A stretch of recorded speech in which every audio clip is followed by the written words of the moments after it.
Danny Vegas time.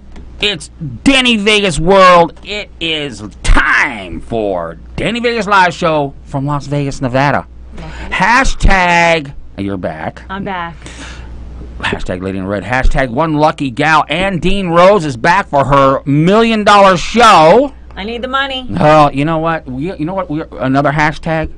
We're hashtag disheveled. I think both of us are like the whole week, because like you're moving, my air conditioner's been out, my plumbing's broke, my cars are broke, and we are hashtag disheveled this week. This has been 30 days of hell, trying to sell a house. Right. I love my realtor, Larry. He is... Well, give him a shout out. Larry Gerganis, one of the best realtors in Las Vegas. Love him, love him, love him. You get a buyer, and then you do everything you're supposed to do, and the house is perfect, and you have to keep it perfect. And we have 3 small dogs. Oh, man. And my husband sleeps days. Oh, man. Yeah, it sucks. So we finally get a buyer, and then the appraisal comes in low. I'm like, I'm not selling. No. And Larry's like, that's a bullshit appraisal. Right. That's crap. The guy was there less than 10 minutes. So we go to the buyer, like, look, you need to get a new appraisal. Go to a new lender. Right. Does it. Great. We're on the timeline. Well, then we have to be out by the 5th of July. Well, that ain't going to happen because, wait, the end of the month, I have my entire family in for a family reunion, and they don't leave until the 4th. So we've had... disheveled. It's been a cluster hashtag of madness. I'm exhausted. I mean, I was poofy and a spa day. Yeah, you need a spa day. Well, like I said, we've been having... And you've no heat. Let me tell you... I'm gonna tell you something. If you look at our faces and it looks like we're tired, We are. It's because there is no heat in my house for 10 days. I'm not gonna get into the company. I'm not gonna get into the fight between the manufacturer and the company that's supposed to do the warranty work. And the warranty work is not paying us enough, so we're not gonna do it. And my family is suffering in the heat. My 18-and-a-half-year-old cat is still alive. I still can't believe it. We are living in one bedroom right now. We have a little portable cooler. All 4 of us are living in one bedroom. It's kind of like Little House on the Prairie. Yeah. Well, there are those cultures where the family actually just share a room, and that's... So there. We ain't one of them cultures, okay? As you well know, my wife stays on one side of the house, and I stay on the other, and now we're both in the same room. Getting to know each other all over again. Getting to know you. Getting to love you. Whatever. So, anyway, it has been a disheveled week. But we have some great news. We still make $1 million. We still make $1 million. So let's get some money going. Okay. Joe Gamble, get ready with the collateral. Hashtag August 22nd. The Las Vegas Woman's Cover Party is going to be at Enclave. I've been talking about it for weeks. I just saw the new owner, Stephanie Coker and Ruth Lauber at the Las Vegas Health and Fitness Chamber of Commerce, which we're going to talk about in a second. On August 20th at Enclave, it is huge. It is a tidal wave. It is a place to be. It is the center of the universe in Las Vegas, August 22nd at Enclave, the new event center in Las Vegas. Go. I know you love it. Well, I know. Well, ad, hair, and makeup, we do all the covers. I saw your ad in the magazine. That was bitchin', baby. Pretty good. Pretty good. It's award-winning, baby. They're Brandy and Troy are 702 West, and that's they right. do We love them too. Graphics and whatnot for them. That's right. So, we gave them the picture, and Brandy kind of does her little magic and put it all together, and it turned out pretty good. Yeah, 702 West. They are the graphic artists who put the magazine together. They rock. They're amazing. So August 22nd. Put it in your phone, put it in your calendar, write it in your... I actually saw someone with one of those books yesterday. Put it in there. August 22nd, Enclave, I think it's 5:30 to 8:30. I think there's a few tables left, few vendor spaces left. Just go to Las Vegas Women's Magazine website. They'll give you a phone number. Get involved because that expo, those mini expos, whatever you want to call it, they're kick amazing. Major ass. They do. And we just shot the cover last week. Oh, so you know. So I know. I hate that. I hate and that fact that, you know. I blurred out her face because we did a behind the scenes shot when we were working on her, and so I blurred out her face, so you don't know who it is. Oh, I'm gonna look at it anyway. So, maybe I can guess. Maybe I can. But yeah, she's an amazing woman. Okay, well I'm gonna check out her. I'm gonna check out the back end of her and see if I can recognize who it is. Yeah. Wonderful, okay. Wonderful. So the next thing, and I'm sure Andine Rose, if she's in town, is gonna be there. I don't know, but July 25th at Husson's, Danny Vegas is back, baby, for the annual quarterly business mixer, and we are promoted and produced by Amanda Hall this time. She's helping me with the event. There's some vendor tables available, only 6. I think there's only 3 left. It is going to be great. The RSVPs are flowing in. You will guaranteed meet someone you've never met before. And I won't be there. And you won't be there. I'm not going to be there for the Las Vegas Women Launch on the 22nd. And I'm not going to be there because I have a very valid reason. Okay. So August 23rd is my birthday. Okay. And Dee Dee, my business partner, and her family, they always do a yearly trip up to Yosemite. Okay. And she's invited my husband and I to go in celebration of my birthday. So she took care of our tickets. So we're going on the 22nd. We come back on the 26th, and we'll do whitewater rafting. We're going to go hiking, and we're going to go spelunking. That's into the caves. Apparently so. Yeah, don't get lost. I'm not sure if I'll actually. Oh, it's cool. You'll love it. But Just make sure you got a rope tied to you or something. Well, I guess there's instructors that'll take. So that is July 25th. You won't be there. I'll give you a pass. You still get your $1 million. Okay. And that is July 25th. You got to go if you are in business. If you are a professional, you got to go. Danny Vegas does it like no one else. I will preach to the choir here, baby.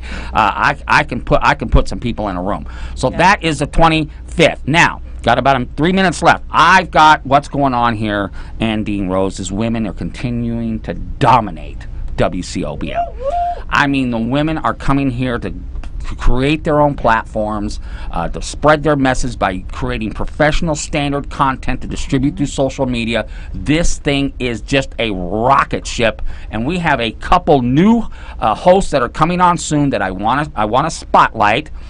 First is Daniela Marino. And I think we have a flyer for that. She is is working a little bit with WCOBM as our Spanish public relations gal. She's going to be out there brand ambassadoring. We got her a set of cards. She is going to have the second Spanish show. Nice. Now, if I get one more, I'm going to open up Tuesday for a Spanish day only. So we're just one Hispanic show away. So if you see this and you think, hey, I'm Hispanic, I can speak Spanish, I can do a show, talk to me because I have the platform for you. So she's coming on third Monday of every month. She has a half-an-hour show, and it's going to be in Espanol, baby. Hola, ¿cómo estás? Yes. Uno cerveza, por favor. Yes, and hashtag, are you ready for this? Hashtag, this is the big news. Hashtag CoverGirl. Jody Friedman is coming to WCOBM. She is going to have her own show starting in August. She's going to have it twice a month, half an hour long, and it is going to be killer because that gal can rock the Casbah, baby. And as we know, she was on the cover. Hashtag CoverGirl. She's still on. Yes, she's still on it. She's still the cover girl. It's the summer issue, and so now, I told her about what I do here and talked to her about it, and then we had her on. That's right. And so, yay! She was here yesterday, and she took a tour of the business center, or the media center that we have here, and it is great. And I'm telling you, it is amazing to me the fact that women are coming to WCOBM and they are loving what they see. And what I have, and Joe Gamble has a little flyer for you, we have a starter package here. Yeah. Where you can literally have a half an hour. Yeah, golly, I forgot that was in here. I don't know if you can see it because of the shine or anything, because of the color. But you can have your own platform like this, your own marketing platform, your own soapbox to stand on and preach to the world for as low as $99. That is a half an hour once a month. You come on here for once a month for a half an hour. You have some time to sell for sponsors, etc., etc. It is a good starter package. It's a good way to get started. I am here to help you. The family is here to help you. The platform is a mile wide and a mile thick. So you want to come work with us. And we can show you. We can teach you how to do it. Yep. You know, you talk. You just come take a bite of the apple. Yeah. It's like, how many times have you sat there and talked to yourself in the mirror? It's the same damn thing. And then answered yourself back. Yeah, that's kind of crazy. Okay, well, $250,000 into the show. That is segment 1. Now we're going to scratch our heads and we're going to figure out what about segment 2. We're going to talk about dope. We're going to talk about the Raiders. We're Oh going my to talk God, about the dope. The pot. Now we talked a little bit about pot last week and a business angle, but we'll see what Andy and Rose, because you know it's all real here. We'll be back.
Welcome to the Live. Johnny, Stuart, and friends. Slithering Idiot Show. Arielle Live. Guy Dawson Show. 702 Rocks. Danny Vegas time.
Segment 2 of the Danny Vegas Live Show.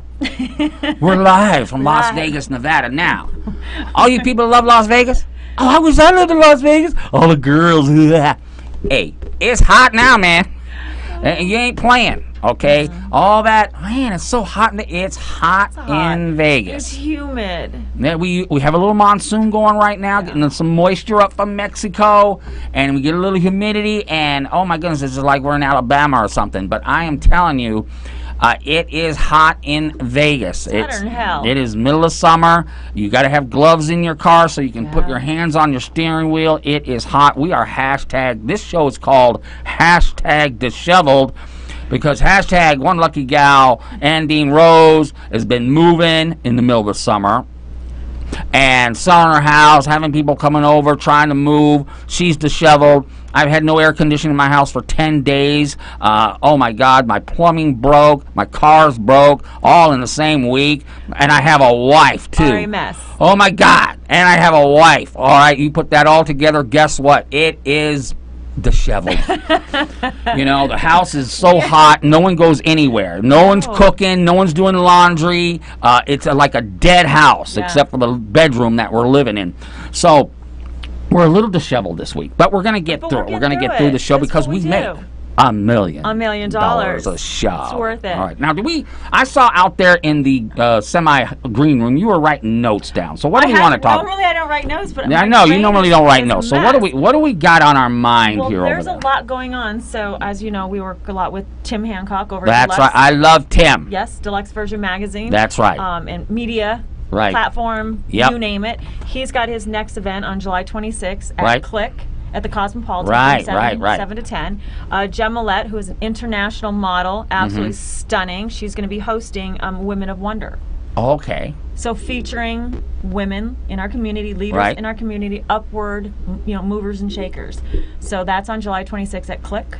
Okay. Deluxe Version Media. That is one day after the Danny Vegas Live. Yes. So it's a double header. Double header. Yeah. And those events are always, I mean, hundreds of people just like yours. They just show up, they go.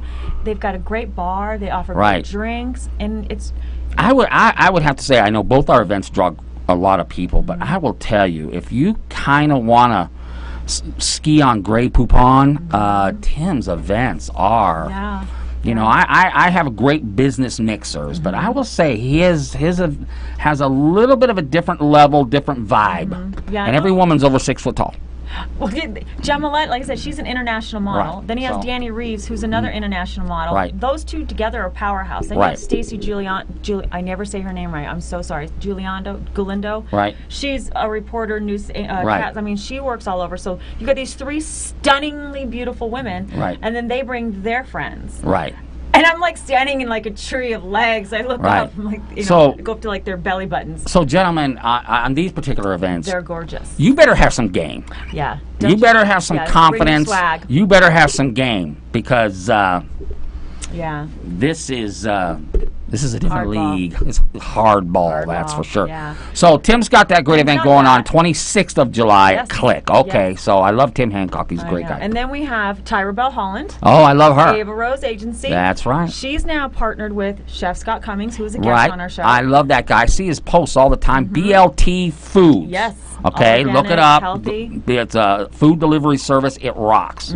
So Tyra, him, and then Chef Antonio Nunez, they have partnered with Downtown Henderson Water Street. Right. They are doing.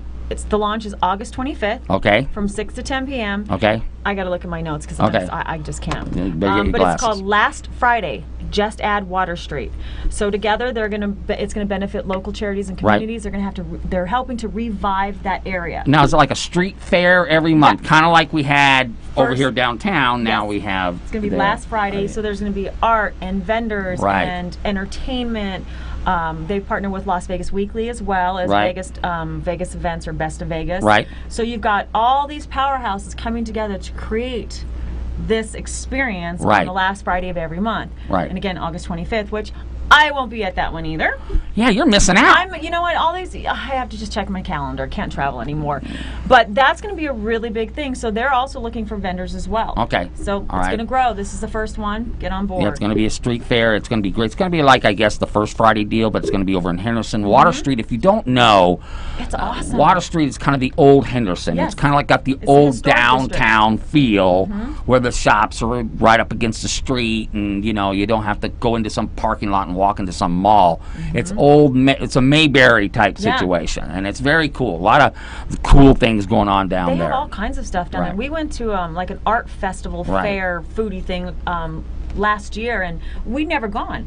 So we walked, oh my gosh, the different vendors and the stuff that you can just pick up and buy, and the food, it was done really well. Good. So this is going to be in the same area. Well, if Tyra's involved, it's an A-class effort. I love world-class stuff, and she's a world-class lady. Yeah, so she's we're happy that she uses our platform from time to time to help promote her many projects. So hopefully before it launches, we can get them on the show. Yes, that would be great. We'll see. We will see. We will spread out the picnic table for you and see what we can do.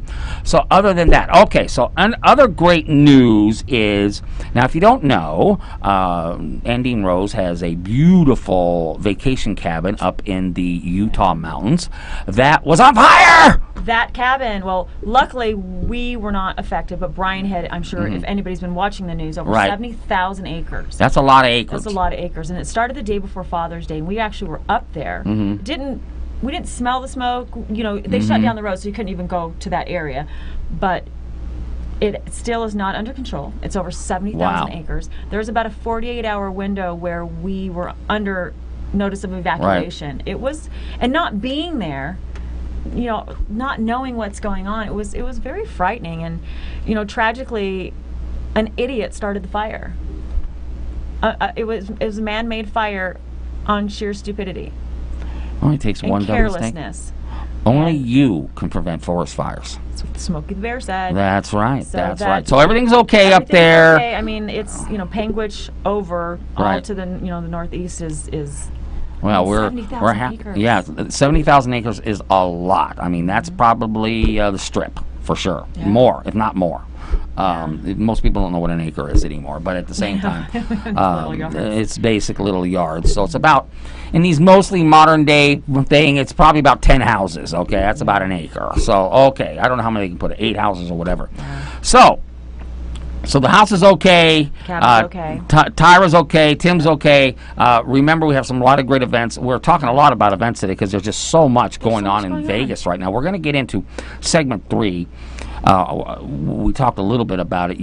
Like I said, we talked a little bit about it last week with Sharp Tank. And we talked more of at a business angle about now in Nevada. And there's some interesting things already coming out, and we'll reverberate this in the next segment. That now what used to be the dispensaries for the medical marijuana are now just pot shops, and you can just go in and buy it for recreational. Yeah. So that's a big deal now, and I kind of said how I felt about it last week. I'll reverberate because what's cool about having these two great co-hosts is they don't think the same on everything. So it's always kind of cool to individual thought process and opinions. That's amazing. That's amazing. So we're going to talk about pot, dope, the marijuana. Stoners, marijuaners, drunken lushes, alcoholics, alkies, lushes. What else do we name? What are some names for our drug-induced friends? Stoners. Smoky doobage. So, I don't know. Jeff Spicoli is now the next face on Mount Rushmore. If you don't know who Jeff Spicoli is, Google it. You'll love it. Okay, Joe, let's cut it off, and we'll be back in a minute.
Johnny, Stuart, and Friends. Slithering Idiot Show. Arielle and Bruce. Guy Dawson Show. 702 Rocks. Anything is time.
Gene Wood's Racing Experience, named for the racing veteran and three-time champion, packs big racing action into extremely fast, high-performance karts that let you battle the other competitors side by side, just inches off the ground.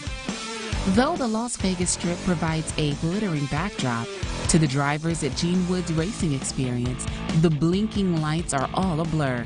Behind the wheel of the high-performance karts, you'll zip around the half-mile track at speeds faster than other standard racing karts' top speeds. Drivers learn to commandeer the speedy karts through an instructional video before they are let loose onto the curving track for 10 heart-pounding laps. We are located at 121 East Sunset Boulevard in Las Vegas, Nevada. You know what? It's time to go racing. Let's get her done!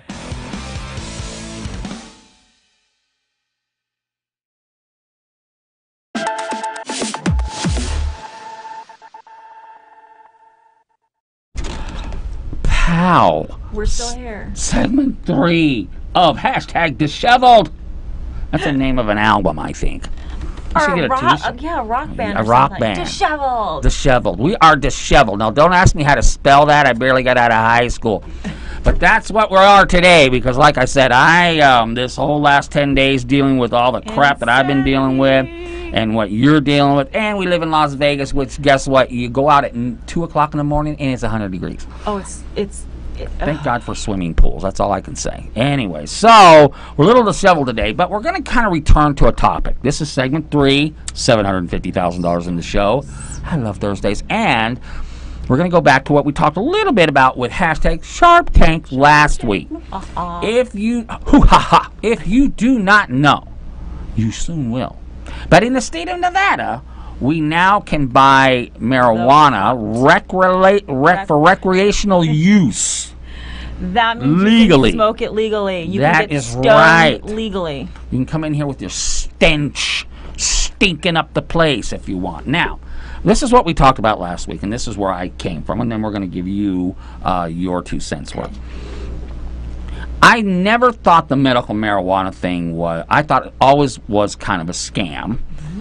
Because I always said the people who could really use that drug to help with the suffering could eat. The people that really need that drug to help the suffering of some of the things that just are wretched to human beings, they can go to a hospital where they can have a dispensary and get that marijuana to do that. We don't need 1,500 dispensaries around the city to sell to just probably a small population of people. Because we did that because, of course, the marijuana medical card was exploited. My knee hurts. Yeah. Oh, I don't know, I have a headache. Some doctors writing out scripts. They go to the dispensaries and get their dope. Yeah. And it was proven because now, Andine, the medical marijuana sales in this state has gone down through the floor. No one's buying it for medical anymore. They're just buying it. They're just buying it. They're just buying it. Well, you're not having to pay the money to get a medical card. So, just buy it. The card thing, the whole medical marijuana thing. So all those doctors that were raking in money, they're just raking in money. It was a big scam. Yeah.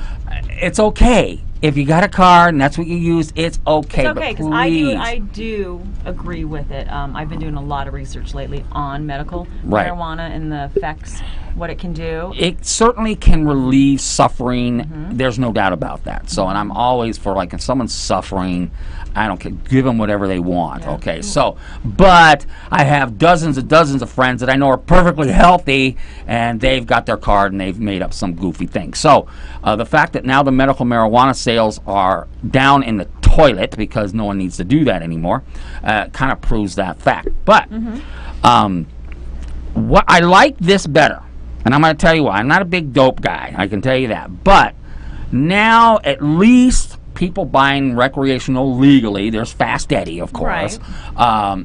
We are getting some type of tax benefit, even though all the tax money is going to be used in some bureaucracy to regulate it. So it ain't like it's going to be, oh my God, all this money now. How do they put it into our school system? Well, you can put it in the school system, but the bureaucracy to control it is going to take up all the money. So there won't be nothing left over. So that's another scam. I'm a big-time anti-government guy, so believe me, we ain't going to get into that. Bullshit. So, but I do like the fact now that the dispensaries at least have a reason to be there, okay? You're a pot shop. You can call yourself a pot shop. Yeah. You can sell to stoners. You can sell it.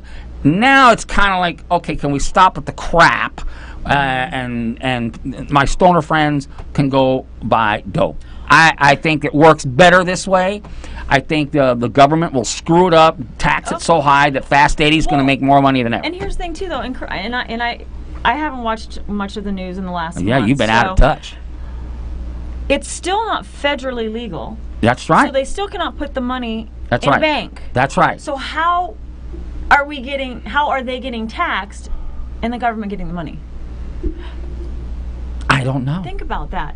The government is federally run, right? Well, there is a federal government. That's right. That is a good question. I'm sure that there's pot advocates who can probably answer that question. You know what? Maybe we'll get an answer. We'll get someone who wants to pay us to come on and tell us the answer. If you're a pot advocate, I would really like to know that. You're right. Because and it may have changed. Things have always can change overnight. But I guess because I don't know if it's true, but you can't use a credit card. Only. It's cash only. Cash only. So you got these pot shops with cash. You're right. How does because I've had a cash business before. How do you? Wow, you know, there was $1,000 in my hand. I'm just going to say I brought in $200, and I'll pay tax on $100. How do you think? How do you think these dancers make so much money? They, I brought in $200,000. I'm just going to tell the government I made 40. Yeah. Yeah. So how does that work? If you can't take credit cards and you can't all that transactional cash, how does the state win with that? I don't know. That's very interesting. I mean, how are they monitoring it? I know that where my daughter works, a lady who owns a woman who owns one of the dispensaries. She was in a hiring process, in a hiring frenzy, because they were putting in like I wanted. They're sold out of dope. Yeah, 30 terminals to accommodate. Yeah, they're sold out of dope, I hear. I mean, I'm all for it. You know, if you want to get stoned, get stoned. I just don't like the stench when people come to my face. Yeah. I don't like drunks coming up to me, drunk out of their minds, blowing off on things, smokers. And when these dopers come in here and they blow that smoke in or that breath in my face, it stinks. Yeah. Marijuana is a Walmart drug. It just makes you look stupid and feel stupid, and, I don't like it. Sleep. I don't know. It relaxes. But you know what? I do have friends who partake in that, and you know what? It's cool. To each his own. To each his own. But there's a lot. We went over a lot of rules last week. There's a lot of rules, Andy Rose. That's why I love Nicole, because she is so technical into that kind of stuff. Yeah, you can't be smoking and driving. Yeah. You can't be smoking in public. You can't. Like you can't sell it. Yeah. I mean, you can get busted for DWI. The cop pulls you over. The window comes down. He smells dope. Guess what? You are going downtown. Yeah. So in some ways, I think my dope friends be careful what you wish for. Yeah. Because you might just It's no get it. different than when alcohol came online and we could drink alcohol freely. I mean, you have alcohol laws and rules and regulations. It's the same thing with It'll be pot. the same thing. It's the same thing. It's and in acclimating to it. In a number of years, it will be just like yeah. everyday stuff, because that's the way society's run. But I just, oh my goodness, I don't like stoners drunks in my don't get face, and behind I don't the like wheel. stoners in my face. So driving down the road like 5 miles an hour. Yeah. Whereas an alcoholic, somebody drunk, they're not driving slow most of the time. well, you know? I will fully admit, I think marijuana is an easier drug on the system. I think as a drug, it makes more sense because alcohol is really harsh on the Makes you body. bloated. It's really harsh on the body, and marijuana at this point, I guess, is not as harsh. Right. So, I mean, I would be concerned with like the throat cancer, things Right. like that. But you know what I was thinking when we were talking? Right. So now it's legal. It's legal. You can go and buy it. you can go and buy it. All the pot dealers out there all these years are out of business. Well, and like I said, unless it's like, why do I want to go down the street when I can just call Fast Eddie and he'll Right? just show up in my house? I mean, like, think about how many people it has put on unemployment. You know what? But wait. You know what's the funny thing? Here's the funny Business. thing. What if you are in jail right now for for selling pot? You know, I got 6 months in jail because I was selling pot to my buddies, and now some It's legal. rich guy is making a hell of a lot of money So can selling we the go same in thing I and was. overturn and get him out of jail? Oh, mean, if I was a governor, didn't President Obama do that at one point? I But don't he didn't. know. I just know if I was a governor of a state, honestly, I would literally say anybody in jail right now for selling marijuana, let them out. Get him out of the system. Just let them out, I'm because tired of paying the you bills. can't sit there and say the guy was selling marijuana, he's in jail. The poor guy who Yeah. he doesn't have hubcaps on his car, and the rich cat with the Bentleys and the Mercedes has the money to buy these dispensaries. He's sitting in Yeah. Paris right now having fun with Trump, and he's selling dope too. Making cash, ass over Yes. kettle cash. Yes, Ridiculous. whole money, Whole money. whole money. Whole lot of money. Yeah. I have a friend who has a grow farm, and it's beautiful. Oh, I'm sure. I just, And just 2 years ago, that cat would have been 10 years in the hokey. right? Go figure that Go one out. figure that out. I don't you know? know. I'm all for it. To each his own. Well, it's here. It's not going anywhere. So I just say, hey, be It shouldn't be in responsible. businesses, though. Do it in your own house. Do it in Yeah. your garage. Don't go to the parking lot at the No. go-kart track, smoke at a your bunch of business. dope, and then come in here. We went into a business the other day, Tiger and I, and it was locked, and it should have been unlocked. So we're knocking on the door, and then we, can see somebody running down the stairs, opens the door, and it's like, whoosh. Dope. I'm like, okay, that's not good business. Dope. No. Dope. Don't do it. I know you're all legal now. You're all sophisticated. You all launched the space shuttle. But respect. You know what? But you're just dopers. Yeah. I love you. We'll be back right after this.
Welcome to the Live. Johnny, Stuart, and friends. Slithering Idiot Show. Arielle and Guy Dawson Show. 702 Roxy. Anything is time.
Gene Wood's Racing Experience, named for the racing veteran and 3-time champion, packs big racing action into extremely fast, high-performance karts that let you battle the other competitors side by side, just inches off the ground.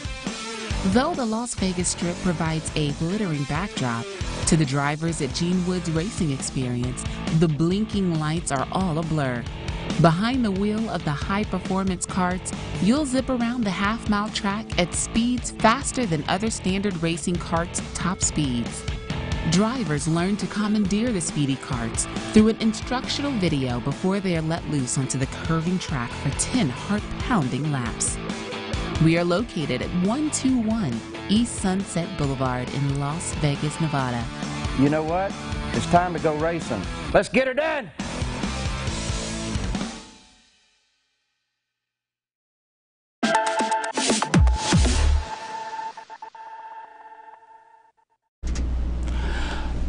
Segment 4. One last segment of hashtag disheveled. We're almost done. Yeah, I hope they give us our check. Hey. You know, we do a great show. Oh, yeah, man. Yeah, we showed up. This is union. What are you talking about? Anyway, okay. If you didn't catch last segment, we'll certainly put it out. In fact, I might put them both together, and Nicole Taylor Sharp's dope segment and Andine Rose dope segment, so you can watch both segments at the same time. That was the last segment. We talked about pretty much how, I think the gist of it is, it's here. It will kind of smooth itself out in time. I just hope that someone's out there trying to find weed that you can smoke that doesn't leave this stench that just makes everybody want to puke. Yeah. So, skunk weed. Yeah. All right? Call it skunk weed fixer, whatever. So, anyway, I want to talk about something I saw on social media. And I'm going to start it off with this. This is a meme that I wanted to put out. That women who are intimidating are women who accomplish shit, not talk shit. Correct. Okay? Too many women out there saying they're all that in a bag of chips, and they don't accomplish anything. That's all I do. Yeah, I'm intimidating. I'm gonna relish the fact that I'm intimidating. You're not intimidating. You know, I looked at who said it, and I'm like, you're not intimidating. You're not intimidating to me. Okay? Here's a rule. If you're a woman who is got her stuff together, produces great stuff, is successful, accomplishes stuff, always working forward to accomplish great stuff, and you have a record of accomplishment, and you know your stuff, you intimidate me. That's someone like, wow, maybe I don't want to go up against her in some type of competitive thing. Mm-hmm. But if you just run your mouth, you're just talking shit all the time, and think you're all that in a bag of chips, you're not. You're not. No. So, I'm going to say it one more time. Okay, intimidating women are women who accomplish shit, not talk shit. Go. Yep. I agree. I totally agree. And throughout my career, I mean, every woman that I've been enamored by or respected, they get the job done. They do whatever it takes to get the job done.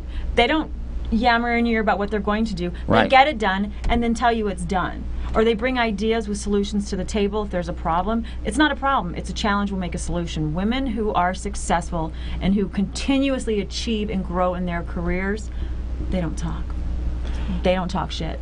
You know, that, and that's kind of the same way, and we can go expand that a little bit, and you probably know that the people who, like, make a lot of money, they don't talk about how much money they got.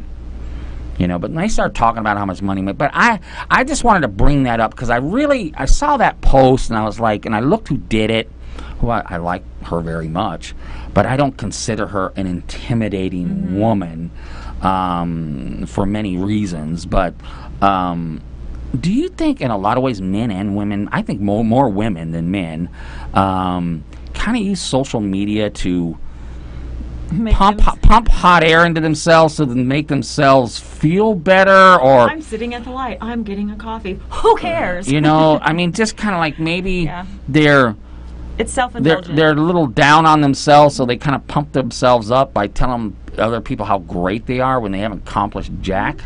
Maybe all human beings do that. I don't know. Well, I think at some point we all do, you know, boost our own feathers and stuff, but I think that my opinion is the more insecure individual you are, the more bravado you put out there, the more Right. you brag, the more you yammer on. And that's just based on my life experience. Right. When I was younger, you're insecure. You don't got your crap together. So Right. sometimes you did a little too much talking. Now it's kind of like, I'm just going to show up, do what I do best, Right. and move on. Right. No. Well, you know what? Like, and it's so true. And we can kind of segue into to, you know, you're using social media to kind of overinflate what in your reality is your reality. Mm-hmm. And I think, you know, we're picking on women today, but men do it too, believe me. I don't know if men do it as much, but men do it too. But that particular post really kind of resonated, because I'm like, find that post. well, it's, you know, I see a lot of stuff like, I am woman, I am strong, I can bring home the bacon fried up in a pan and never let you forget you're a man. Okay, remember that TV commercial? Okay. Yes. All right. So there's a lot of that on there. But when someone said that they were intimidating, I mean, to me, intimidating means you are putting fear in somebody. And that's not nice. And well, so in my mind, I'm looking like, you know, I don't see where there's any reason to fear you, Right. okay, for any reason. And that's when I kind of thought of, like, you know, and it can be women, men, or whatever, you're not intimidating, and unless you accomplish something. I mean, physically, someone can be physically intimidating. We're not talking about that. But if you're going to be intimidating, you better have a track record of accomplishing something. Of success. If you don't have that, and you're walking around thinking you're intimidating, maybe you are to some, but I just think you're a bitch. I didn't say that. I did. I didn't say that, but hashtag keeping it real did. I mean, So I just wanted to get your input on that. That am I off base? Am I off kilter? Are we getting a little bit a little bit full of ourselves and using social media to elevate something that, quite frankly, in reality is not there? Yes, I absolutely agree with you. I mean, and I think the average American who has a brain can kind of see through that crap. Yeah. And you know, the people that you're surrounded with, or the people that you're business engaged with, you know who are successful, those that have succeeded and Right. are succeeding on a regular Right. basis. And success doesn't necessarily mean you're rich. It just That's means right. you're growing, you're building, you know, you're building your wealth in a sense. Right. You're building your life on bigger and better things without a lot of talk. Well, you know what they say, that you build something a mile wide and a mile thick, okay, and not a mile wide and an inch thin. All right, so and you can always go back to the old saying that your brand is what people say when you're not in a room. Okay, that's your brand. So I just thought we'd kind of yak about that. So we have about a few minutes left. So you said you wanted to talk about something else. Yes, I have a couple new things going on with Ad Okay. Hair and Makeup. Very excited. Okay. We just started working with Andrea Eppolito. She is a events designer, big multi-million-dollar weddings, events, Wow. parties, you name it. Wow. Okay. So we're working with some big weddings coming up. We're very excited. She's been around for a Okay. couple decades. Okay. And I mean, look her up, Andrea Eppolito. I don't know how to spell that. Eppolito. Oh, I would have started with an A. Okay. I know, but we're excited to be working with her, working on a project right now. Got a couple more coming up, so that's very excited for Ad Hair Makeup. Right. And then I'm working with Delisa Hawkins and Lisa. She owns the Hair Lounge, and Right. Kayla Gordon, who is American Idol. She was on that show. All right. We are putting together a Fall into Beauty event. Oh, okay. It's going to be October 15th, and as we get closer, Okay. we'll give out more and more details. Is this going to have a one lucky gal component to it? It will. I mean, Okay, because I'm involved okay, in it. I'm okay. one of the planners, so Okay, of course. all right. But it's, female-based. You bet. For women about women. Yep. Fall into Beauty, and it's going to be at the Hair Lounge, which is on Jones and the 215. Sounds good. Ticket-based. There's going to be gift bags it's just going to be off the chart. So we're really excited that we're getting all of the components put together now. Right. And then as we get closer, we'll let you know a little All right. 411 and what's And I going love the on. fall thing because the weather will Yes, be beautiful. it Okay. will. All right. So that's what's going on. So we wanted to get that in. That was on our list to talk about. So we're going to wait till the very end of the show to do that. So, okay. What's going on for the next, I won't see you, well, unless we have a guest that you bring in the next couple of weeks. So what's going on for the next month? The next month is just work, buy a house, hopefully. Oh, that's right. Go buy a We're house. homeless right now. Hey, Hey, you and a lot of others. New house, got a new house. Tyga still doing okay. He's doing Kids are great. doing He's okay. been working Okay. his butt off the last All right. month. I don't know how he does it. I don't know. For me, my life revolves around my AC unit. I'm gonna make some phone calls after the show, try to figure out if that thing's been ordered, try to find out where it is, and hope to God that they put that compressor in tomorrow. I can't even imagine. Oh, the house is over 120 degrees at night. Oh, my Lord, have mercy. We live in one little room. That's horrible. I know. feel badly for you. I know, but you know what? There's a lot of people worse off, man. I know. So we're That's how we still look at it. blessed, and I still love Very what thankful. I do. Okay, Joe Gamble, let's call it a day. We're done. Let's collect our $1 million. I'll see you next week with a guest co-host, one lucky gal. We'll see you. Peace.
Welcome to the Unlive Johnny, Stuart, and friends. Slithering Idiot Show. Arielle Live Guy Dawson Show. 702 Rocks. Danny Vegas time.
Gene Wood's racing experience, named for the racing veteran and three-time champion, packs big racing action into extremely fast, high-performance karts that let you battle the other competitors side by side, just inches off the ground. Though the Las Vegas Strip provides a glittering backdrop, to the drivers at Gene Wood's racing experience, the blinking lights are all a blur. Behind the wheel of the high-performance karts, you'll zip around the half-mile track at speeds faster than other standard racing karts' top speeds. Drivers learn to commandeer the speedy karts through an instructional video before they are let loose onto the curving track for 10 heart-pounding laps. We are located at 121 East Sunset Boulevard in Las Vegas, Nevada. You know what? It's time to go racing. Let's get her done!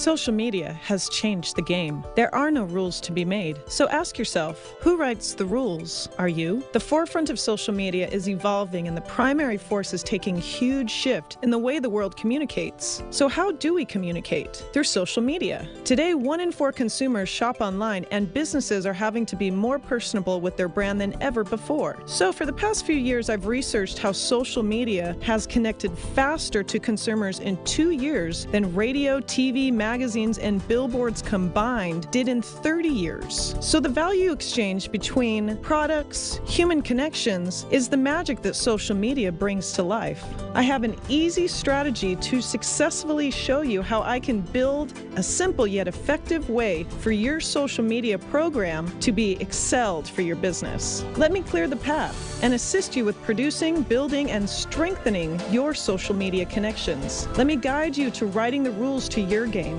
I'm Michelle Davis, and I am the Social Media MD. Call for a free consultation or visit me at thesocialmediamd.com. Hi, I'm Daylin Woods. Welcome to Woods Family Sandwiches. I've always had a passion for food. When I lived in England, I owned my own restaurant. Then when we moved back to the United States, an opportunity came to open a sandwich shop, and I just wanted to get back into it. We have here at Woods Family Sandwiches wraps as well as salads and soups. We offer only the finest ingredients to our customers. We have boar's head meats and cheeses. We have fresh bread, fresh produce, great soups daily that we prepare for our customers, kosher whole pickles, Deep River Kettle One chips. We have a variety of wraps, or you can make any sub a wrap, any sub a salad. Come on in for our daily specials. We are located at 931 American Pacific, number 106, Henderson, or call us for your deliveries or pickups at 702-826-2230. Here at Woods Family Sandwiches, we're family owned and operated. We are looking forward to seeing you.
Hi, this is Maria of Arielle Live TV, and Arielle won't be here today, but she went out of town today, so I am gonna be hosting this show, and with me here today is Mr. Don of Platinum Elite Group.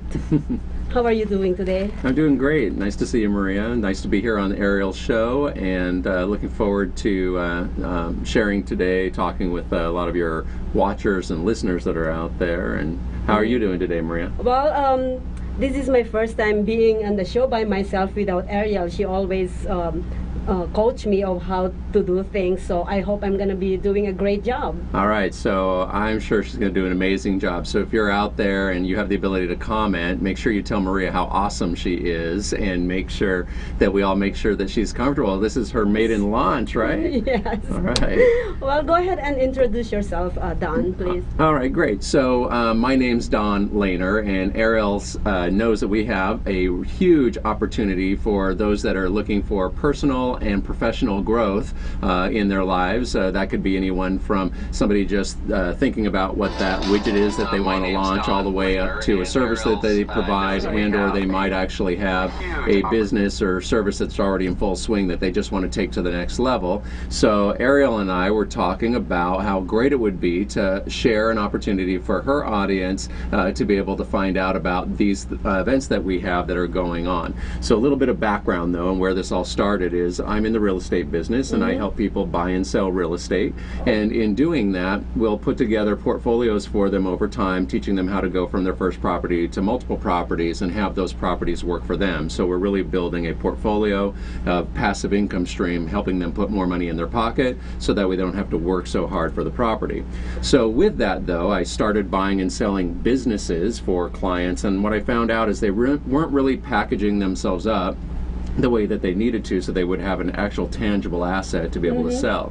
So that led me to grow myself, and when I was put in these immersion environments for business owners, I ended up realizing that with the real estate model and the passive income growth model, we were able to help our clients to better their businesses, and that led to destination masterminds, and that's what we're here to talk about today.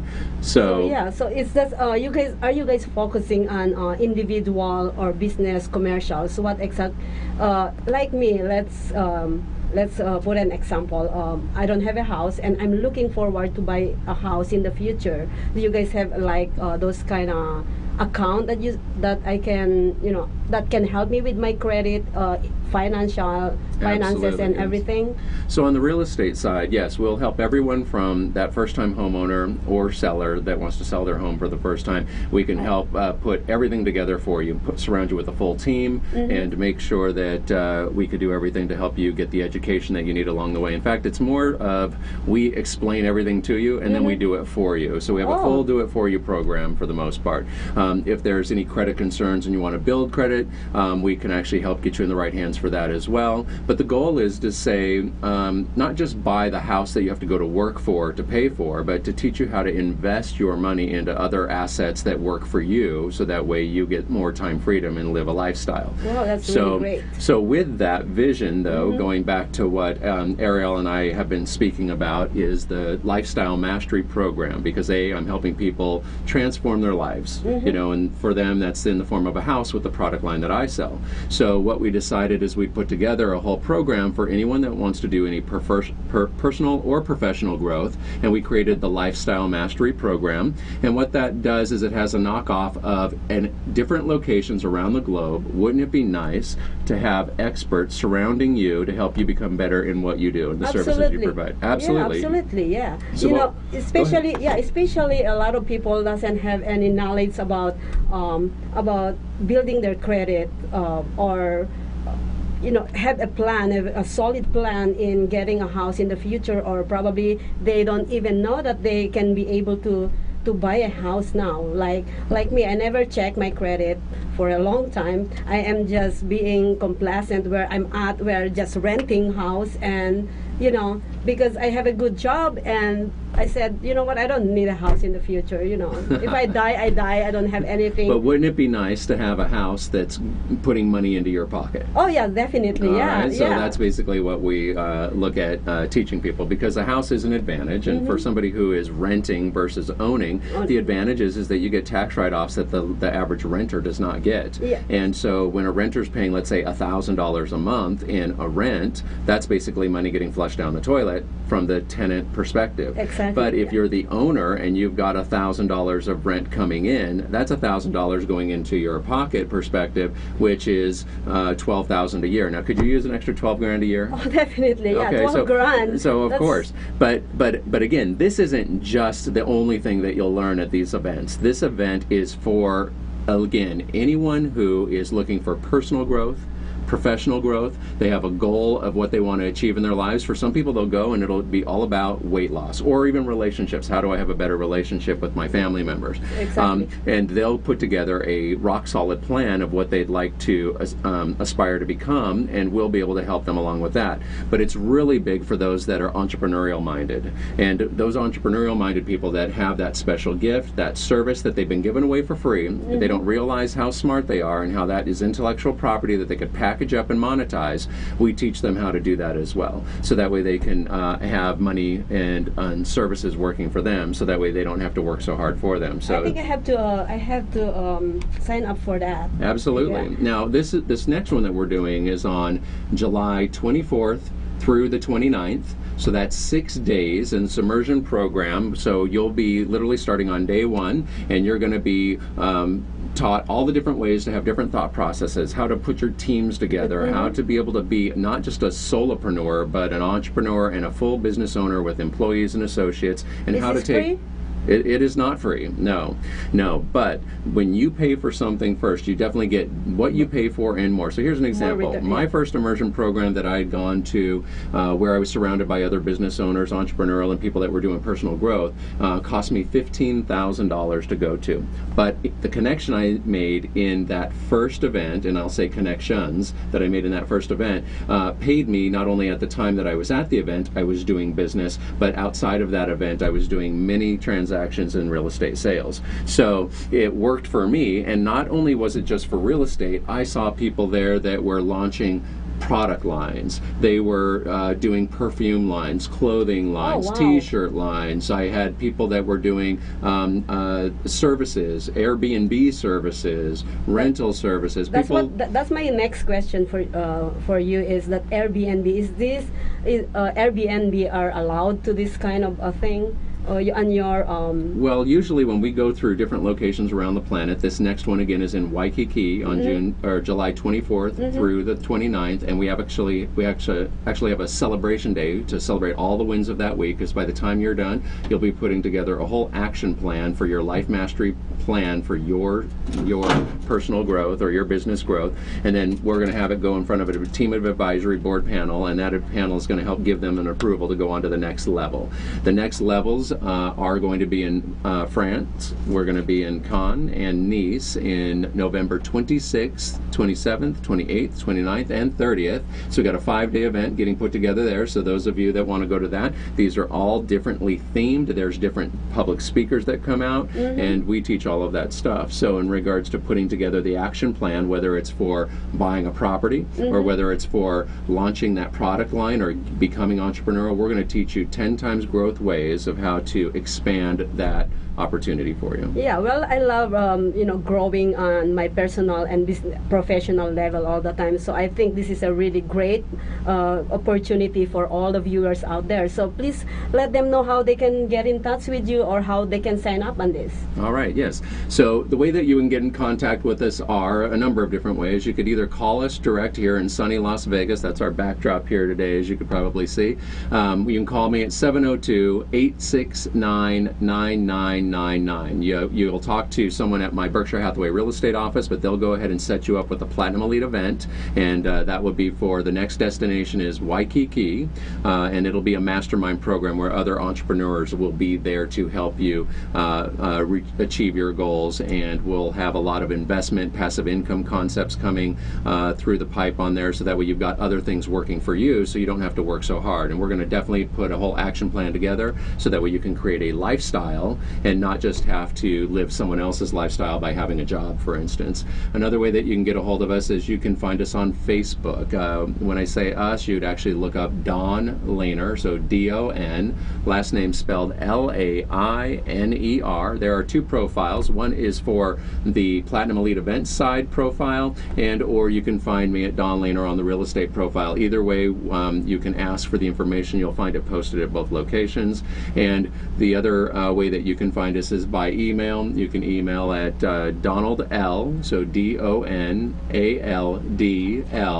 at platinumelite.com. So that is P-L-A-T-I-N-U-M-E-L-I-T-E. And if you're interested in events like these, we have a total ancillary partnership with many speakers around the globe, and speakers that you have heard of. Anyone from well, a lot of speakers that you've heard of all come to these events, and we have about 2 or 3 of them that are going to be popping in throughout the duration of this event in Waikiki to share their special gifts and their teachings as well, so that way people can go up to the next level. Also, they'll be surrounded by other business owners globally that will be there that'll help you raise your business. I know that, like I said, you will be walking away with a lifestyle mastery program, and we'll be able to teach you how to put your entities together. So if you haven't put together your business yet and you're like, well, I just know my own name. Well, we want to protect your name, so you want to wrap that with an LLC. We'll be teaching that there at the event, as well as some other estate plans and some trust plans and things like that that'll go around it as well. That's so fully great. action-packed.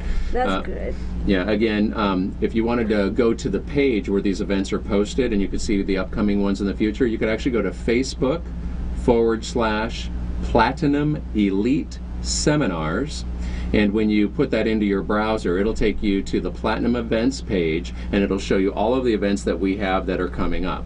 And it'll show you some of our ancillary team and ancillary speakers and our affiliate speakers that are also on the roster as well, some of which you will see actually at this event. So we look forward to definitely having you come visit us. And again, if that's too much for you, you could always call us 702-869-9999 here in the U.S. and sunny Las Vegas. There you go. You heard from Mr. Don of Platinum Elite Group. So go ahead and call him, and let's start planning for our personal growth and professional growth. It's really a really good topic and program, I would say. Well, up next is with Senator Mark Menando and his guest Gia. And also, I just want to plug in to everyone that we're gonna have a new show coming up. We call it Teen O Jelly. This is about teens, and I love their topic about putting out there how is their life being in Las Vegas. It's really hard to be a teenager and you're in Las Vegas. I know what you're saying. We actually, with my company, created the Platinum Foundation. It's a non-profit organization that helps at-risk and at-risk youth that are foster care or homeless, and we actually bring them on, and we'll give them 90 days of skill set training with our company. That's amazing. And so then we help take them from their first 90 days of skill set training up to hireable ability, to where we help them become profitable, and then we launch them on their way to the career of their vision. So yeah, that's a program that we put together, and it's definitely not just a Las Vegas thing. This is a worldwide issue going on right now. It is. And it's so important for, if you could sponsor a teen to go to an event like ours, we teach them how to create a lifestyle and know that they don't have to go and work at, let's say, a McDonald's for a living, being a fry flipper. We teach them that there's a lot of opportunities to be able to use their creative spirit and turn that into monetization, and that's a lot of what we're going to be teaching at this event as well. Oh my God! So I had to bring in my 2 hosts on the Teen O Jelly. They are 16-year-old. Both are 16-year-old, and they're so smart. They are outgoing kids. So I think I'm gonna sign them up on your event. Oh, absolutely, yes. Yeah, If they can come, again, they're going to enjoy Waikiki. And for those that want to go to Waikiki and you're not sure where to stay or whatnot, and you're looking for a discount, I do have a shared accommodation program that we have out there. It will knock off about 30 to 40% off of your hotel and ride transportations. We'll be picking you up from Honolulu Airport, taking you to the venue, and there's so many neat things that are going on. We've got experiences. You're going to learn how to add philanthropy into your business, so that way you have a philanthropic model for those of you that are givers and you want to be able to have proceeds go to a nonprofit organization. That'll be taught out there as well. Give back to the community. Definitely a give back. Well, we'll see you on the next segment. Bye now. Bye.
Welcome to the Live. Johnny, Stuart, and Friends. Slithering Idiot Show. Arielle Live. Guy Dawson Show. 702 Roxy. Danny Vegas time.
Gene Wood's racing experience, named for the racing veteran and three-time champion, packs big racing action into extremely fast, high-performance karts that let you battle the other competitors side by side, just inches off the ground. Though the Las Vegas Strip provides a glittering backdrop, to the drivers at Gene Wood's racing experience, the blinking lights are all a blur. Behind the wheel of the high-performance karts, you'll zip around the half-mile track at speeds faster than other standard racing karts' top speeds. Drivers learn to commandeer the speedy karts through an instructional video before they are let loose onto the curving track for 10 heart-pounding laps. We are located at 121 East Sunset Boulevard in Las Vegas, Nevada. You know what? It's time to go racing. Let's get her done!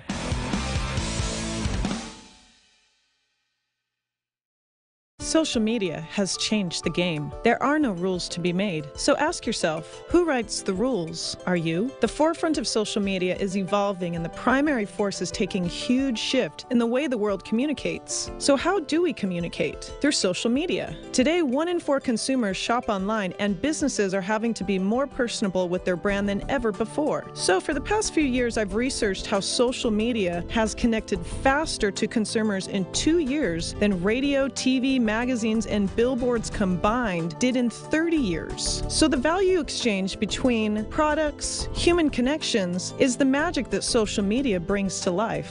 I have an easy strategy to successfully show you how I can build a simple yet effective way for your social media program to be excelled for your business. Let me clear the path and assist you with producing, building, and strengthening your social media connections. Let me guide you to writing the rules to your game. I'm Michelle Davis, and I am the Social Media MD. Call for a free consultation or visit me at thesocialmediamd.com. Hi, I'm Daylin Woods. Welcome to Woods Family Sandwiches. I've always had a passion for food. When I lived in England, I owned my own restaurant. Then when we moved back to the United States, an opportunity came to open a sandwich shop, and I just wanted to get back into it. We have here at Woods Family Sandwiches wraps as well as salads and soups. We offer only the finest ingredients to our customers. We have boar's head meats and cheeses. We have fresh bread, fresh produce, great soups daily that we prepare for our customers, kosher whole pickles, Deep River Kettle One chips. We have a variety of wraps, or you can make any sub a wrap, any sub a salad. Come on in for our daily specials. We are located at 931 American Pacific, number 106, Henderson, or call us for your deliveries or pickups at 702-826-2230. Here at Woods Family Sandwiches, we're family owned and operated. We are looking forward to seeing you.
Hi everybody, this is State Senator Mark Menendo. Welcome to the Arielle Live Show. As you can see, Arielle is not here today.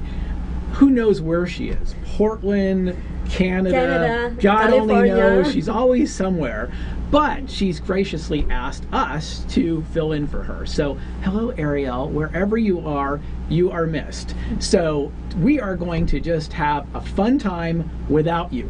Sorry, Yeah. but that's it. So, Maria, I know that you have co-hosted with Arielle before, but first time I'm getting a chance to meet you. So, why don't you introduce yourself, tell us about you, and then we're going to get to our other co-host as well. Yeah. And you know, Arielle, although you're not here, I'm having fun with this co-host right here, our senator and beautiful Gia. Hi, Yeah. Well, hi viewers. As you already know, I'm Maria.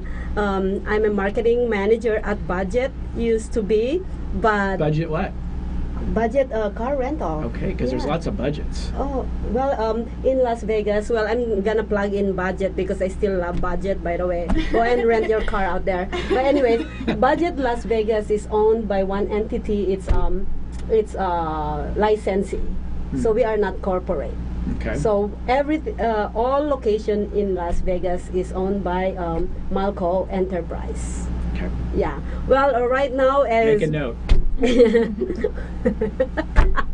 Well, right now I am just co-hosting with Arielle, and we are producing a new shows coming up for the View of Las Vegas. I am co-host of The View of Las Vegas. I know you don't know about that, but did you see? The View of Las Vegas is a group of 5 women who are just talking about current events. Yeah, please go ahead and follow us on Facebook, fb.me/The View of Las Vegas. Comment, share, and please watch us every week, the same time right now. Is that a like page or is that a friend, personal page? It's a like page. It's a like page. Okay, so make sure people do that. Yes. Good deal. And now I am trying to open all my options, what I'm gonna do next in my life. But I love marketing. It's really fun. It's an outgoing job. Yeah. So if you guys are looking for marketing manager, I'm right here. All right. And we also have Gia Massa, who is a marketing guru. Yes. So welcome to the show. Obviously you. not your first rodeo because you've been on shows before, and it's really great to see you again and have you on Arielle's show. So you're like spreading all over the place. And so talk about yourself a little bit and what you've been doing. And Okay. Well, my name is Gia Massa, and I am known for Paws on the Patio. We are an animal event. We, love our pets. We dine with our dogs, and because I love animals, I did bring you guys some animal, treats stuff today for you. That's amazing. Very cute. Ooh, yum. Thank you. Yeah, I know, right? Enjoy the candy. But yeah, I do community events. I like to get everyone in the community together for a good cause. I love raising money for charity, awareness about, anything positive and supportive of others, and that's, what I do. That's so important. There's a lot of nonprofit marketing and fundraising. I want to join what you are doing, girl. Yeah, yes. It's good. It feels good after, and I love it. Don't you think? Oh yeah, there's always, there's so many, good causes out there. I agree. It's just so hard to take on all of them. So every little bit helps to as many as you can. I know you do, and people recognize that and appreciate that what you're doing. Do you have? Is there something coming up in the near future that you're? I know we're gonna on the next segment we're gonna tonight. talk about I'm that. going But tonight to there's an something, event. right? Yes. You might want to give a little bit of a shout out my about friend that. Orlando and William Carr, actually, he's a gallery owner. They're having a fundraiser tonight at William Carr Gallery, and it's for that is where is it? Let's see. Palazzo? It is 3327 Las Vegas Boulevard. So you can look up William Carr Gallery. That's where it is. At the Palazzo. Yes, it's for St. Jude's Research. The Children's Hospital. Cancer, chemo. And it's sad, but that's the cause tonight. We want to help these kids. So I will be there, and everyone's invited. Please come. There's a lot to enjoy there. Great photography as well. Great people. starts at 6 p.m. It's an art gallery as well, you said? Yeah. It'll be my first time going, so I haven't really seen it. But I believe, William Carr, he's a great photographer, and he has these images that, you have great images and they're just blown up, and it's so awesome. You walk around the hors d'oeuvres, the wine, all that good stuff. I'm excited. Now I get why she's going. I'm just teasing. Hey, but the arts I'm are so make very my charitable important. contribution tonight. That's I right. care. Arts are very important too. Yes. So people that get a chance to go tonight, I think what's the donation? $20. So it's very reasonable. or two for. So the ticket price, one for 20 or two for 25. Oh, okay. So if you want to bring a date, and it's free food. There's a lot of stuff you get with that $25. I'll tell you. Yeah. Free drinks. Yeah. Good shout food, out. yes. Good cause.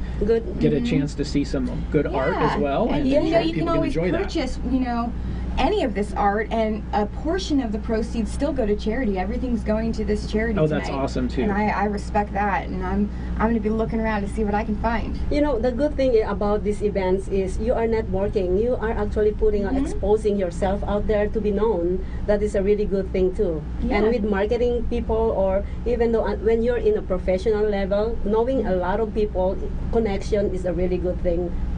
Oh yeah. Oh, absolutely. Every chance you get to go out in the community, get to meet people, you never know who you're going to meet. Exactly, yeah. What'd you do? Say I never know. I never know that I'm going to be with you today. Right. See. And I'm blowing up your phone last night. I know, like 2 o'clock in the morning. Are you awake? What are we going to talk about tomorrow? I'm like, we got lots of things to talk about. No, I'm just teasing. It wasn't that late, but so awesome. A little bit. Can you go into a little bit more about? Because I know animals is animal welfare is a very big passion for you and for me. And what inspired you to do Paws in the Patio, and what is that about? So, doing marketing, I specialize in restaurant marketing as well.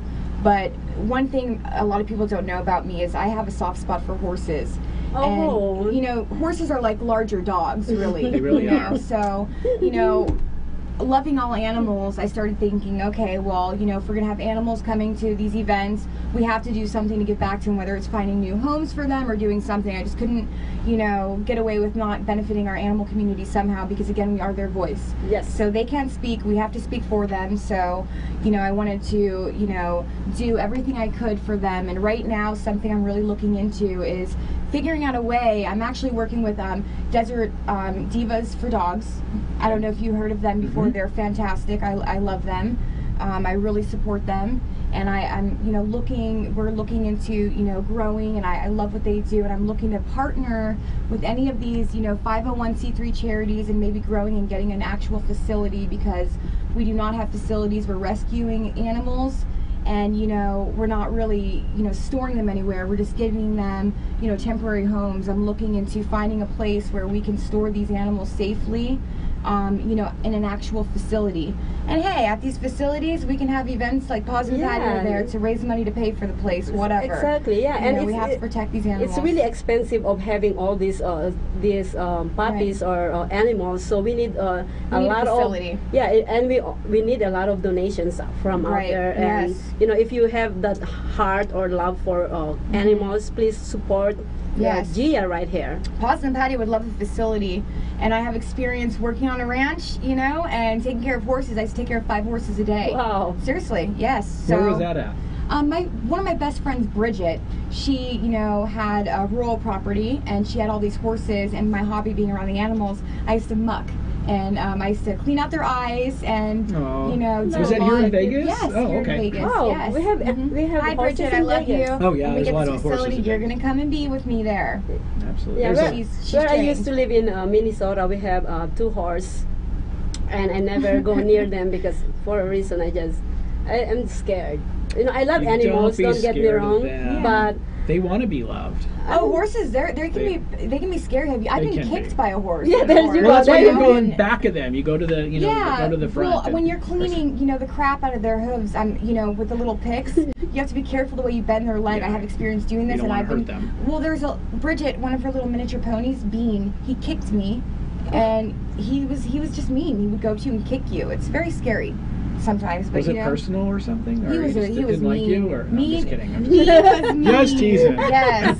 So make sure, folks even out there, if you're looking to adopt a forever loving animal, cat, dog, bird, whatever, make sure you go and adopt and you don't shop. Yes. We're going to be back for our final segment in a few minutes.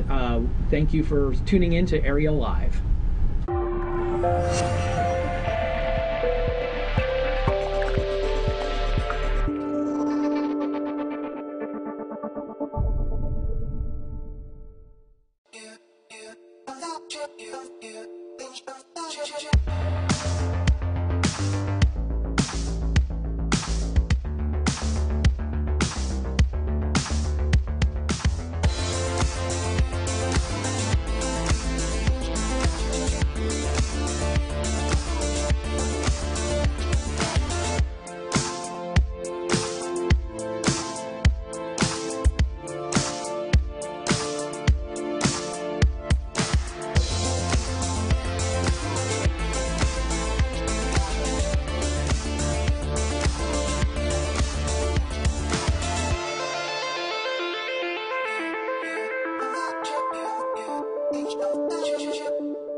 Welcome to the Live. Johnny, Stuart, and Friends. Slithering Idiot Show. Arielle and Bruce. Guy Dawson Show. 702 Roxy. Danny Vegas time.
Hello and welcome back to Arielle Live Show minus Arielle, because she is not live. She is somewhere just spanning the globe like a globetrotter, right?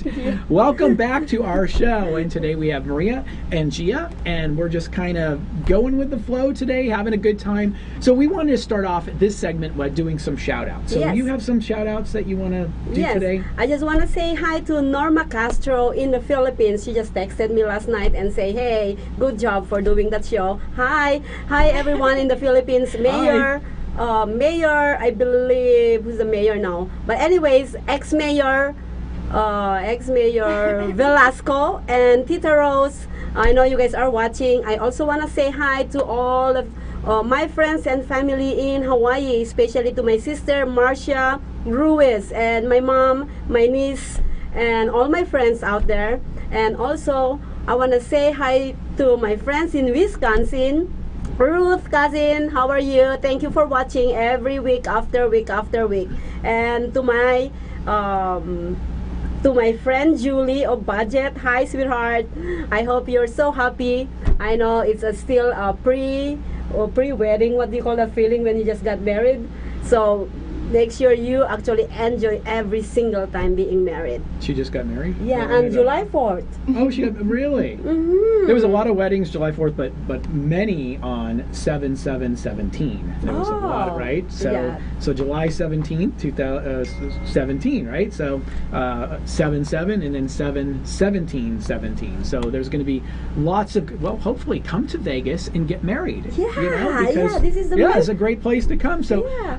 The last couple of nights, I was actually honored to be a judge for the Miss US and Miss World Premier Beauty Contest, and there was 7 of us that actually judged it. So I wanted to just do a little shout out. I was at the Orleans Hotel, and the ladies were just wonderful. But a special shout out to Wendy Rosso from Minnesota, and who actually was Mrs. Premier World, who won, and then Mrs. US Premier World is Stacy Benswick from Washington. So congratulations, lady. It was an honor to meet both of you, and I know you're going to do the pageant proud, and it was a great opportunity. I've never had an opportunity to do that. Congratulations, ladies. Yeah. Good for you for being there. It was pretty neat. And I don't know if you have, well, and a shout out to my dogs, Carson, Coco, and Holly too. Our Coco's not doing good. I know.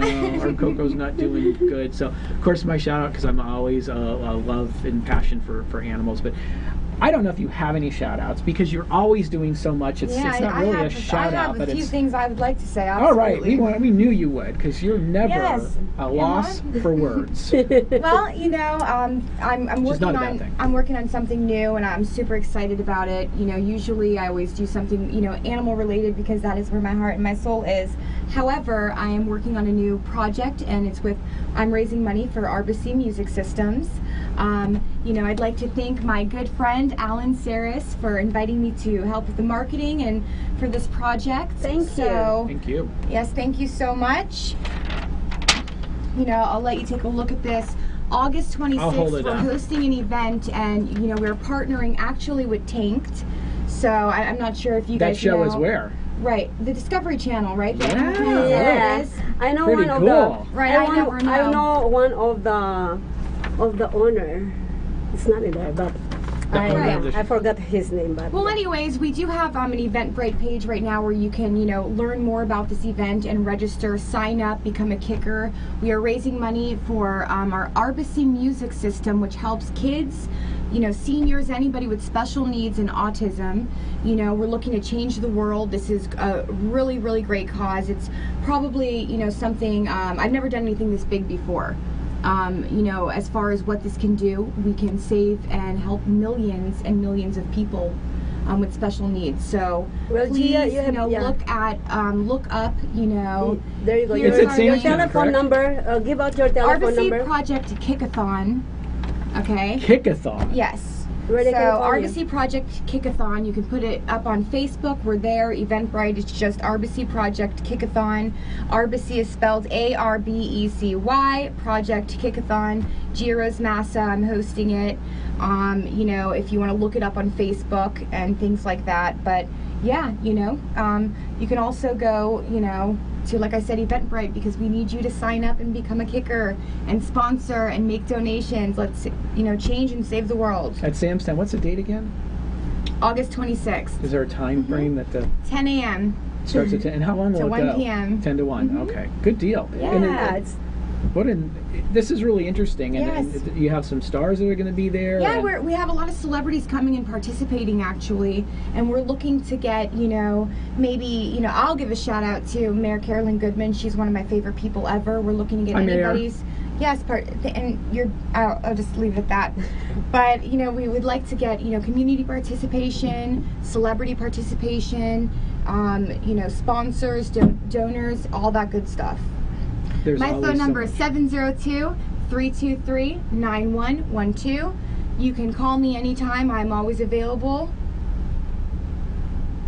24 hours? Yes. Well, like she just kind of left it there. I'm like, there's got to be more of that. No, that's awesome. Please reach out to me. I'm very accessible. Is that how you would say that? Accessible. There's again, we were talking about in the last segment. There's just so many good causes out there, and so many things. Whether it's homeless vets, homeless people, feeding the homeless.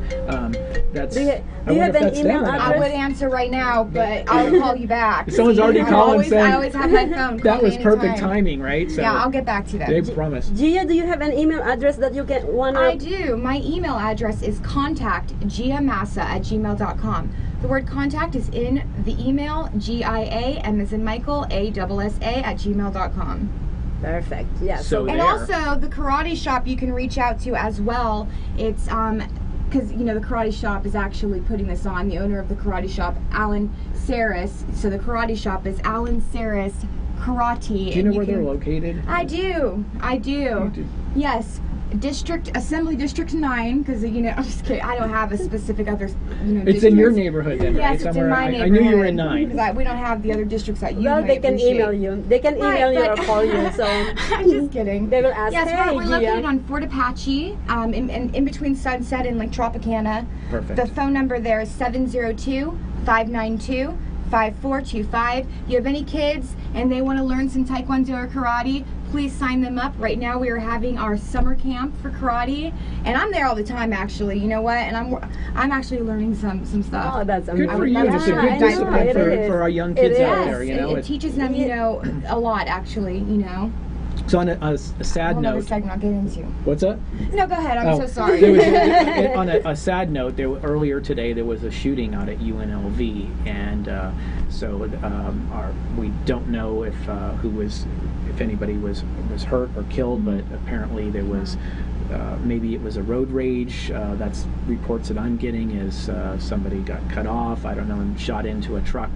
And parts of UNLV were closed. I think it's now open. I retweeted that. So hopefully there's no injuries or fatalities, but just folks that were checking in, asking what's going on over at UNLV, because maybe they just hadn't had a chance to see on the news that there was a shooting. And so stay tuned to watch the news, all what's happening with that. I can't wait to find out too. But really sad the violence is going on. But we only have about a minute and a half left. There's anything else? Yes, I just wanna invite everybody to come and see us live at Seafood Market with our artist Victoria Visoke on July 29 from 12 to 4 p.m. So we do this every last Saturday of the month. Where's that at? Seafood Market at Maryland Parkway. Maryland and where? Do you know where it is? Flamingo and Maryland. Flamingo, Maryland. Yes. So please I come. knew that, but I wanted you to say it. Thank you. And yes, come in, and if you can sing, come in and join us. We are looking for talents that can sing and join our artist Victoria Visoke and her concert on December. I don't have exact date yet, but yes. What if you can't sing? Can you still come in? Yeah, come and watch us, of course. Yeah, come and watch us and have some. Because Gia can sing, she'll probably show up. I hear the owner of I Love Cotton Candy, that truck. She's a great singer. Oh, nice. Yes, always looking for talent. Yes, so, always looking for talent. So come and join us. And I want to say hi to Mr. and Mrs. Visoke. Please give us a call. And this is hosted by me and Arielle. So. Oh, good. Yes. Well, we really appreciate you tuning in today. Thank you. And Arielle, I hope we did you proud today. Gia, Maria, myself, Mark Menendo, thank you so much for watching. See you next week. Have a good day.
Welcome to the Live. Johnny, Stuart, and Friends. Slithering Idiot Show. Arielle Live. Guy Dawson Show. 702 Roxy. Danny Vegas time.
Gene Wood's racing experience, named for the racing veteran and three-time champion, packs big racing action into extremely fast, high-performance karts that let you battle the other competitors side by side, just inches off the ground. Though the Las Vegas Strip provides a glittering backdrop, to the drivers at Gene Wood's racing experience, the blinking lights are all a blur. Behind the wheel of the high-performance karts, you'll zip around the half-mile track at speeds faster than other standard racing karts' top speeds. Drivers learn to commandeer the speedy karts through an instructional video before they are let loose onto the curving track for 10 heart-pounding laps. We are located at 121 East Sunset Boulevard in Las Vegas, Nevada. You know what? It's time to go racing. Let's get her done!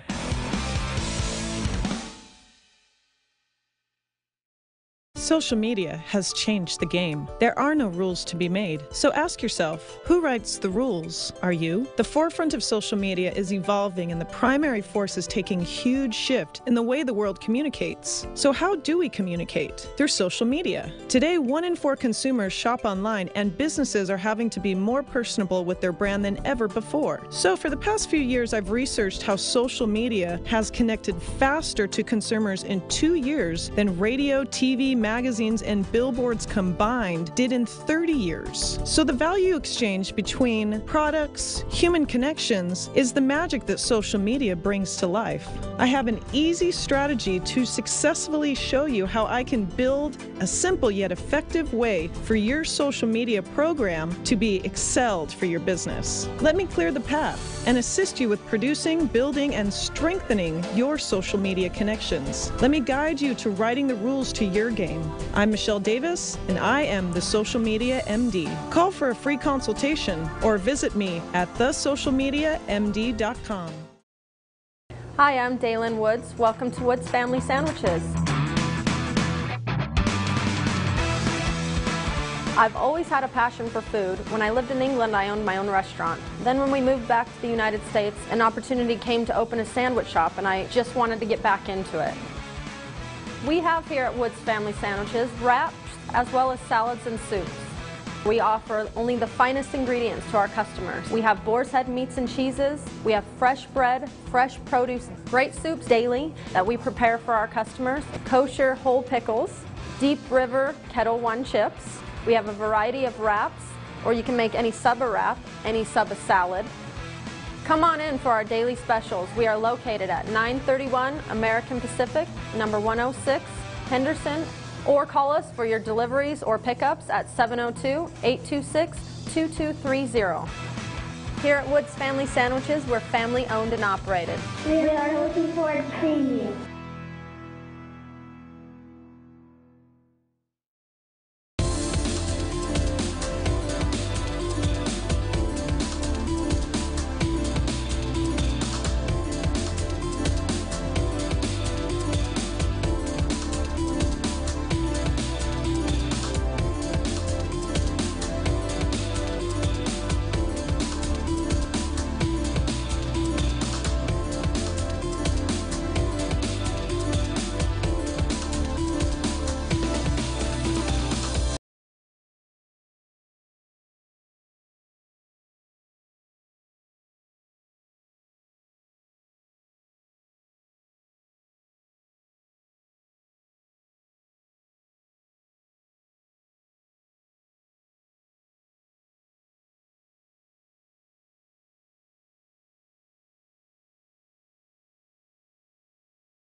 And welcome to the Hall of Fame. Hi, everybody. This is Bruce Commander Garrett, and right now on the World Center Broadcast Media, and we're so glad to be here giving great information on this wonderful day. You know what? Wherever you are, become a fan. And if you right now at WCOBM.TV and you see it live, share it right with all your friends, and they can watch it on their Facebook, because we are the social media network in the world where you can watch it on your cell phone, on your smartphone, on your computer, laptop, anywhere, and we're growing with our studios here in beautiful Las Vegas and in Hollywood, California.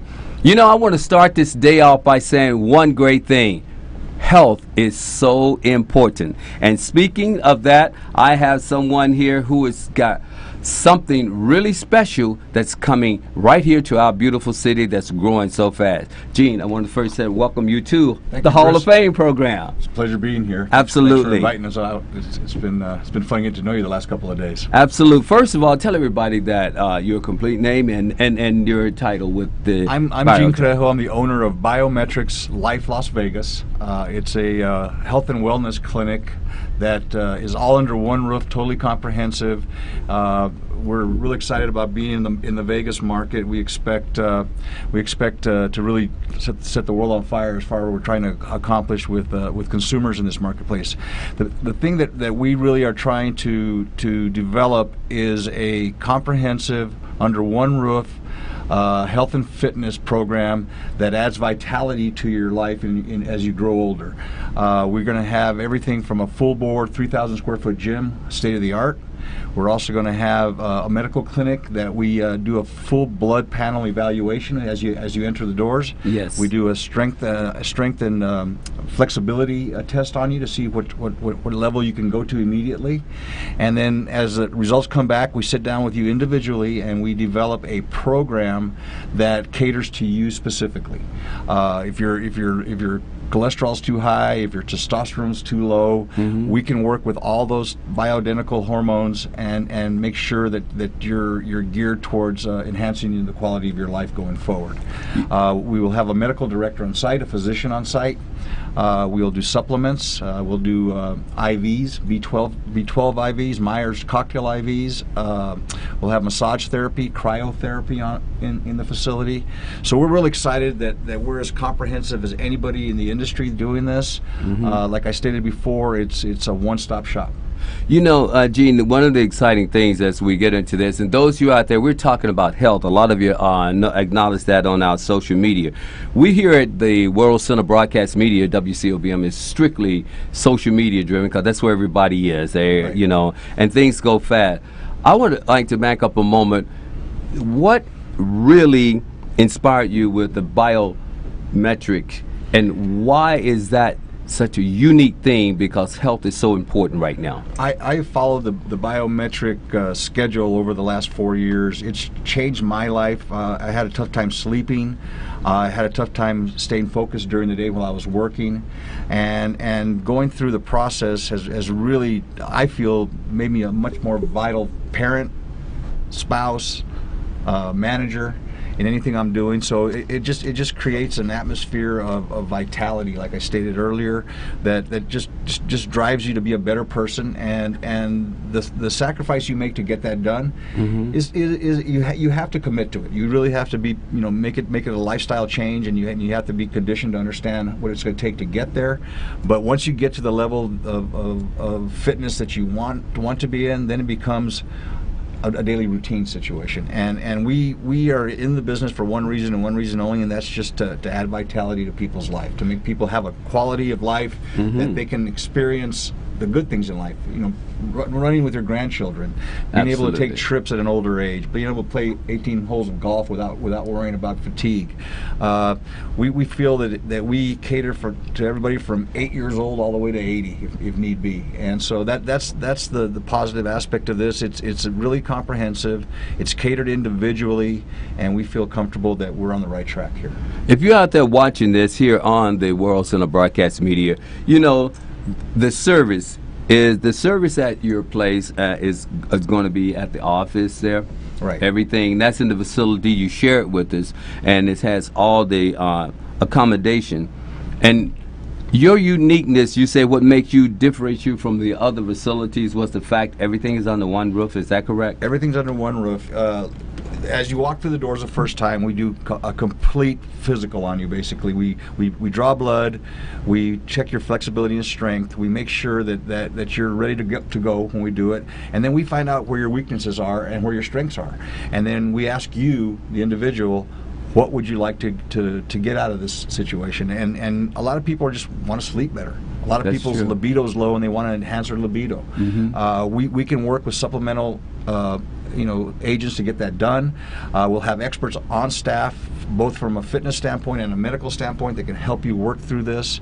And what we really like is that the metrics we use, we measure on a regular basis. So every 30 days or so, we're going to bring you back in. If you had a cholesterol problem, we're going to look at that issue and make sure that it's starting to move in the right direction. If not, we'll tweak it again and make sure that you're getting what you deserve out of the program. And so basically, like I said, it's the thing I really love about it is that we measure often. And the second thing is that the results are quick, and people start seeing results in 4 to 5 weeks, and it really motivates them. And we're excited about the potential in the Las Vegas market. You know, where are you going to be located in Las Vegas come August? We're going to be at 4280 South Hualapai Road. Hualapai, yes, okay. It's between Tropicana and Flamingo, right off the 215 in Southwest Vegas. We're excited about the location. It's a great location. Yes, it is. And easy off, easy on the freeway. We can reach the southern part of Las Vegas and the northern part of Las Vegas. And so we're pretty excited about that potential. It's a 6,000 square foot facility. 3,000 of its gym and 3,000 of its medical clinic. Fantastic. And so, like I said, once again, if another thing we want to also do is we want to take into consideration your time. So we like to do everything by appointment, if possible. Yes. And that way, when you walk through the door, there's no sitting in the lobby. There's no waiting on a trainer to get there. Any of that kind of stuff. Immediately, you get into the facility and get what you need done, and you're out of there. Our workouts are somewhere between 36 and 42 minutes, and you felt like you worked out in that time period. That's about all you need. And then on top of that, we sit you in front of a nutritionist, a certified dietitian nutritionist, and they'll work with you on diet. Once again, if you need supplements, if you need B12, if things like that, all those can be administered under that roof. So we're excited about the potential and the comprehensiveness of our program. You know, Gene, I want to break it down, because when it comes to health, you know, everybody has a vision of when they think about. They mostly think it's the people who are into health or are healthy all the time. What are maybe the top 3 things that you've seen that people really do get into this for, that they find missing in their lives? First and foremost, everybody wants to lose weight, it seems like. I mean, if you're a little heavy, if you don't feel comfortable with the way your clothes are fitting, that's something we can approach and get done quickly. Other people are especially as they get older in life, energy levels are dwindling, and they want to be able to have that energy level they had when they were in their 30s and 40s, and so we can work towards building that back up. A gentleman at the age of 36, 37 starts losing testosterone. They wonder why they're lagging, why they're sagging, why they're not doing the things they are. We can up that quickly with the shot of testosterone. I mean, there's situations that we can get through with people that are very simple fixes, that they don't realize how simple the fix is, and you know, I really think this is going to be a lot of the new healthcare going forward with the mess we're having with the healthcare system right now.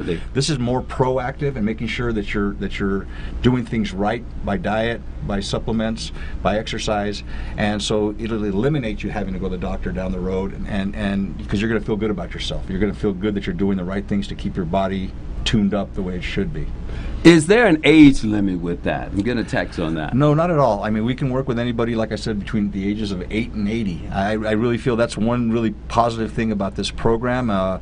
We have elite athletes in our facility, and we have soccer moms in our facility that just want to look good when they're shopping or when they're picking their kids up from school. So we're excited about just that it encompasses total population.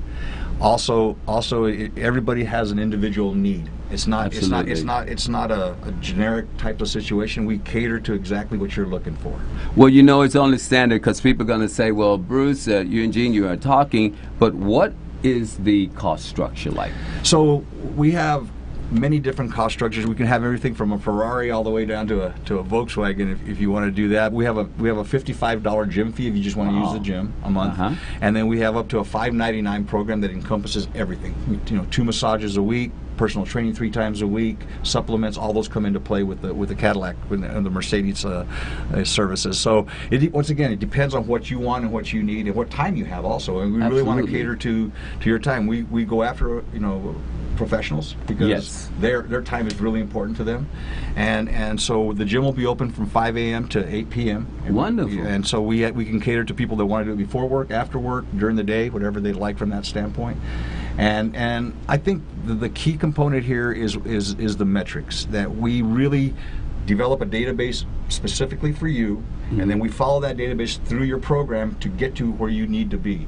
And if it's not working, we'll like I said, we'll tweak it. We expect the commitment coming back from our clients. That's going to be a big portion of this, is that they commit to it, that they really want to get this done. And we'll know pretty quickly into the process if they're following the protocol, or they're following what exactly they want to get done with themselves. One of the things I find so fascinating with what you're sharing with me is the fact that you all take information from each client and develop themselves and that program that fits them. So when they go there, they just don't think they just getting a whole big package and none of it's catered toward their needs. And another big issue, I think, in the health and fitness industry is that people go in and they go full bore immediately into the program, and they get sore, they can't sleep well, they're hurting, and we work them through that. We guide them through that process to make sure that they're exercising in the correct manner, they're using the right posture, they're lifting the proper amount of weight. The cardio activity is where it needs to be for what they want to accomplish. And so there's a lot of things that we can look at that are different, once again, by individual on what they need. Well, we are social media driven, and the fact that I want you to take just a moment to speak directly to the loyal customers that you have and the future customers, and let them know why your company, Biometric, would be an ideal solution for them here in Las Vegas. Well, I fully understand that social media is trending through the roof right now as far as believability, and what people are really looking for is people to ensure them that what they're paying for, they're going to get the most out of. And social media is a way of explaining to people from a human perspective exactly what we're doing at Biometrics. Bloggers have become the big deal now. YouTubers have become movie stars, basically, in this world we're living in now.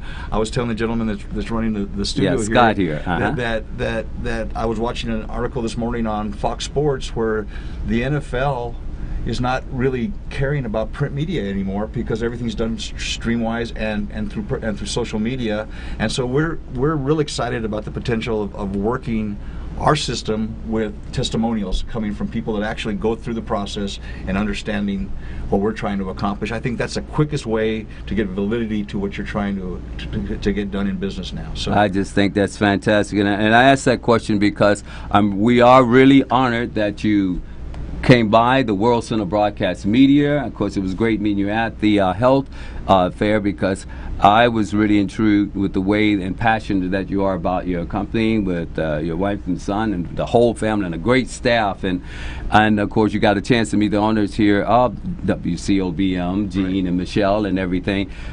Here on the Hall of Fame, before we go, I first want you to give us that address, and I have a question that I'll ask you. Okay, it's 4280 South Hualapai in Southwest Vegas, right off the 215. It's like 2 minutes off the 215, and it's a 6,000 square foot facility.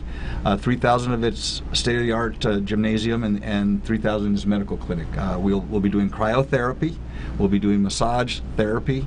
We'll be doing Botox. We'll be doing hormone replacement, and so we feel we're covering all the bases, and we'll have a certified nutritionist on staff that can help you, guide you through meal planning. We're right now contacting local chefs to help us to develop menus so that people can understand they can have good tasting food that's good for you. A lot of times, kale and things like that turn people off a little bit, but we're going to be able to put together recipes and things that really help people go home and follow the protocol that they want us to the expectations they're expecting from us. So, well, Gene, I thank you so much, and the reason I ask that, because this our station and network here at the World Center Broadcast Media is a great way to educate, and that people can listen and watch in their own privacy on their phones or their computer the details. And sometime maybe we can have the shelf or one of the people you work with you come and share their story with you as how passionate they are about helping. I think it's unique. I thank you so much. But I was going to ask the question here on the Hall of Fame, because people come on that know what they're doing. I always ask the question, if you look into the camera and ask America, anywhere in the world, anything, it could relate to health or whatever you want, what would you say out there? I think I would say, are you tired of being tired? If you are, come to Biometrics at 4280 South Hualapai Road, and we'll fix that. Most of America's tired. People are working hard. They have tough lives when they get home with their kids, and this is a way to enhance the vitality of your life. So if you're tired of being tired, come to Biometrics. I thank you, my friend, for being on the show. Thank you so much. And thank you out there for watching the World Center Broadcast Media. Remember, share, share, share. And remember the WCOBM, the only one like it in the world. And watch our wonderful studios here in Las Vegas and our studios in Hollywood, California as we grow. Thank you so much. This is Bruce Garrett with the Hall of Fame.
Johnny, Stuart, and Friends. Slithering Idiot Show. Arielle and Bruce. Guy Dawson Show. 702 Roxy. Danny Vegas time.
Gene Wood's Racing Experience, named for the racing veteran and three-time champion, packs big racing action into extremely fast, high-performance karts that let you battle the other competitors side by side, just inches off the ground. Though the Las Vegas Strip provides a glittering backdrop, to the drivers at Gene Wood's Racing Experience, the blinking lights are all a blur. Behind the wheel of the high-performance karts, you'll zip around the half-mile track at speeds faster than other standard racing karts' top speeds. Drivers learn to commandeer the speedy carts through an instructional video before they are let loose onto the curving track for 10 heart-pounding laps. We are located at 121 East Sunset Boulevard in Las Vegas, Nevada. You know what? It's time to go racing. Let's get her done!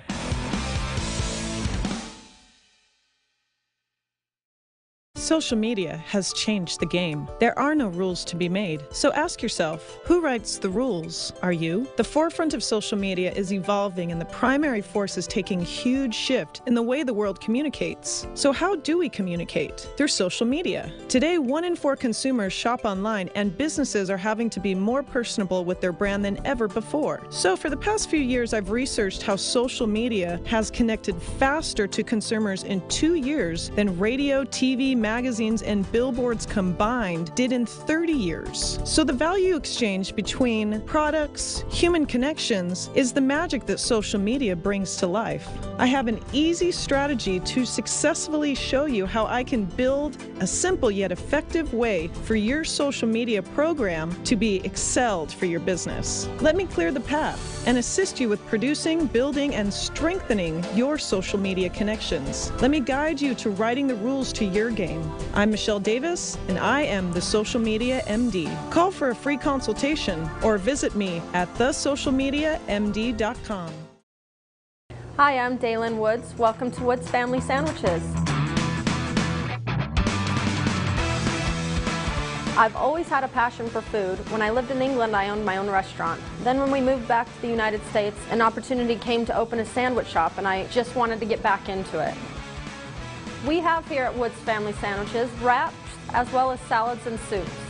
We offer only the finest ingredients to our customers. We have boar's head meats and cheeses. We have fresh bread, fresh produce, great soups daily that we prepare for our customers, kosher whole pickles, Deep River Kettle One chips. We have a variety of wraps, or you can make any sub a wrap, any sub a salad. Come on in for our daily specials. We are located at 931 American Pacific, number 106, Henderson, or call us for your deliveries or pickups at 702-826-2230. Here at Woods Family Sandwiches, we're family owned and operated. We are looking forward to seeing you.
Welcome to Unstuck TV. Today we have a special edition for you. Rather than having one of our normal speakers on, today we have a special guest, Denise Newcomb.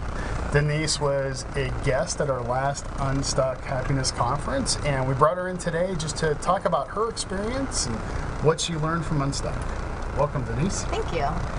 So tell us how you got involved. How did you find your way to our last conference? So a friend of mine, Amanda, she told me about the Unstuck conference. I just recently moved here to Las Vegas and just finding my way around town and, you know, not really quite comfortable with everything, so I was feeling a little stuck in a lot of ways. And she told me about the conference, and I went, and it was absolutely amazing. So tell us about your experience. So I basically cleared out my Saturday and went there, and every speaker had something that I could relate to, and I left wanting more, to be honest. Okay. Can you give us some examples, just some takeaways that you got from the last conference? Yeah, I mean, it made me feel a lot better to know that other people in different aspects of their life, like, you know, better paying jobs and things like that, like, were going through the same struggles as I was, as far as like depression, anxiety, and being down on their luck, and just being able to pull through it. That's one of the things I love about running the conferences as well. We had people who literally had spent time homeless, who are now serving homeless, up to people who were very successful rising stars in politics and in business, and everybody shared that common bond of having been stuck and having to go through a process to get themselves moving again. So today is a little bit different. We're opening it up for our guest, for Denise to have a little Q&A session with me about the conference itself. So, yeah, so anything you'd like to know? I do. So how did you get into public speaking? That's a great question. Never would have imagined it, but back in April of 2009, I had a daughter. Abigail was born April 20th, 2009, and my daughter was born with a genetic disorder of trisomy 18. And she lived with us for 2 days before she passed. And there was a lot of stuff in that time. I had only been married for 3 months. My mom died like literally the day after I found out that I was having a daughter. Found myself alone and miserable for a while. And I actually sat down and started writing. Just all this head knowledge that I hadn't started applying to my own life yet. And I just, for about a week and a half, just wrote down everything I knew about getting myself moving again. And that's how I came up with my first book, Finding Your Happiness. And after that, I had the book, and I'm like, well, what am I going to do with this? And I should start speaking. So I joined a couple different organizations for speaking. I found the National Speakers Association, joined that. I went through their academy training program, and just met some really amazing people through that process, and started doing my own workshops. And actually had a radio show that was the Finding Your Happiness show. Started doing my own small workshops just based on the book, and that's it. It's not something I ever imagined I was going to do. I never meant to do it. It was literally my own healing process that brought me to a point where I realized that I had something that can help people, and just sharing that. So that's how public speaking became my life. So awesome. So how did Unstuck come about from all of that? Unstuck was another very fortunate accident, you could say.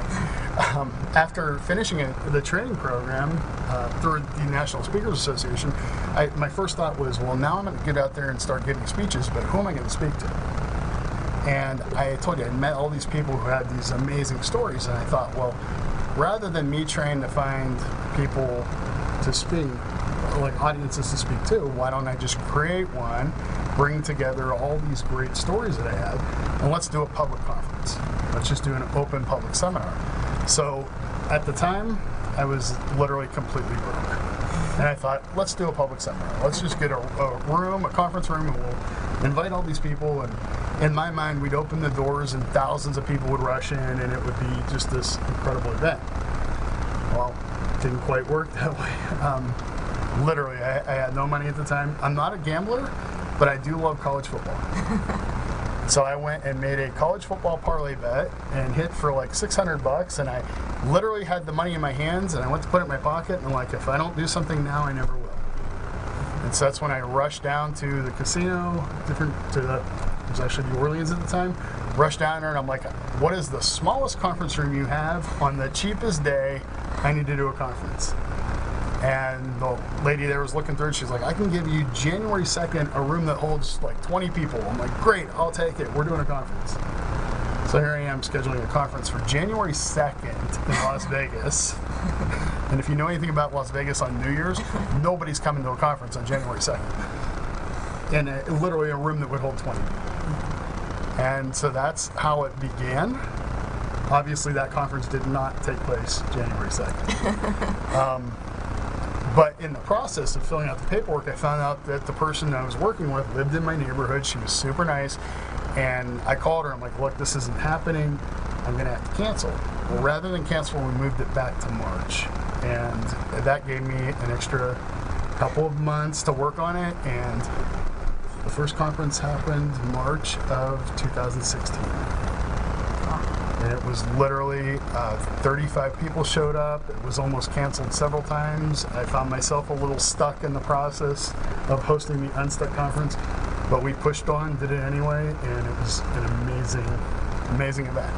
Awesome. So how has it evolved since then? Wow. It has evolved tremendously. That first event was literally just, I handpicked a bunch of speakers that I knew had great stories, but none of us had any experience with social media, marketing, promoting events, sponsorships, anything. It was literally, let's get a room, invite all your friends, and I kind of even made a deal with everybody. I'm like, if you guys bring people, I'll split the profits with you, and we'll just have a great day. And of course, nobody did anything because none of us really knew how. Yeah. So how we got 35 people there was actually amazing. We had people found it online, and people came from Atlanta and all parts of California. It was awesome to have people there, but we really didn't know what we were doing structurally of putting on a conference. So we have learned a lot in a very short time. The group of people have, some have changed, some have stayed the same. I try to mix it up so that we have about half of the conference new speakers every time, which I'll tell you a little bit more about that as we move on. But it has literally been such a learning process, and I love it. I really wouldn't have it any other way. Awesome. So, you obviously got to see the most recent one. You didn't get to see the first one. Right. So from an organization standpoint, is there anything that stood out to you just in the manner that it ran? It was just very inviting. People were super nice, getting involved. Like there was a couple different activities in between speakers that you could really get like hands-on, and it wasn't just the speakers there, it was the whole staff, and just keeping us entertained and motivated. By staff, she means volunteers who were awesome at helping out, because there was no staff at that point. So. Yeah, misspoke. No, I love that you thought that though, because it gave the impression that people were bought in by that point. Yeah. We had people that have come alongside us and are willing to help and donated their time and their energy because they believe in what we were doing.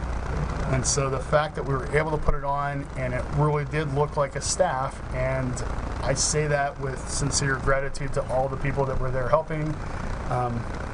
That speaks volumes for the speakers that were on stage and the kind of caliber of people that we had. So I'm very thankful for that. We are going to take a break here for a minute, and we will be back talking with Denise Newcomb.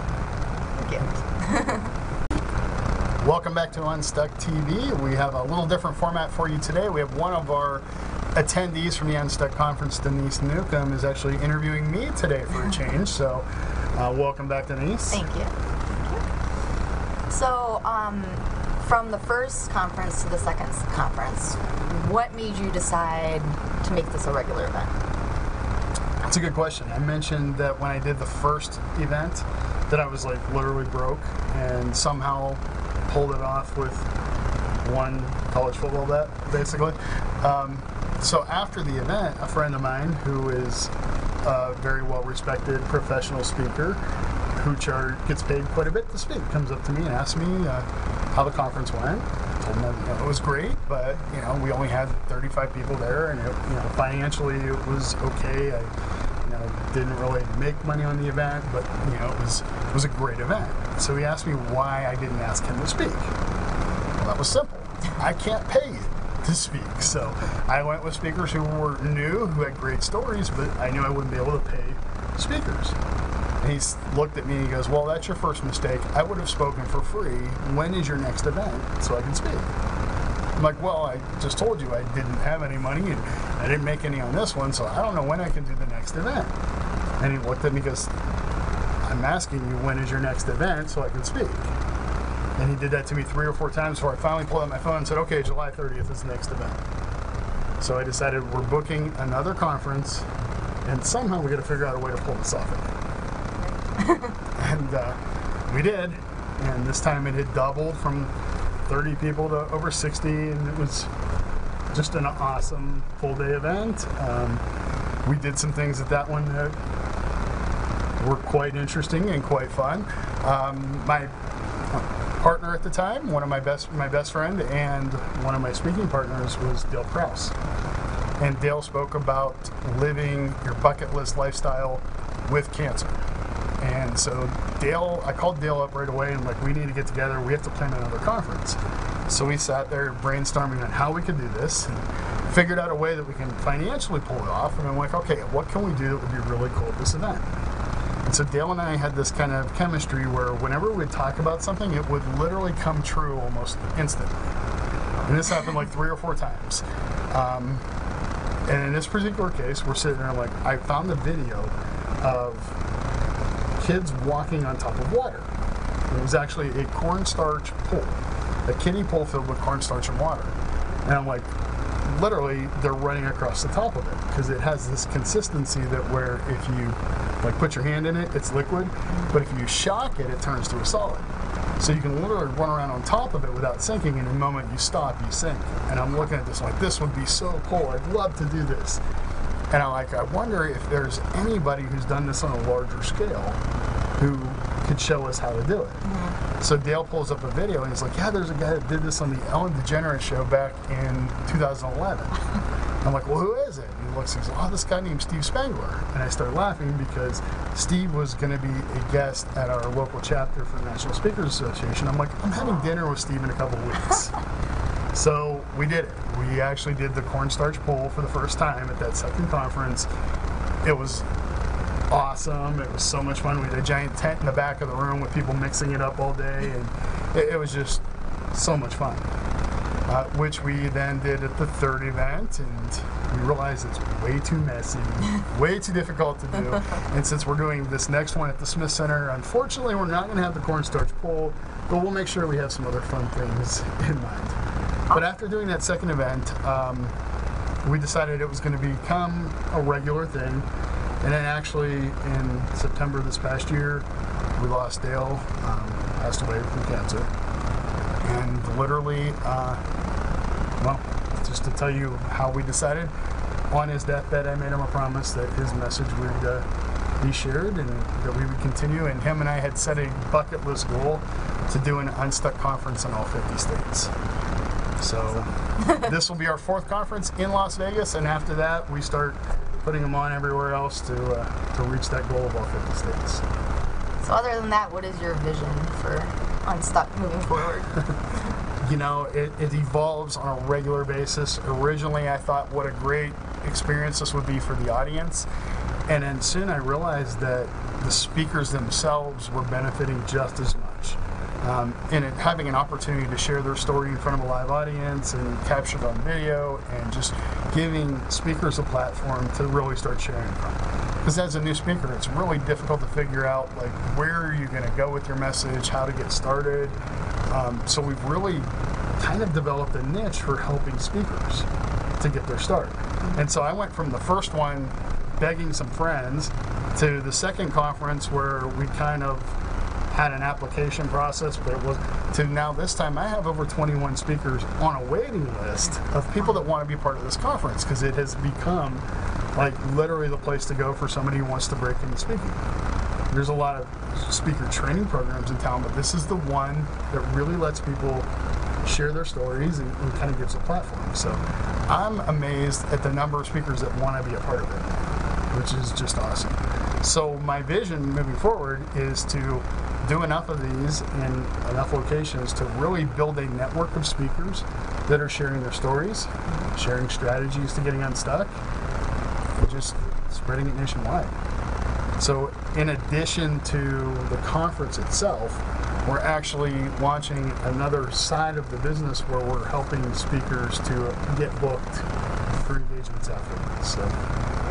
So there's tons of stuff that we're doing to help people to get unstuck and move forward, and to help speakers to share their message. So who should come to Unstuck? Who should come? Everybody. Do you know anybody who hasn't been stuck? No.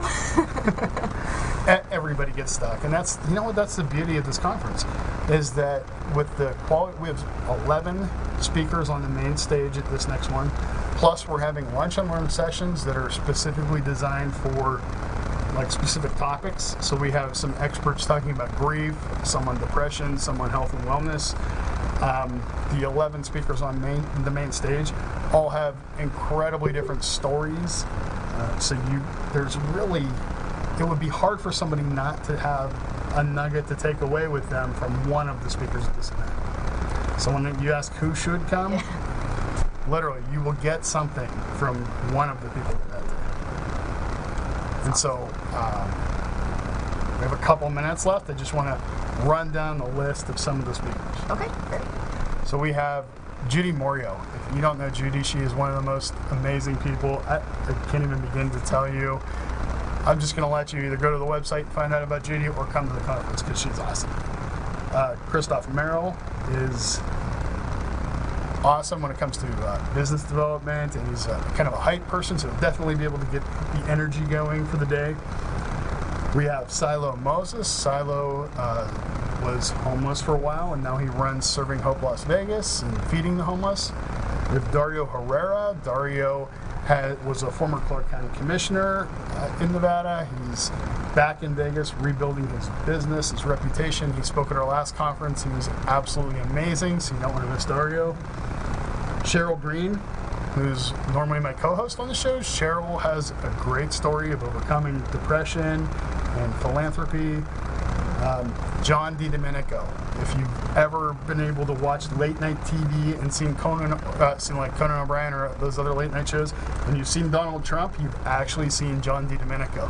He's the #1 Trump impersonator in the world. He is so funny, and he's going to be our MC and speaker for the day. Eddie Garcia. Eddie was a guest on our show a couple months ago. Eddie was a Clark County School District Dean of Students who caught a flesh-eating bacteria, lost both hands and feet, and he's still out there coaching youth sports on a regular basis. Patty Faduli is actually a former Las Vegan who's now in Houston, but she talks about losing 4,000 pounds, which was really just chasing after material things rather than things that really matter in life.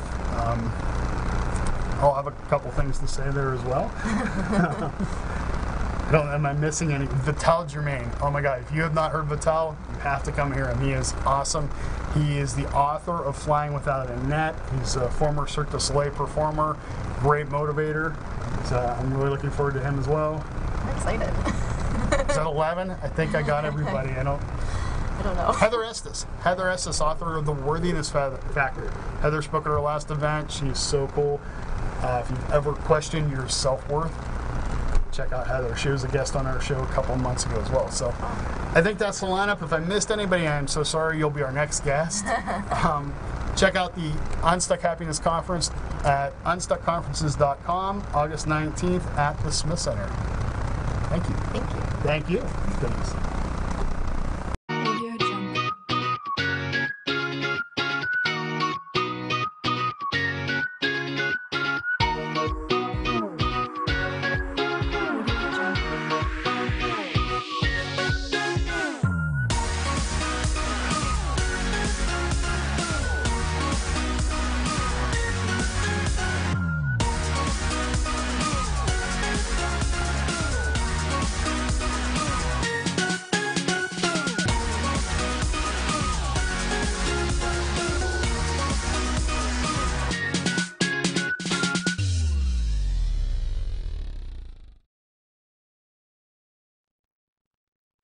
and welcome to Stephanie's Movie Reviews. I am your host, Stephanie Thompson.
Hello, everyone, and welcome to the Guy Dawson Show at the World Center of Broadcast Media, WCOBM.com.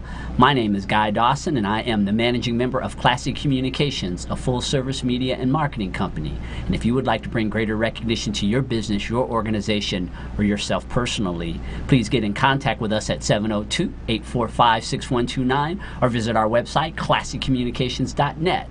We are broadcasting to you live from the Gene Woods Racing Experience in fabulous Las Vegas, Nevada, just a stone throw. Woo! That was a long one. Elongated. Yeah. You elongated the takeover this time. It's from my diaphragm. The idea is that I'm throwing the stone because we're very close to the Las Vegas Strip, and yes. The queen of all media, Corintha Turveline, is, just as all my other co-hostesses have done, has completely hijacked my intro. It's She's my just job. Nicer about it. Yes. At least you're nicer about it. Oh, good. I'm glad to hear that.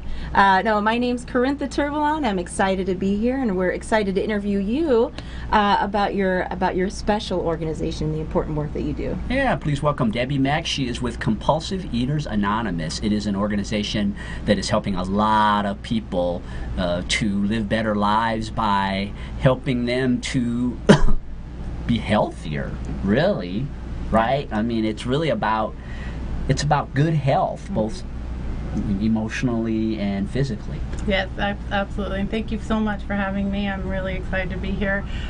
We do, it's more of food addiction than health reasons. The health benefits come with eating properly. I mean, what you put in your body is part of your health and well-being, and it definitely it affected my health and well-being. I'll speak for myself, because when I was 13 years old, I was over 198 pounds, and I tried Weight Watchers and I tried all the diets, but they didn't really work for me, because once I started eating, I couldn't stop. And I remember there were times when I would go to the kitchen and get 5 plates of food and not know why.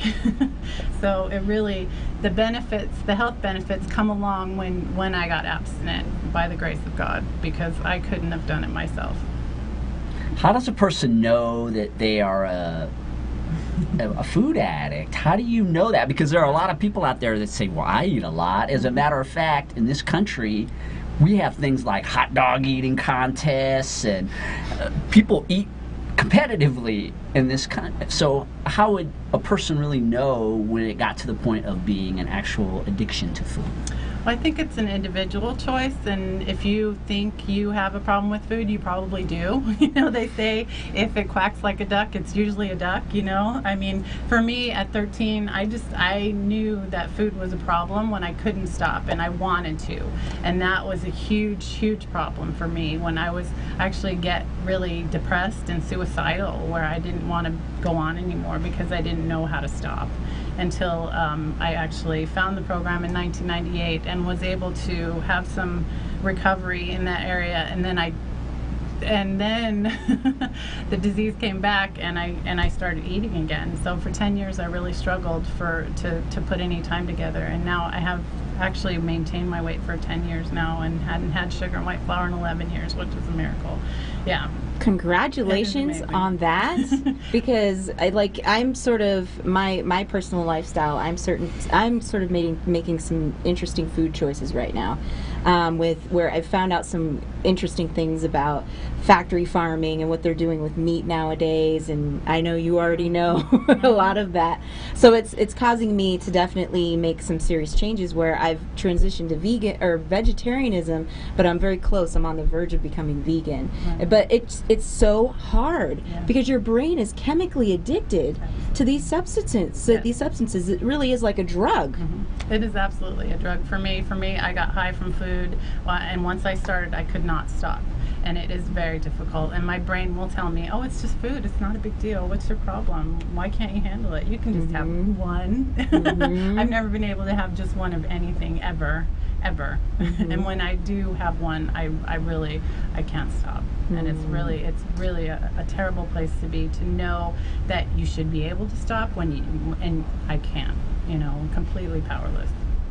Absolutely. My firm is actually representing Compulsive Eaters Anonymous, and so I've gotten a lot of really intimate information about what this addiction is and how widespread it is, what kind of a state is a person in when they come to CEA How?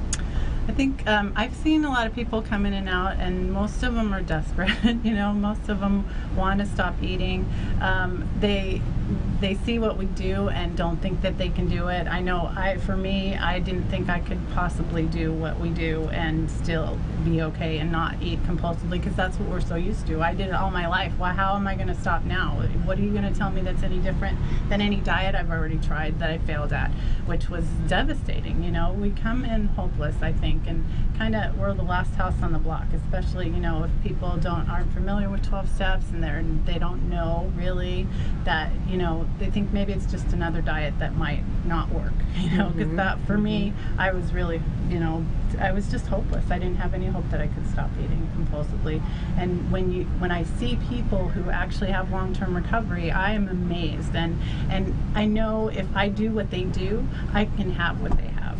And I've never experienced that in my life. I didn't think I could have that until I started just doing what my sponsor told me. And I'm grateful, by the grace of God, like I said, that I don't have to eat compulsively. And there's a whole nother life out there, and that I get to be happy, joyous, and free from food addiction. Because I would think about food. I would think about where I was going to get it, how I was going to get it, when I was going to eat it, what it was going to look like. Worrying about weight and how the health concerns and everything that goes along with compulsively eating, not being able to walk, and just laboring, to breathe. It's very difficult when you have so much weight on your body. You can't. It's hard to move. And people say exercise and do all these things. Well, you can't do that when you're a compulsive eater. I had a really hard time in school, and it's really hard to live as an obese kid. It's just not fun at all. Definitely. I also feel like as women too, there's that added element, it does affect men as well, in terms of their self-esteem, but I feel like as women there's all this pressure, right, from Western society, and we see the magazines and the media out there, and there's it's constantly like, this is how you can lose weight, don't you want to be skinny like this model, this and this, we have very kind of beauty standards that are super impossible to basically, to achieve. And yet, they wonder why we have so many issues with eating in this country. And I'm like, well, look what you're putting out in the media. Yeah, that's just another obsession to try and control and enjoy my eating, to buy the exercise, buy the new diets, and they make a lot of money doing that because people want a solution and they think that might be it. But if you're doing something that's not sustainable and you can't maintain, how long are you going to do it before you gain the weight back, And it really, for me, it was always, I'm going to do this until I start eating again, and that's what I would do. I would even try to manage it by not eating all day, and then when I started eating, because I knew when I started eating I wouldn't be able to stop, so I would not eat all day and then just have my meals at night, and then once I started eating at night I couldn't stop, so I would just gain all the weight again, so it was never something I could sustain. This program, it's free. You get, wow.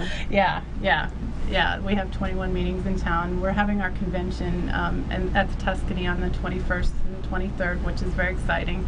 There's people that support you and help you. I get to call my sponsor every day. I get to talk to her every day about what's going on and what I was eating over. It wasn't just what I was eating. It was my emotional nature. It was my prey to misery and depression and all these things that I already have. You just add the food to try to mask that, and then I couldn't.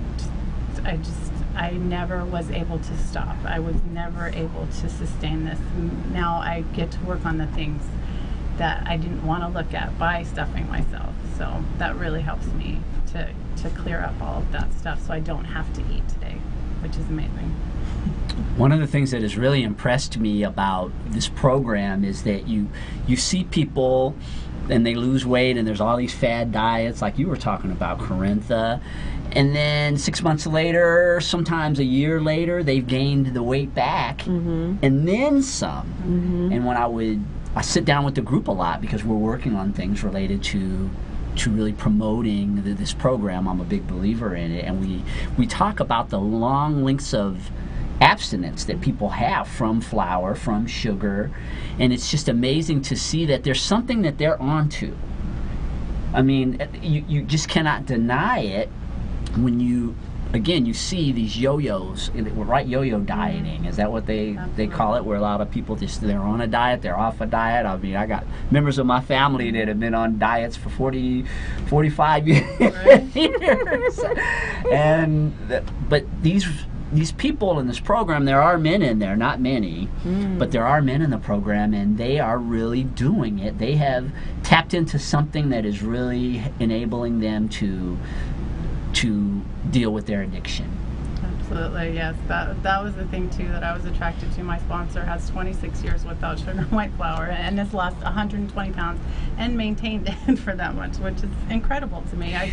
You know that there's something else happening there, because that's not possible. I don't think you ever see anybody do that, and I've never seen anybody do it. I didn't even think it was possible until I met her, and I'm so grateful that, you know, I know for a fact that God is doing for me what I can't do for myself. I know for a fact, because I was never able to stop. I would always want to stop and wake up in the morning and go, okay, today's the day, I'm going to do it. And by 10 o'clock I would be eating compulsively and wouldn't be able to stop. And it's very, very hard to live that way. It's hard to get up in the morning, it's hard to get out of bed, but I'm grateful that I don't have to do that on a daily basis. It's really a miracle. We definitely live in a society that promotes compulsive eting. Oh yeah, I mean, absolutely. Everything. I was in the grocery store yesterday, and I just wanted to go in and get a snack really quick. You know how you're out on the road and you just want to stop, grab something really quickly, and it's like the whole front of the store is all carbs. I mean, it's just, they force you to have to go all the way to the back to get to the fruit or the meat or anything that's not processed is all pushed in front of you. Basically, they're just steering you to eat compulsively, right? Because that sugar triggers you to, and I'm not a doctor or anything, I'm not, please don't, I don't know if I have to do a disclaimer about that, but what I'm saying is it's so prevalent in our society is that they actually, we're programmed to be compulsive eaters. Yes, it is. Even in the schools, they don't take out the sugar and flour. They're feeding it to the kids because they're addicted too, probably. And I know my son has issues, and it's really hard. I have to pack his lunch because the food that they're giving them is not healthy. It's really not. And they say, well, that's not what they want. But if they didn't have a choice what they wanted, and you promoted the healthy food, I think they would eventually get there. And I think a lot of the movement is going towards, you know, healthier eating and a healthier lifestyle, which is good to see. And I know there's a lot of vegans out there and a lot of good things happening, and I want to really focus on that. And I know that our program too can help people that are suffering, even, you know, if they don't want to stop eating, if they want to stop eating, we can help them. Yeah, because I don't even look at the stuff that's in front. I don't even notice it, which is amazing, because that stuff always was the minute I thought it, I had to go eat it. Twinkies, right in front of your face when you first walk in. Candy bars, as soon as you walk in the grocery store. I don't play with it anymore either. I don't even think about it, which is amazing to me, because that was all I thought about all the time. Absolutely. Well, it's, you know, it's easy to get into that. I mean, what's really sad is I heard something about how even when a baby is born in a hospital, how they even put something like in their mouth or something to instantly get them babies addicted to sugar. We done babies born in a hospital. Why? That's nuts. I don't understand, you know, the mentality behind that. But, you know, part of it, I think, is this whole kind of food culture that we have in this country, right? Where it's all about processing as much food as possible so that we can sell, you know, and that's really what it's about, unfortunately. And it should be more about sustainable, you know, ecological ways of looking at our food, and better, healthier ways of looking at our food and what we're feeding to our kids. Because I even see, like, I think about these kids that are growing up, and they're literally like, you see these 16-year-olds that are looking like 20-year-olds now, you know, and it's because of what they're eating. Yeah. You know? And not everybody has food addiction. I mean, if you put something in your body and you crave it more, usually that means you're addicted. But some people don't have the allergy, and that's a different story. But there are 400-pound 14-year-olds that can't stop eating, and they tell them to run. Really? You can't even walk when you're 400 pounds, let alone run. And that was the thing. I've never exercised. I don't exercise. I maintain this weight by eating what I eat, which is amazing. You look amazing, Thank you. by the way. I'm really jealous. I am amazed every day. It's all because of what I eat, really, because I don't exercise on a regular basis. I don't have to kill myself. That's the thing, is I had to kill myself when I was compulsively eating just to survive, and now it's amazing. It really is amazing when I put down the food that I can have a different life, and I can look really amazing, and like that stuff is incredible to me, because it's not something I always wanted to be thin, but I just never knew how, and this for me is how, and it's been working, and I don't want to ever change it. What else is different about your life now? Obviously you look great, your weight is definitely under control. How are you different in other ways since you've been in this program? I was painfully shy. I would not speak to people. I would stutter when I spoke to people. I could not I could never do this. Like, this is amazing to me, just to be here and to be with you guys and just to talk to you. It's really incredible that my self-esteem is amazing today. I used to really think really bad about myself, that I couldn't do anything, that I was worthless, that I was not worth anything, and a lot of that emotional stuff translated to what I would do to myself, in order to stuff that. And today I try to give myself affirmations and try to encourage myself to do the right thing, and just to be a part of life. I was never a part of life. I would wake up, eat, go back to bed. That's my day. That was my day, and I was probably clinically depressed because I was not participating in life at all. Today I get to show up and be a part of life, which is amazing. And it is because of the food, because I wouldn't be here if it wasn't for the food. I know I would be dead by now, or tried to kill myself at least. So, yeah, that's fun. I just wonder how many other people there are out there, and because we have to eat. It's one thing if you're an alcoholic or a drug addict, and That's true. You don't need liquor or drugs to live, but you need to eat to live. We have to eat. Yeah, and it's what we eat, though. We have to have, liquids to survive, too, but it's the choice of liquids that we make, and if I choose different liquids, then I don't have to start the phenomenon of craving that starts, because if I put alcohol in my system, too, it just starts the phenomenon of craving. So it's the same thing with the food. If I don't put those substances in my body, I won't crave them, and then I get to work on really the stuff that the day-to-day, trying to clean up all the stuff that I need to do and work the steps, and it's a 12-step program for food. So. I was going to ask you about that too. So what do you specifically do in terms of with this organization? Are you part of the promotion side of it? Are you in the meetings, running meetings? Yeah, I do a lot of everything. We don't really promote it. We're supposed to, it's part of our program to talk about what we do in order to help other people, is basically why I'm here.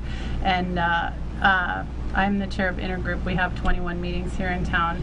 I also attend meetings. I'm a member of the 12-step organization, and we just try to help people to stop eating. And if newcomers come in, we try to get them a sponsor. I call my sponsor daily. I weigh and measure my food. I commit my food for the day, so I can know what I'm eating and not have to worry about it. So kind of commit it and forget it. I don't want to think about food any longer than I've already have. I think I've exhausted all those options.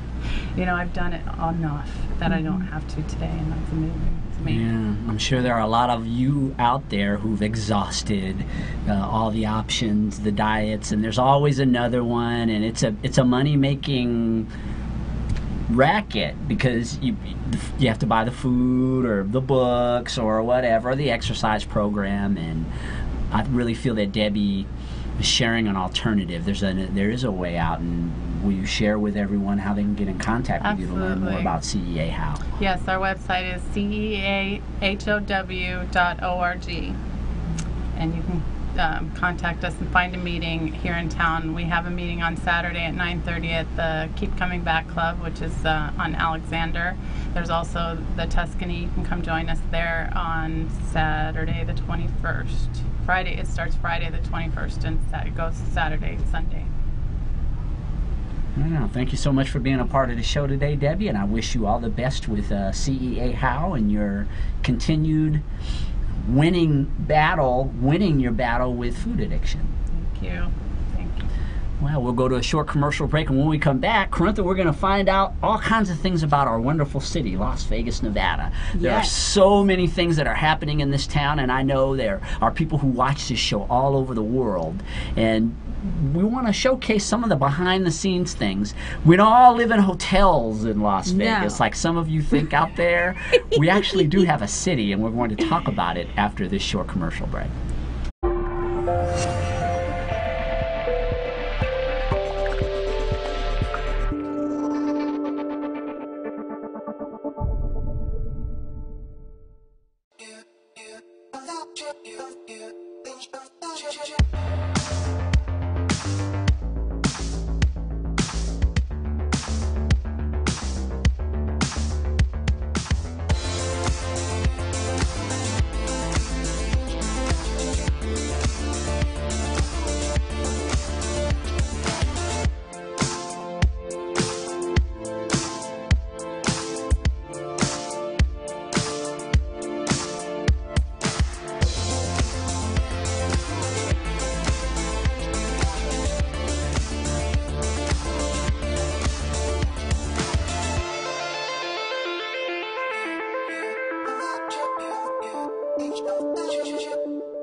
Johnny, Stuart, and Friends. Slithering Idiot Show. Arielle Live. Guy Dawson Show. 702 Rocks. Danny Vegas time.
Gene Wood's racing experience, named for the racing veteran and three-time champion, packs big racing action into extremely fast, high-performance karts that let you battle the other competitors side by side, just inches off the ground.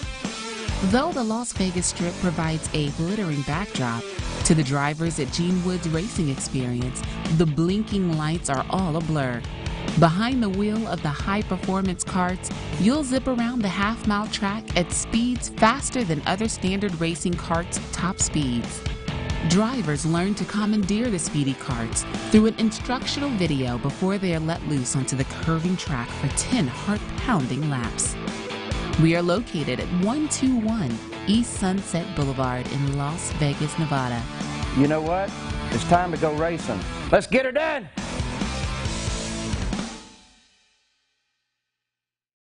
So Social media has changed the game. There are no rules to be made. So ask yourself, who writes the rules? Are you? The forefront of social media is evolving, and the primary force is taking a huge shift in the way the world communicates. So how do we communicate? Through social media. Today, 1 in 4 consumers shop online, and businesses are having to be more personable with their brand than ever before. So for the past few years, I've researched how social media has connected faster to consumers in 2 years than radio, TV, magazines, and billboards combined did in 30 years. So the value exchange between products, human connections, is the magic that social media brings to life. I have an easy strategy to successfully show you how I can build a simple yet effective way for your social media program to be excelled for your business. Let me clear the path and assist you with producing, building, and strengthening your social media connections. Let me guide you to writing the rules to your game. I'm Michelle Davis, and I am the Social Media MD. Call for a free consultation or visit me at thesocialmediamd.com. Hi, I'm Daylin Woods. Welcome to Woods Family Sandwiches. I've always had a passion for food. When I lived in England, I owned my own restaurant. Then when we moved back to the United States, an opportunity came to open a sandwich shop, and I just wanted to get back into it. We have here at Woods Family Sandwiches wraps as well as salads and soups. We offer only the finest ingredients to our customers. We have boar's head meats and cheeses. We have fresh bread, fresh produce, great soups daily that we prepare for our customers, kosher whole pickles, Deep River Kettle One chips. We have a variety of wraps, or you can make any sub a wrap, any sub a salad. Come on in for our daily specials. We are located at 931 American Pacific, number 106, Henderson, or call us for your deliveries or pickups at 702-826-2230. Here at Woods Family Sandwiches, we're family owned and operated. We are looking forward to seeing you.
You are watching The Guy Dawson Show at the World Center of Broadcast Media, WCOBM.com.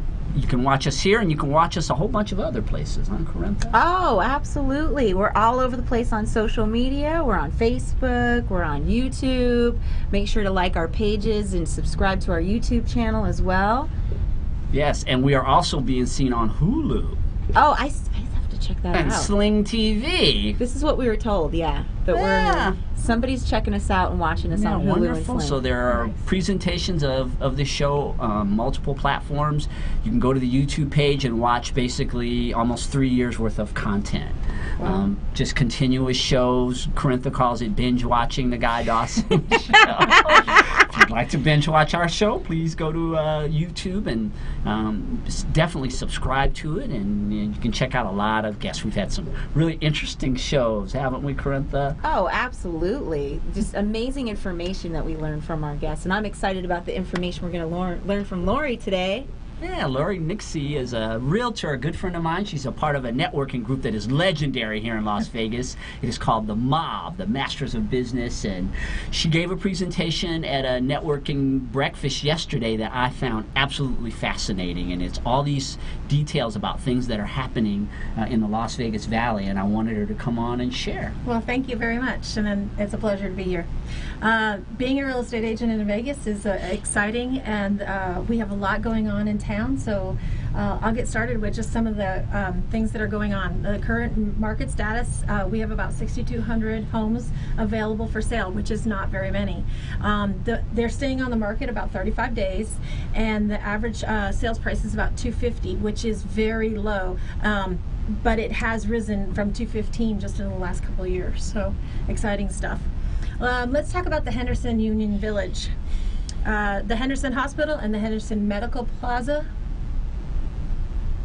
The Union Village is going to be where the Henderson Hospital is, but it's going to be an anchor to the Union Village. This is going to be the largest hospital in the world. So we think about our healthcare facilities now, and we don't look at them as up to par, but exciting news, we are going to be getting the world's largest facilities. They're going to include long-term hospital, nursing facilities, independent assisted living facilities, memory care. There's going to be all kinds of things built around this facility. It will include the townhomes, retail, medical offices. There's the all-suite hotels for families to be able to come in and be there while their families are in the assisted living. They'll be performing arts and science and also a space center, all within walking distance of the hospital and included in one Union Village Center. So that's pretty exciting.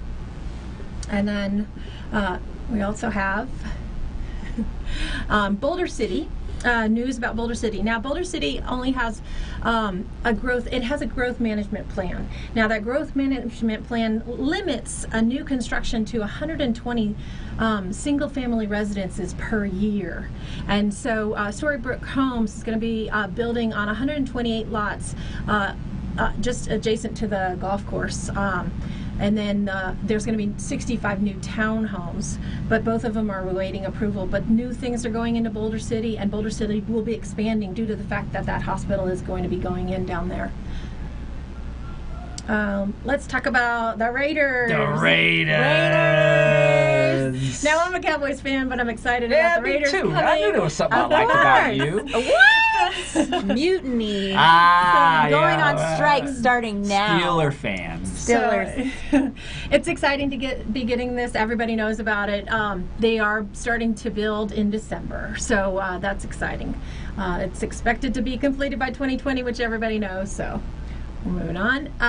What does that mean for our industry and for real estate? We're talking about new Airbnbs coming in. Investors are loving coming in to buy right now because they're scooping up all of the land around where the facility is going to be built.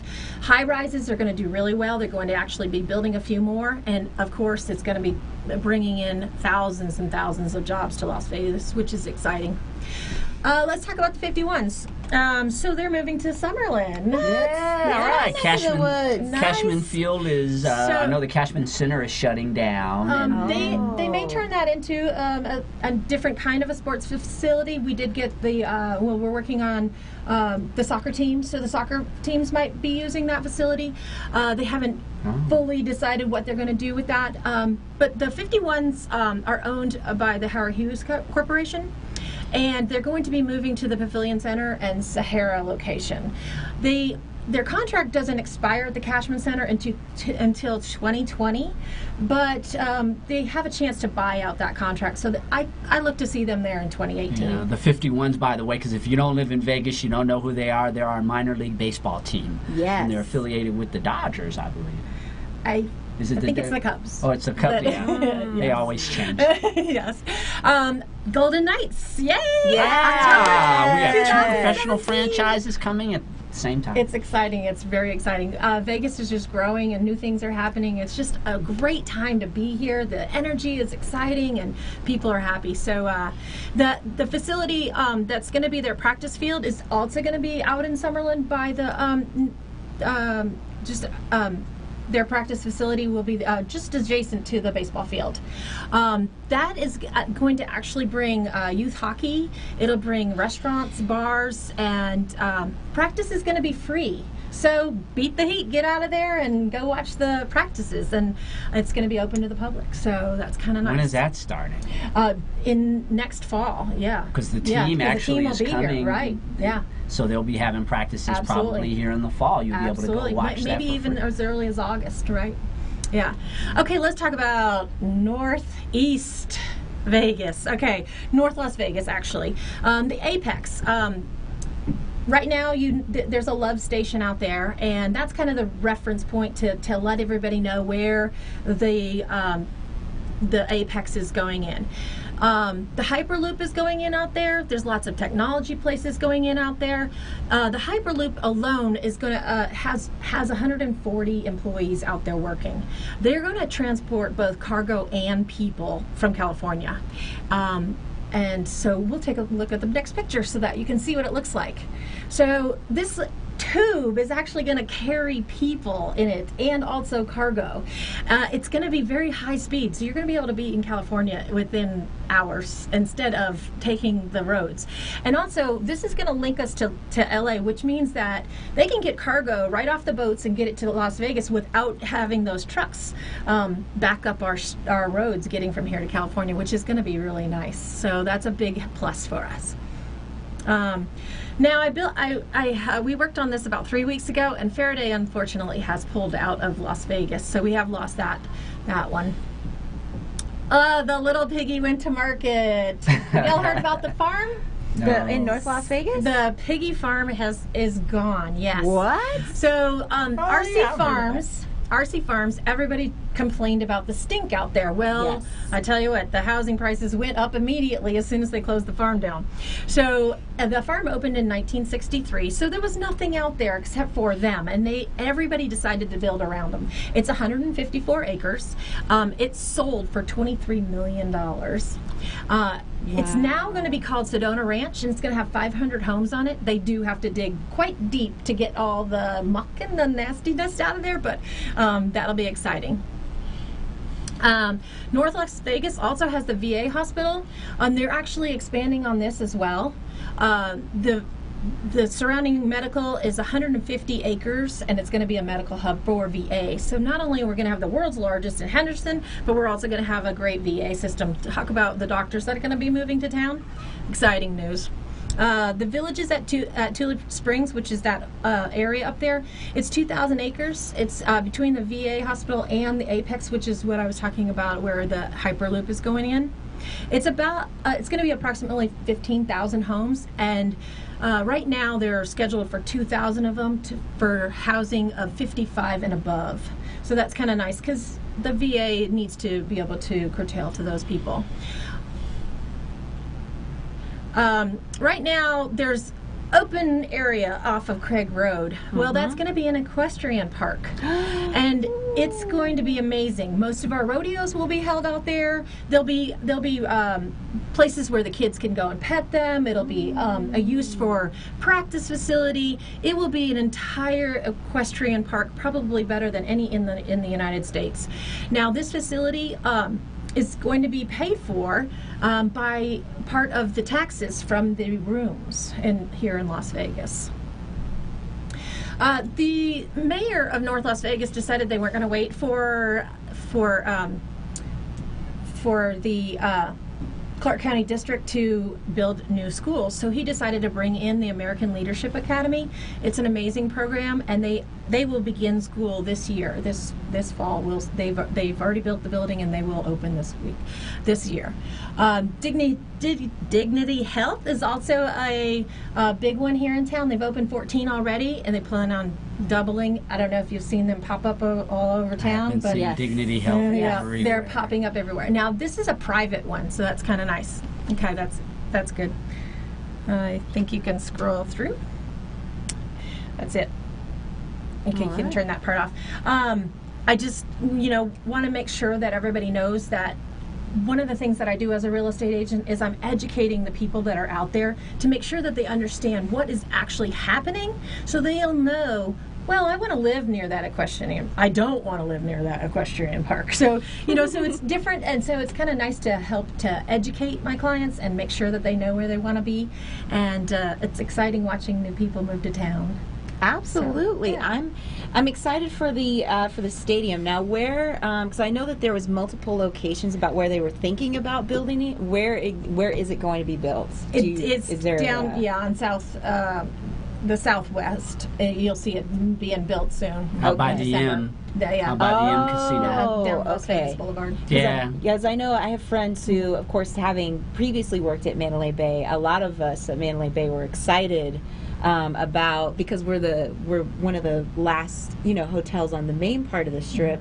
I had a lot of folks that I worked with who are very excited about that stadium coming in, knowing that people are going to be staying, gambling, partying, and going to games. So it doesn't matter where you are in Las Vegas, we are going to be full every weekend for football. Oh yeah, and it's so accessible. Yes. Even there, I mean, Las Vegas Boulevard runs out there, so I always felt that was a good alternative. The place that they had before was just, I think it was for traffic reasons they couldn't put it there. Yeah, so exciting things happening. There's many more. This is just one little tidbit of some of the things moving in, but it's very, very exciting. So how does this help you? I mean, like I said, I watched this yesterday, and it's just great. I mean, especially when you live here, but then also a lot of people come here, and so you're really getting a scoop on how things work behind the scenes in Vegas. And as a realtor, how does this benefit your business? Well, it helps me because I can educate them on, hey, do you want to live near the stadium where there is going to be traffic? Or do you want to live near the horses that are going to be in North Las Vegas? Is that one of the reasons why you're moving here? And, and make sure that they are in the right area for their needs. And all of Las Vegas is growing. North Las Vegas is really expanding.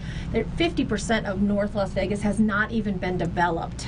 It is a investor's dream out there right now. 17 to 25% increases will be in the next couple of years, so that's going to be amazing. So yeah, just knowing the facts and knowing some of the things that are going in before they do and before everything else is expanding just helps me to make sure that everybody gets their needs met. And it's been such a roller coaster ride because, as many of you know, Las Vegas had some of the most challenging times where we went way up more than anyone else, and then we went way down more than anyone else. Absolutely. Where are we now? Where, in relation to those two extremes, are we in the middle? Is that where you think we are now? We have come back a long way, and it's nice to see the prices go back up. It's hanging in that middle line right now. Prices are going up, so it is definitely a seller's dream. They wanna sell, and they're getting what they're asking, so it's kind of nice. So yeah. Absolutely. And I think there's a lot of folks who maybe don't know this, but everything that happened with that whole recession and what happened with the housing market out here, it took like on the East Coast, I feel like it took them a shorter time to bounce back from that, where I feel like we were kind of like the redheaded stepchild of the West. Well, you also got to think about it this way. Most of them went home. All the construction workers, they left. They went back to their original states. They didn't even stick around. So a lot of people just left town. And so it's coming back, and people are coming back. The construction's coming back. And when you start to see construction happening, you know we're going to be back on the right track. So it's nice. Yeah. So. Yeah, you measure everything in Las Vegas, the growth by cranes. Because when you start to see a bunch of cranes all over town, and anyone who lived here during the boom years, the 90s and the early 2000s know that it's all about the cranes. When you see that there are cranes everywhere, I mean, the casinos are eventually going to be built again too, I would imagine, because now they're going further down the strip with the stadium being there. Absolutely. I just want to say thank you to a couple of people because they really helped me to make sure that I'm on track and have information like this. Marie Herod from North American Title, and also my broker, Alan Hayes. I mean, they're just amazing, and they're great support people. And just having a team and knowing that you are working together in Las Vegas is amazing, and I'm just appreciative of them. So. And earlier I was talking about Lori and I being members of this networking group, which it's the most interesting networking group I've ever been in, and I've been in a lot of groups, and you were one of the original members of the mob. I was one of the first three. We stuck it out. It was three of us for a good month and a half, and we just plugged along until we have close to 30 members now. It's very exciting, and masters of business, how can you get any better than that? Yeah, and everything is themed around the mafia, the mob. We take pictures, and we have the Godfather theme when we go in. Business networking, it's just a great way to build your business, isn't it? I mean, I've built my whole business from that. Yeah, it's nice to know that you're in business for yourself but not by yourself. So we work together, and it's kind of nice to have that camaraderie. You always know you have backup, you always know you have help, and you really network together, so it's kind of nice, yeah. Yeah, I would encourage you out there. That's definitely a good way to get started, is you find yourself a group that you feel comfortable with. The Team Referral Network is the actual organization that the mob is a part of, but if you're an entrepreneur who wants to increase your business, or if you're just getting started, joining a networking group, it would be probably the first thing that I would recommend to anyone. Absolutely. Yeah, the networking here in Las Vegas is it's very unique to anywhere else in the world, and people really truly reach out and help each other, and it's nice. And you're also involved in some land deals. Yes, I sell land in California, and actually part of it is where that Hyperloop ends, so that you can get increases there, and those are investments. And then I also do land with oil in Texas, from Texas, so kind of gonna keep those roots and sell land with oil. So those are other investment strategies as well. So definitely keeping all in the real estate world, but not putting my eggs all in one basket. So it's kind of nice. Definitely. I love the fact that you participate in something like Masters of Business, because you're interacting with different folks from diverse in various industries. So that helps you grow, both of you grow in that sense, in terms of how you approach your businesses and different ideas. But the other thing that I love is that you diversify what you do with real estate, because there's so many opportunities out there, and it's it's almost the point where it's like, what do you say no to? How do you make that decision? I try and stay focused just on real estate, whether it's land or land with oil, or then homes here in Las Vegas. So it's a fun, exciting times here in Vegas with all the growth and all the new things going on. So it's exciting. And we've got this Hyperloop. So what's the time frame from Vegas to California? I don't know exactly the hours that it takes, but it's fast. I heard it was like an hour, like a little over an hour or something like that. I don't know the exact minutes, but it is minutes. It's like a little more than an hour. Yeah. I mean, maybe not even an hour and a half. Yeah. Can you imagine? I mean, you're in seat belts, and you're in that tube that looks like a rocket. I mean, you're going to be going down the highway. I want to be one of the first ones, huh? What can I do to... I'll wait till I'll after be the you crash guys test go. dummy. Whoever it is that's running the Hyperloop, I will be your crash test dummy. My goodness. Maybe we'll do a show, huh? Maybe we could do... Wouldn't that be great, Clarissa? I'll host it, and you can be in the scene. Because I'm scared the first time around. I'm kind of nervous, but I'd be excited. Yeah, absolutely. Yeah. Lori, thanks for stopping by. How you. can people get in contact with you about real estate or to learn more about the land deals and other things related to real estate that you do? Absolutely. Realty Executives, and my phone number is 702-239-0267. You can call me anytime. I'm available. I'm your realtor with a heart, and I get after the job. All right. Well, thank all of you for tuning in to this week's edition of the show. Queen of all media, Corintha Turvalon. We got another one done? Absolutely. Yes, another fabulous 2 interviews today. And please go to the website WCOBM.com or to YouTube or to Hulu or Sling to watch multiple editions of The Guy Dawson Show. See you next week.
Welcome to the Untitled Johnny, Stuart, and Friends. Slithering Idiot Show. Arielle Live Guy Dawson Show. 702 Rocks. Danny Vegas time.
Gene Wood's racing experience, named for the racing veteran and 3-time champion, packs big racing action into extremely fast, high-performance karts that let you battle the other competitors side by side, just inches off the ground.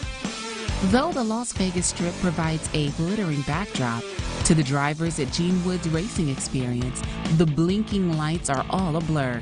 Behind the wheel of the high-performance karts, you'll zip around the half-mile track at speeds faster than other standard racing karts' top speeds. Drivers learn to commandeer the speedy karts through an instructional video before they are let loose onto the curving track for 10 heart-pounding laps. We are located at 121 East Sunset Boulevard in Las Vegas, Nevada. You know what? It's time to go racing. Let's get her done!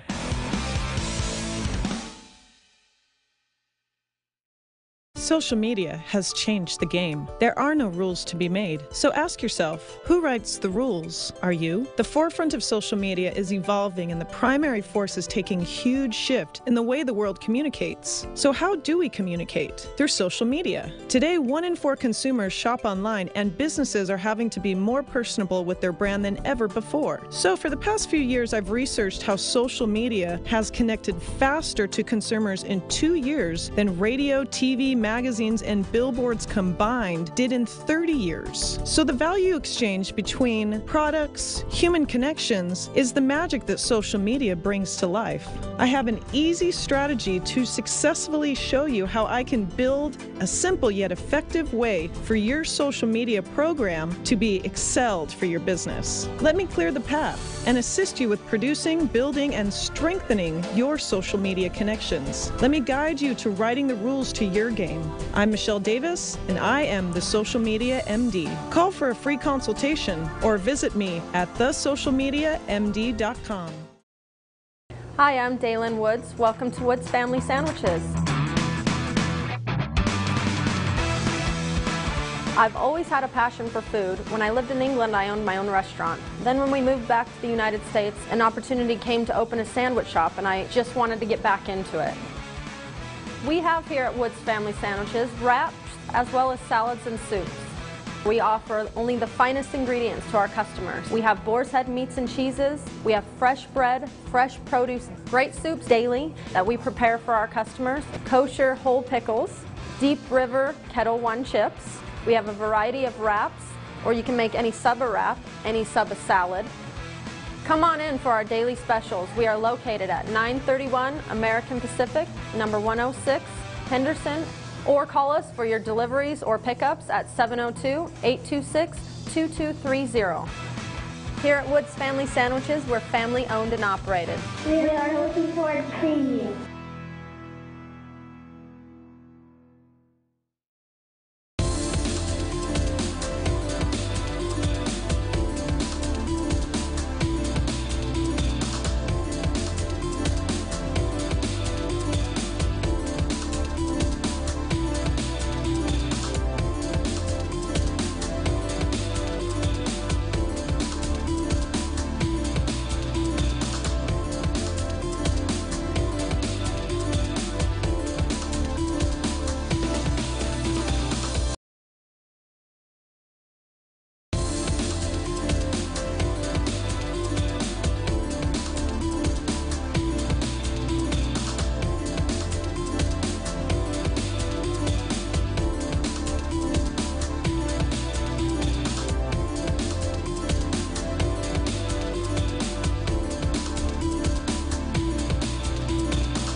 Well, welcome to Johnny, Stuart, and friends. Here they are. I have Mickey Manning with me, right? Yes. I have Mickey Manning with me, and I'm not sure who she is, and I don't think she knows either, to be honest. You don't know who she is. I thought I did. She's too many people. We have no idea.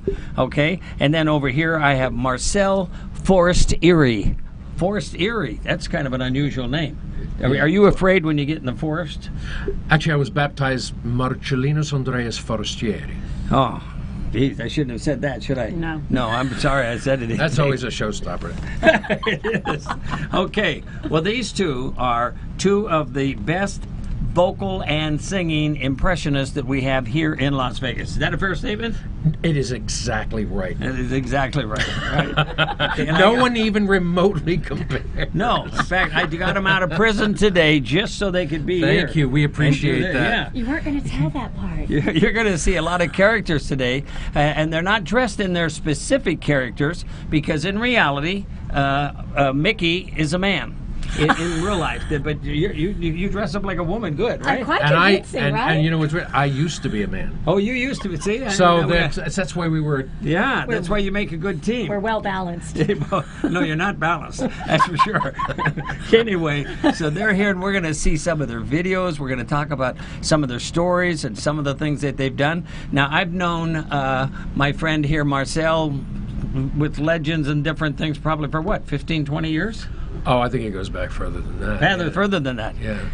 Good. About 20 years, yeah. 20 years, that's good. And Mickey, you still get my alimony, right? I do, that's right. Yeah, and then the kids are okay? It's doing good. Yeah, my pink Cadillac's doing wonderfully, thank you. So, anyway, so you've been in Vegas how long? You've 24 years, you said? About, 23, 24 years. Okay. Quite a while. And you started Impressions. We're going to talk to her for a little bit. Ladies first. You Absolutely. Know that, ladies first. So you have been in Vegas about 24 years. When did you start doing vocal and audio impressions, singing and all the things that you do? And we'll talk about some of your characters in a minute. But how long have you been doing that part of your life? Well, I started out in my 20s doing Marilyn Monroe, and I had some crazy experiences and very quickly ran behind the scenes to play it safe and didn't continue that. I came back about 8 years ago and decided before I got too much older I was going to embrace doing Marilyn. I've phased Marilyn out a bit, but I started out with her, and then I became the Woman of 1,000 Faces doing multiple characters. A Woman of 1,000 Faces. Now, who named you that? Who did that? That was, it kept coming up that way because I was a makeup artist first. Oh, so that's I was right. able to do visual of just about anyone. Somebody could say, can you In do fact, so-and-so? you did a famous person. Who was it you did that was famous? You did all of his makeup, and he is amazing, actually a big name. Bill Gates. I was his makeup Bill artist. Gates. Bill 6 Gates years, wasn't it, yeah. almost? It's 5 years. I was his personal makeup artist. Traveling 5 for years. him. Yeah. And she can make Bill Gates look like he's what? You told me 15. Just 15 years old. Right. And if you can do that, I would like your number. She can make him look like he's only $15 billion. That's right. 15 billion. Oh, I was. I can make him look good, and I had a claim to fame making people look a variety of different ways. So I went back to Where working were on you me. when you did Bill Gates? Where was that? That wasn't in Vegas. It was in Vegas during the height of the Comdex, and Oh, when my he was gosh. in all of the Monopoly controversy, we were on Good Morning America and on the Oprah Winfrey Show and doing all kinds So of you stuff. did these things as a makeup artist, then you decided to make up your own face. I did. I went back to doing that, and I was always talent, but always behind the scenes as well. And I just came back at 40, actually, when most people would be quitting that. I came back to being an impersonator. Well, that's awesome. That's good. Okay. Is the first tape up there, Scott? Is it of her or is it of something else? It's both of them. It's Okay. It's Marcel and I. When Mickey and I met, just to set it up. Yep. Set it up for We us. met a little over a year ago, and it was actually the first time I did Donald Trump, which was on a James Corden show, and she was talent coordinator for the other impersonators that were on the show. Right. We met some months later at the convention. And she was Lucy. Lucy came up to me and she said, "Hi." I love Lucy. That's right. And, One of my favorites. And I didn't know who it was at all because anyway, so we started joking around and we found out we had a lot of in common. And so anyway, then I found out that she was doing around doing Melania a little bit. And I said, "Oh, Donald Trump's wife, Melania. Donald Trump," and I was doing Donald Trump. That's a beautiful lady. So we got together and we decided early on that the humor we were going to do was not going to be polarized. It wasn't going to be political. It wasn't going to be making fun of anybody. You know what I'm saying? It was its relationship. It was the couple humor. It's couple humor of what they might be like behind the scenes. Yeah. So this clip, we had done a benefit for kids, and afterwards we got in the car to leave, and we just said, let's just shoot something. So she's got strong improv skills. I've got improv skills, so we just threw this together in like a minute. No, this All is right, the two Scott, of us. give us a count. Now, here we go, buddy. We're going to show this, and we're going to see Mickey and Marcel, one of their first big things, right? Is this one of the first big things you got filmed? It was an impromptu. We did Yeah. it in a car. It was so impromptu. Oh, great. The car shows now are big. They've been in cars, they're doing sing-alongs and everything. It's a big deal. Most people say we did it in the car. No, this is what we did in the car. Melania, Yes, Donald. where's my cell phone? You leave it at home. You say you don't need it tonight. No. I just had it with me. Where's my cell phone? You took it. I know you did. I want to tweet something. You promised no tweeting tonight. They're waiting for you on stage. I have to tweet. I'm going through tweet withdrawal. You must give speech tonight to United States. No tweeting, you promise. Fine. Okay, well, they all heard that. Okay, so you don't like it when he tweets. So no, he always tweeting, and he need to leave his phone at home. So Leave your phone. I need to tweet. no, he We didn't always have tweets. them in makeup today on just these characters because they do so many characters it would have ruined the illusion of some of the other characters. They do a lot of characters. In fact, I'm going to come over here to my friend Marcel for a minute. His first big character was Elvis Presley back in 1974, huh? Something like that? 71. It was in high school. Senior in high school, you're doing Elvis Presley. I had a comedy team. Oh, you did? And we were putting on a show for the adults, and we had all the talent in the school. And in rehearsal, we were like 10 minutes shy of what we needed. So my buddy, who was tall and skinny, he did Tiny Tim. Oh. So I decided to do a spoof of Elvis. So, and this is like not too long after the '69 comeback special. So I had a black leather jacket, a breakaway guitar, a big wig with a long curl, and I'm 17 years old, and I spoofed him. All right. Well, the mothers sitting around that had come up close, they started spoofing back by screaming and fainting on falling on the floor, and I was like, wait a minute. This might be a good deal. If I could get this from a spoof, what if I did it seriously? Because at the time, there was no such thing as an Elvis impersonator. I mean, and everybody thought I was crazy. I said, I'm going to do it seriously because I was an actor. It wasn't a tribute. Elvis was years from passing away. And so, yeah, I started that back then, from 71 to 84. 71 to 84, you were an Elvis impersonator, which when I came here with Legends on May 5th of 1983, Elvis was one of the main characters that I did tremendous auditions for to bring here. Oh, yeah. Elvis was one, and the Beatles were one, especially John Lennon. We kind of capitalized on John Lennon quite a bit. But the Beatles and then Marilyn Monroe.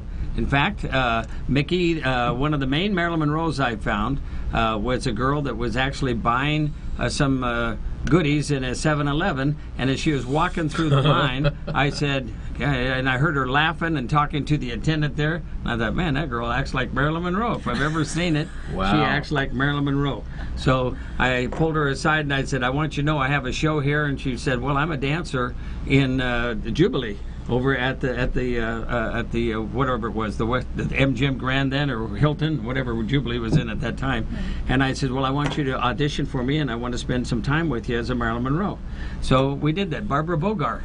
Barbara Bogart was my Marilyn Monroe for many, many years. Fantastic, and Susan Marilyn. Griffiths, Yeah. those Sure, were my Susie, Marilyn yeah. Monroes. Amazing. And those were the first ones I got. And so anyway, you never know, but she just acted like Marilyn normally. She just acted like her. I said, you're exactly what I'm looking for. And that was only I'd been in town only a couple of months. Wow. And I got her to do that. So you do lots of other characters too. Tell us about some of the other characters that you do, Mickey.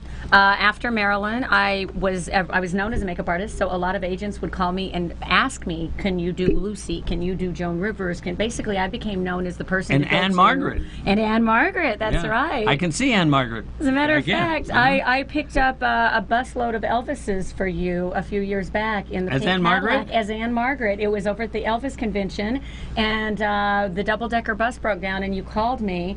And I knew you probably wouldn't remember this, but I came and saved the day and picked up all the Elvises in the pink Cadillac as Anne Sweet Margaret. thing. Oh. Okay, all right. So that was pretty cool. Anne Margaret was And you been did a lot it of fun. as Anne Margaret. I did it as Anne Margaret. Yes, I sure To did. this day, I always thought it was Anne Margaret. I had no idea that was an impersonator. It was me. I'm This just is- that you good. okay with that? Are you okay with that? No, I guess I have to be okay with it. What can I do? Anne Margaret's at my house now, and I'll talk to her about it. You know, I got Marcel to do Elvis with me. We did an Elvis party, and Marcel doesn't do Elvis anymore, but we went to this Elvis party, and we actually did a bit. We sang "The Lady Loves Me," and it was I very did not impromptu. know the song. He didn't, but if we have it here, it would be fun to play just a snippet because he learned it that day just to sing it with Oh, me. wow. It's a huge If testament. you got it, we'll And play I got the can of black hairspray out. And Yeah? Okay. He came out of retirement just for that party. It's kind of fun. Now, you guys, the main thing you kind of do together right now is Melania and also Donald Trump, That's right? correct, yep. Okay. Now, my brother's in the hospital right now, so his name is Rod Stuart, and I'm kind of concerned that these doctors aren't taking care of him like they should. So I need to bring Donald Trump, and as close as I can get is Marcel. So Marcel, I want you to tell these doctors to quit letting my brother hurt and to get on the stick here and help this guy. Listen, you have to understand something. I don't know who you people are over there. The doctors, the nurses, the surgeons. This is Donald Trump. Okay, Rod is in a lot of pain. If you can't get to the bottom of what's causing his pain, and listen to me, just so you understand. Excuse me. I will come there if you don't take care of this. I will come there and I will buy the hospital. And then all of you will be fired. Okay, Donald, thank you. Was that good, Melania? That's right. Always listen to my husband, Donald. He knows what he is talking about. Okay, and believe me, when they have their makeup on and his hair the right color and everything, they look so great, and you're going to see that on the videos. We're excited. Oh yeah, let's about show the Christmas. Yeah. We did. I know it's another Christmas video, in summer, but it is this cute. 1 minute is her, and then it cuts over to 1 minute of me. But Oh, you want to show the Christmas video instead? Yeah, why not? Okay, Show it's all hot right. out We're going there. to play them all anyhow. Go ahead.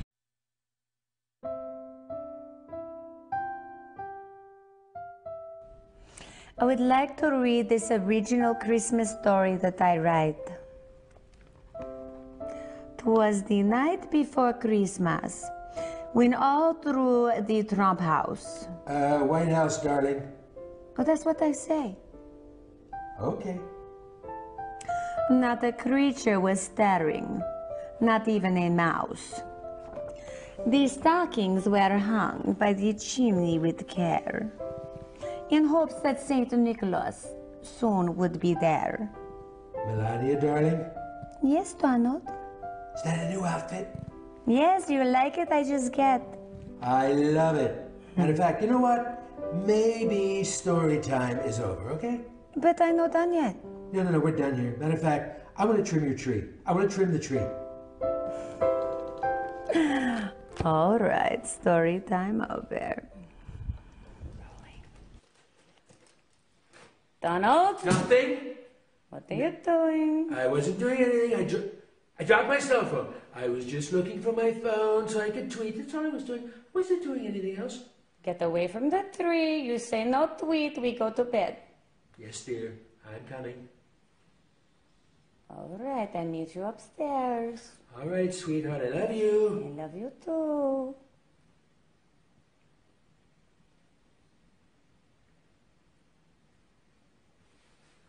Donald? Fine.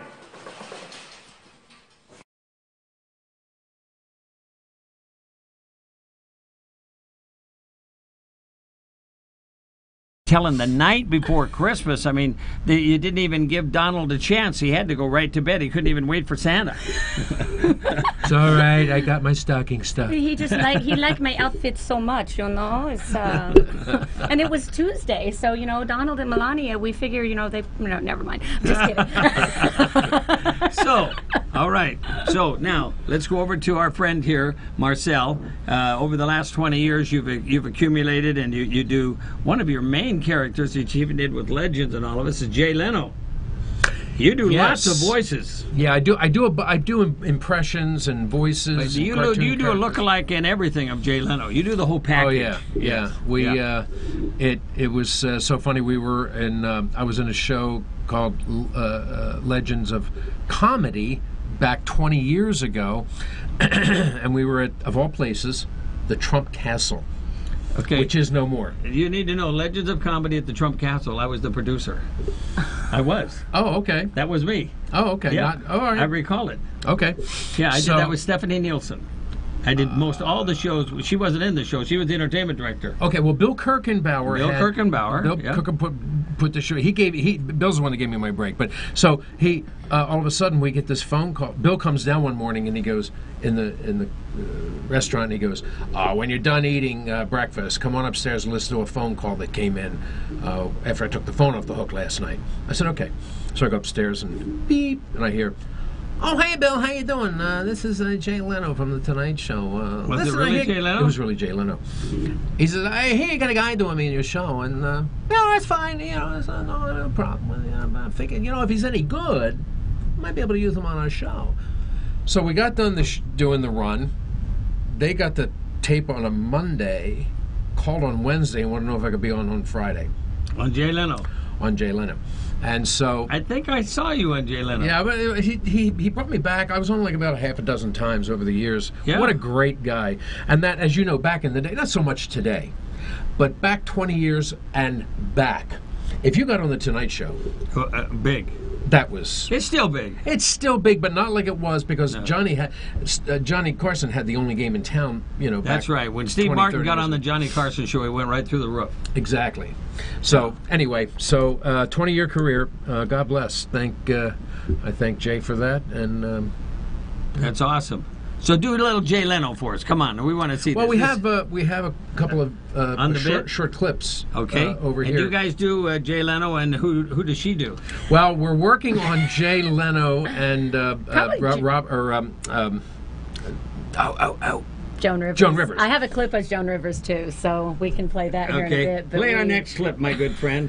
Well, let's take a look.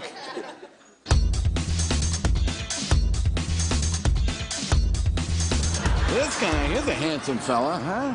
Oh, hey guys, how you doing? Good to see you. Well, I was looking at him, I said, that is a striking man. Hey, I was looking at you, I said, hey, this guy dresses well. I mean, this is really Nice jacket, I like that. I really like your denim shirt. Well, thank you. You know, Jay, it's been a lot of fun working with you and all the other impersonators. Oh, thank you. Maybe we'll do it again sometime. Oh, I'd love to. No, you're going to get it. No, that's right. Had a great time. Thanks, guys. Oh, that's right.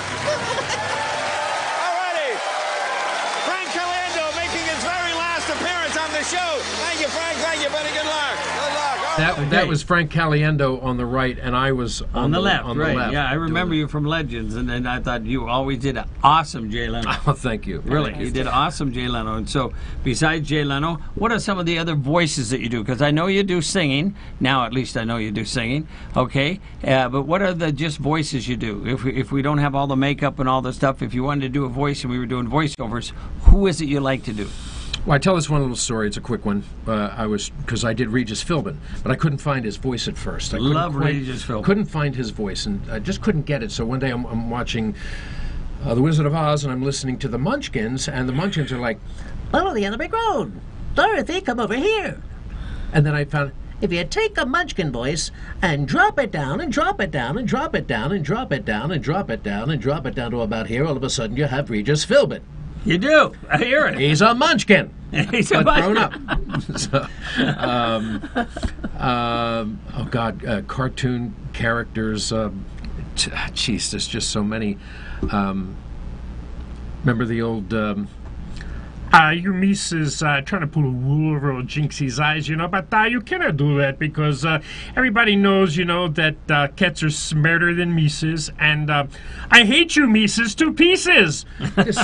silly stuff. Okay, now you think of another one, and we're going to trade off here a little bit. Now you do one. What do you do? Oh my goodness. do I love Lucy? I love Lucille do as Ball. many as Marcel How about Lucille Ball? Lucy, all right. Yeah.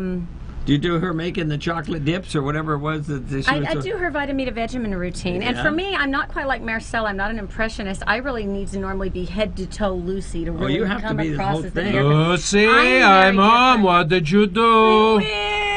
Ricky! You got some splaining to do, Lucy. And I do the vitamin.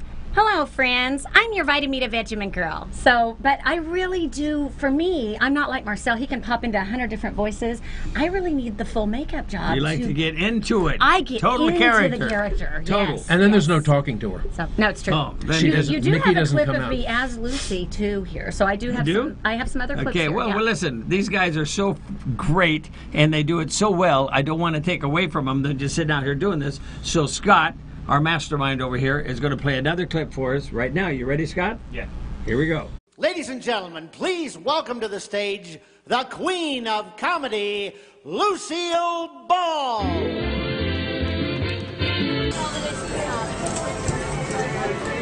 Where do you want to sit, honey? How about here? All right. Okay. Well, Lucy's never gambled before, but it's the first time for everything, right? All right. Okay, when in Rome. A drink. Sure. Got any Vitamin Vegemin? I guess not. It's so tasty, too. It's just like candy. You know, this stuff's pretty good once you get used to it. What is that? Let's go check it out.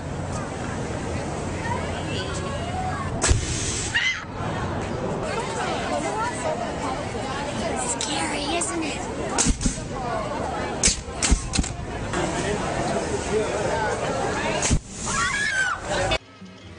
Hello, friends. I'm your Vita Veta VG-Vat girl. Are you tired, run down, listless? Do you pop out at parties? Are you unpopular? Well, are you? The answer to all your problems is in this little bottle. Vitamin Vegemin. Yep, that's it.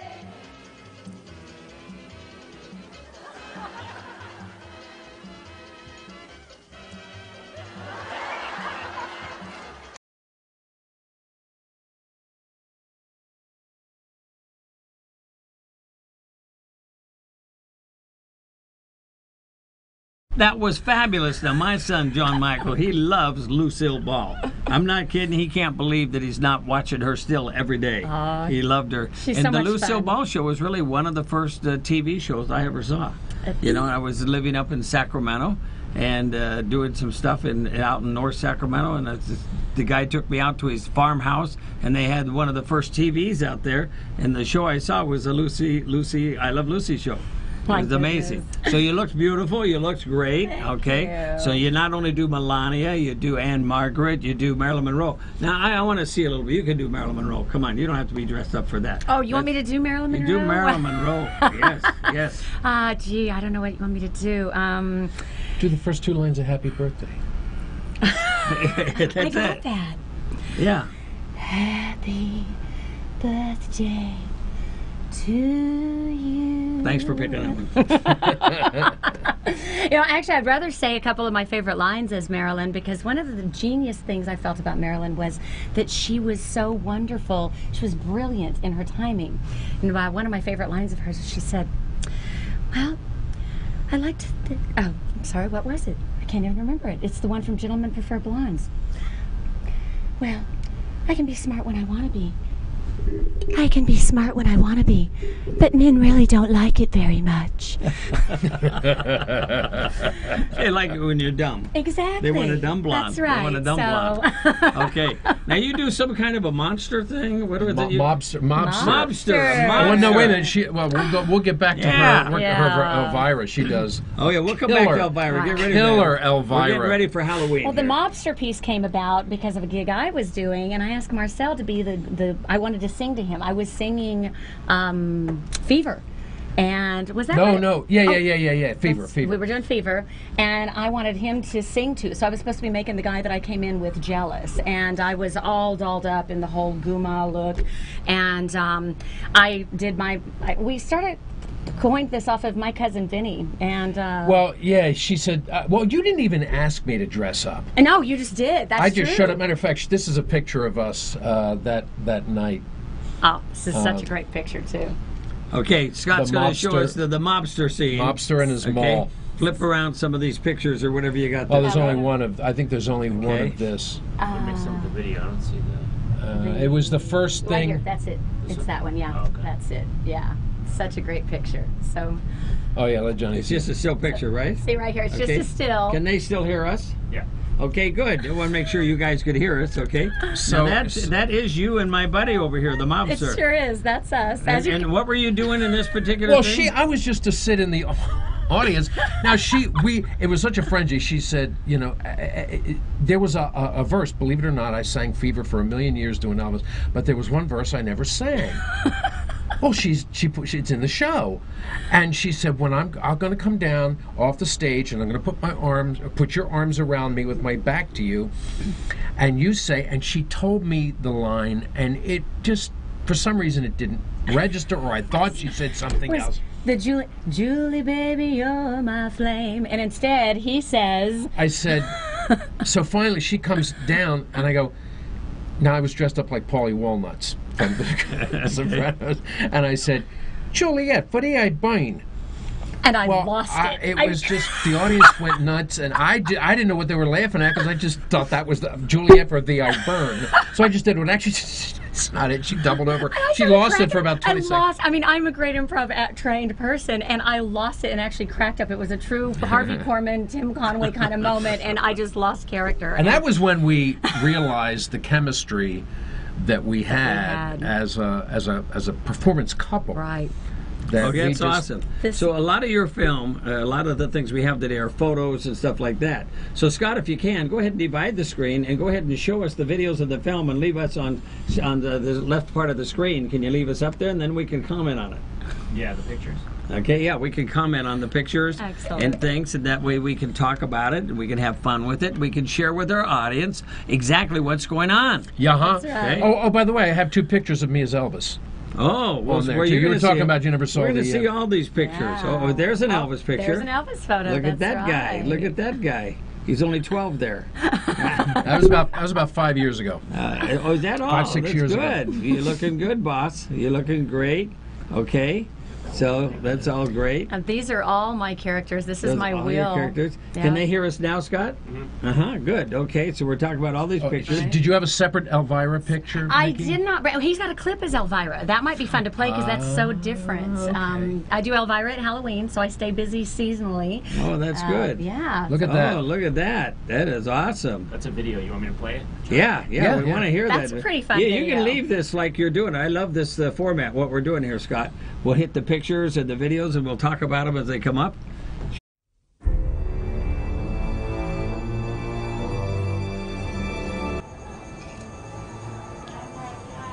What's that, darling? Oh, I know, I love you too. Oh, hold on a minute. Hi, kids. Elvira here again. Can you believe that they wanted to put me in the presidential suite? I wanted to be in the attic with my little bad friend where I feel comfortable. Wouldn't you? Save him for later, okay? What are you waiting for? I was waiting for you, but I guess not. Where are we anyway? What kind of dump is this? I'm never staying in this hotel again. Can't believe my agent booked me here. Is this my room? Are they kidding? Oh, fabulous. Oh. Can I get out of here? I thought this was a hotel. Oh, but I do like the beds. Hey, I'm a little hungry. Is this the kitchen? Just a little thirsty. Could I get it? What kind of cook is that? Not eating here. Oh my God. Oh, it's a much better part of the hotel. go to LasVegasHaunts.com. Unpleasant dreams.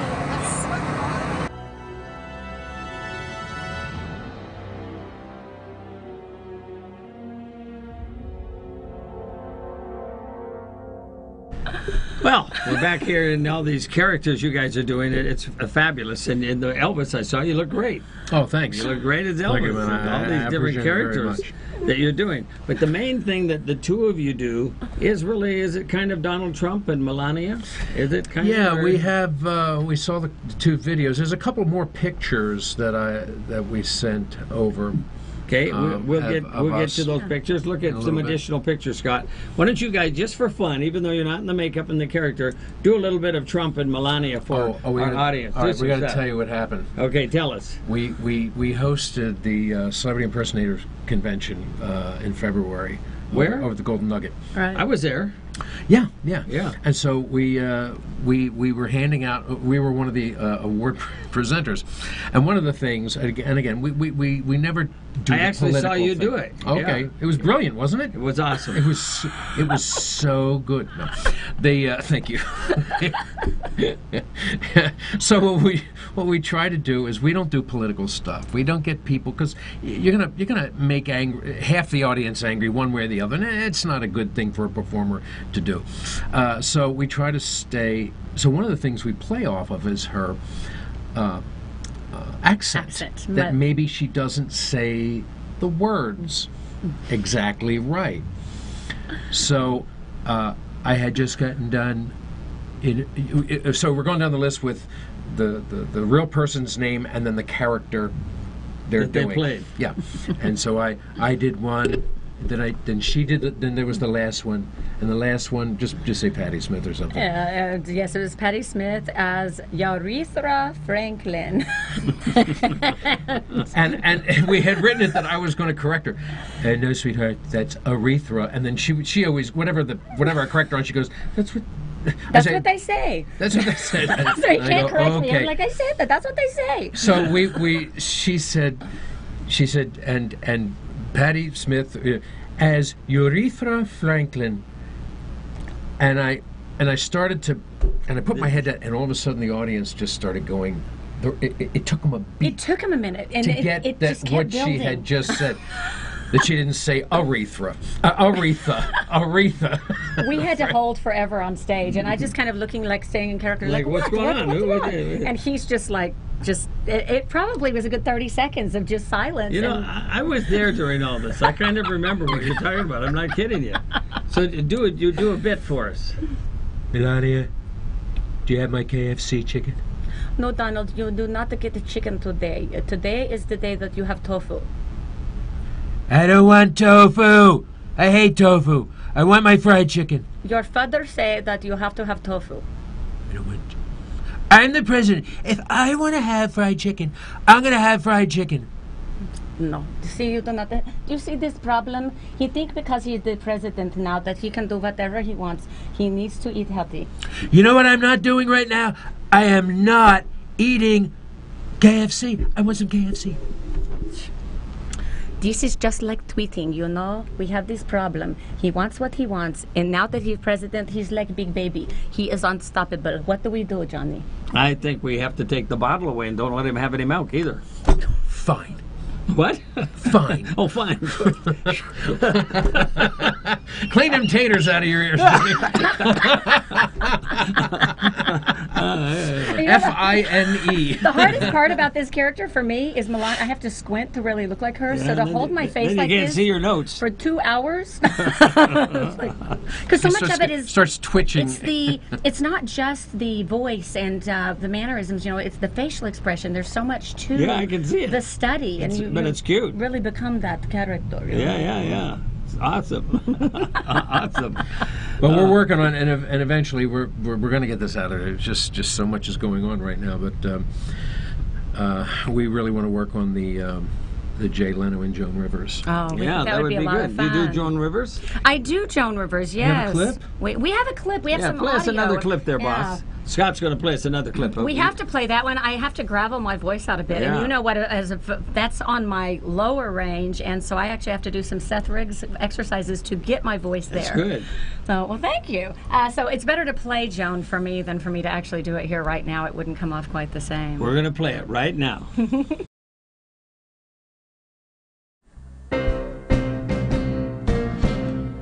It's Marilyn. How you doing, sugar? Did you miss me?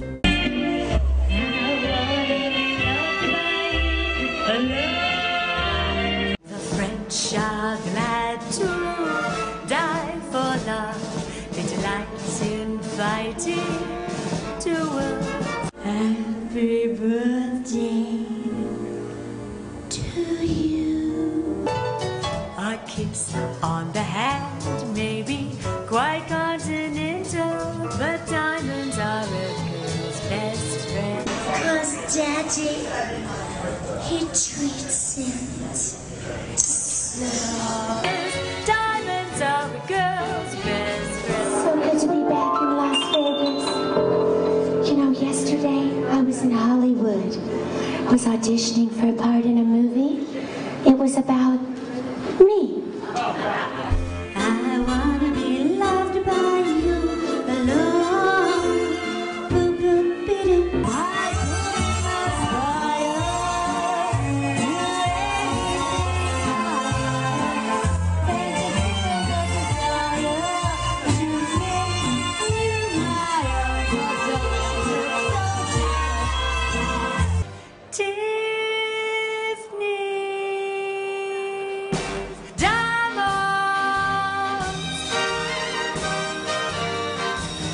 and someone broke my heart in their mouth.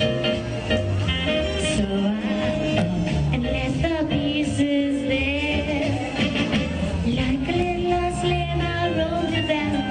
And now that I'm known in the biggest things, I'm going back home and give my thanks. But diamonds are a girl's best friend.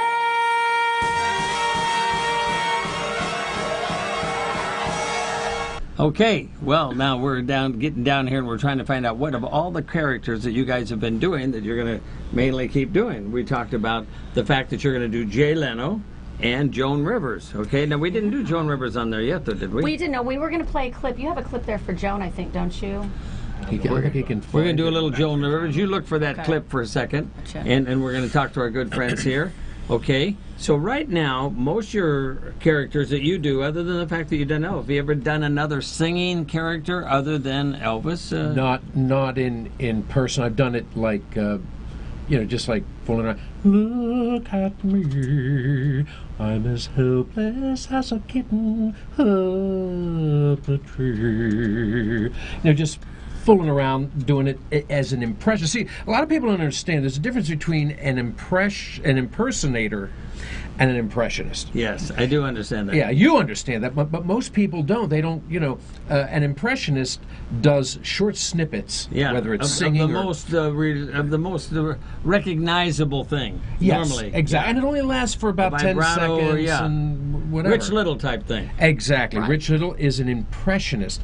An impersonator is someone They do that the whole embodies package. and within and That's without. why you want to have the whole That's where character, I the need dress, the the whole hair. thing, right. You're Anne Margaret, you are Anne Margaret. He can exactly, and Marilyn he can Monroe, pull off the impressionist side He can. more so. He can do both. Right. I can see that. I need to have the shoes on, the earrings, the hair. I mean, it's funny, but once I get the shoes and the gloves on, my voice changes to the character. It really is a full package thing. Yeah, with me, yeah. interestingly. You become that character. Mhm. That's interesting. I also teach how to do voice characterization and animation, how to make your voice. Well, right now, tell our audience what you do in the teaching and how you do that, and also give them your website, and let's solicit some of these people if they want to really get good at what they're doing. Since you're a professional, how do they get a hold of Marcel? How do they do that? So tell them exactly how they would get a hold of you, and then I guess you audition them to see if it's worth doing it, right? I mean, yeah, and it's really funny what's happening today. It's of people are wanting to. My landlord when he found out what I was doing, he didn't even bother doing a, what do you call, credit check. He goes, I just love what you do here. Just something. I mean, it was because he loves voice. He's like a frustrated performer. He wants to be able to do voices, but you know, I guess we can give him our websites.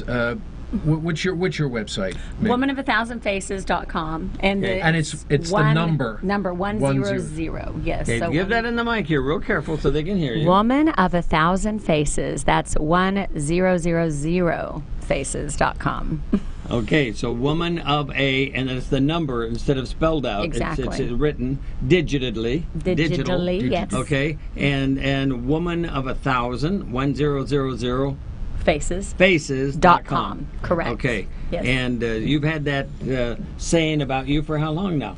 A couple years now. That came to, I became known as that. I'm not sure if someone just joked and said, you're the female Well, Lon it's a good Chaney. thing. It was the female Lon Chaney is where the reference came from, and somebody said that about me, and it stuck, and so we kind of ran with it. And Okay. yeah. And now you actually give impressionist type lessons and things of that nature, and you've been doing it since you were in high school.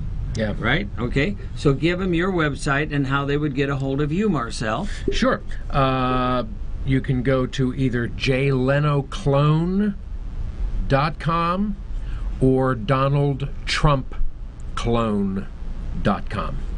How about just your own name? You don't do that? Not yet. Mickey's been. She's going. What do you can do so much more. You need to do. So yeah, I do have it, but I don't have it set up. MarcelForestieri.com. I've got that. I don't have the website set up because. But you can find him on DonaldTrumpClone.com. That's right. And JLenoClone.com. But we are actually getting him doing more stuff. We're both doing more as ourselves. So that was the beauty of showing up today as ourselves. But we have got some different things that we're hosting and we're working on and getting to perform as us. Because and Mickey is Mickey's a great. She's been on TV like AM morning shows with hosts. She was the they use her. Well, I don't know if I should say that. What's that? For the Penn and Teller thing. Oh, I do. Well, I do a lot more hosting. I'll stand in as a host, or I'll actually be the host. But I've worked with Penn and Teller, and I actually stand in and do all the tricks with them. So I've been in the magician's assistant basically every time they film the Full Us show. So I got a very unique. I love those guys, and you work with them even now, then, huh? I do. I've done that the last few seasons, and they are. They keep getting me back because they keep promising me my hosting reel from the demo, and I've still never gotten it. So they hook me every year by, we'll give you that demo if you'll just come back again. So someday I'll get it. They are fabulous, aren't they? They're really mainstay in Las Vegas, aren't they? Oh, they're amazing. Okay, so much Scott, fun you to got work some more with. video there? I got one more than both. Here we go. We're going to have some more video right now. Go ahead. All right. We've never done this one before. We haven't. It's karaoke suicide.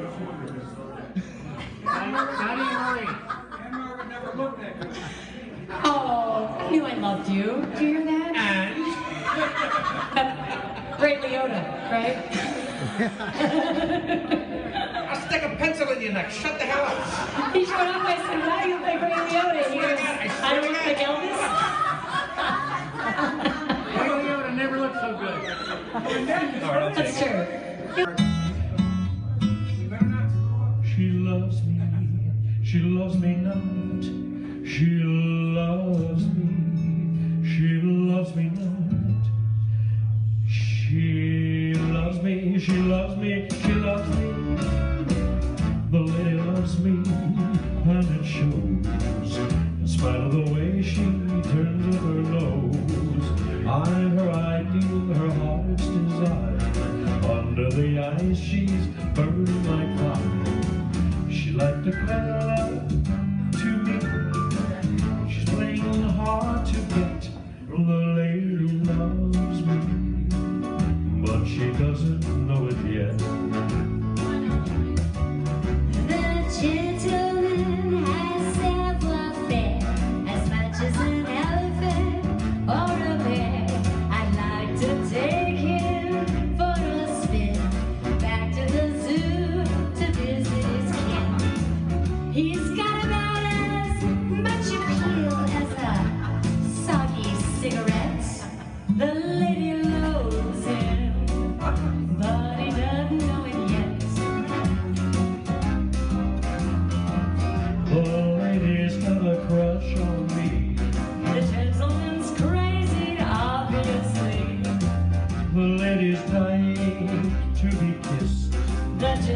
needs a psychiatrist. I'd rather kiss a rattlesnake or play Russian roulette. The lady loves me, but she doesn't know it yet. She's falling fast, she's on the skids. Both of his heads are flipping their legs. Tonight she'll hold me in her arms. I'd rather be holding hydrogen bombs. Will someone tell this Romeo I'm not his Juliet? The lady loves me, but she doesn't know it yet. She wants me like poison ivy. She needs me like a hole in the head. Everyone can see she's got it bad. He's mad. A gentleman is an egotist. He's one man I could learn to hate. How's about having dinner at 8? I'd rather dine with Frankenstein in a moonlight tete-a-tete. The lady loves me, but she doesn't know it yet. Oh yeah, she loves me. Dig that shrinking violet. Oh, she really loves me. Here's one gal you'll never get. Oh, she really loves me. Would you like to make a bet? I said the lady loves me.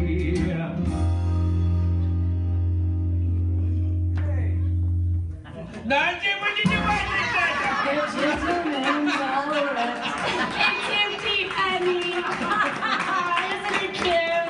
Give it up for karaoke suicide. Marcel as Elvis. You're lucky I gave her the empty one.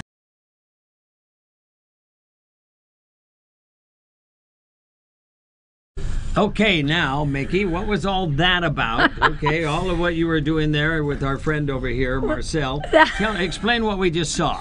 What you just saw, that was very impromptu. Marcel actually learned that song that morning before we went to a party for an Elvis fan club. No, he learned it right there on the set. Right there on the that spot, minute. basically. Well, I listened to it on YouTube, and we didn't get a chance to reherse it. It's a song these I do wonderful. often. It's a wonderful Elvis fan club here in town. The All Shook Up fan club.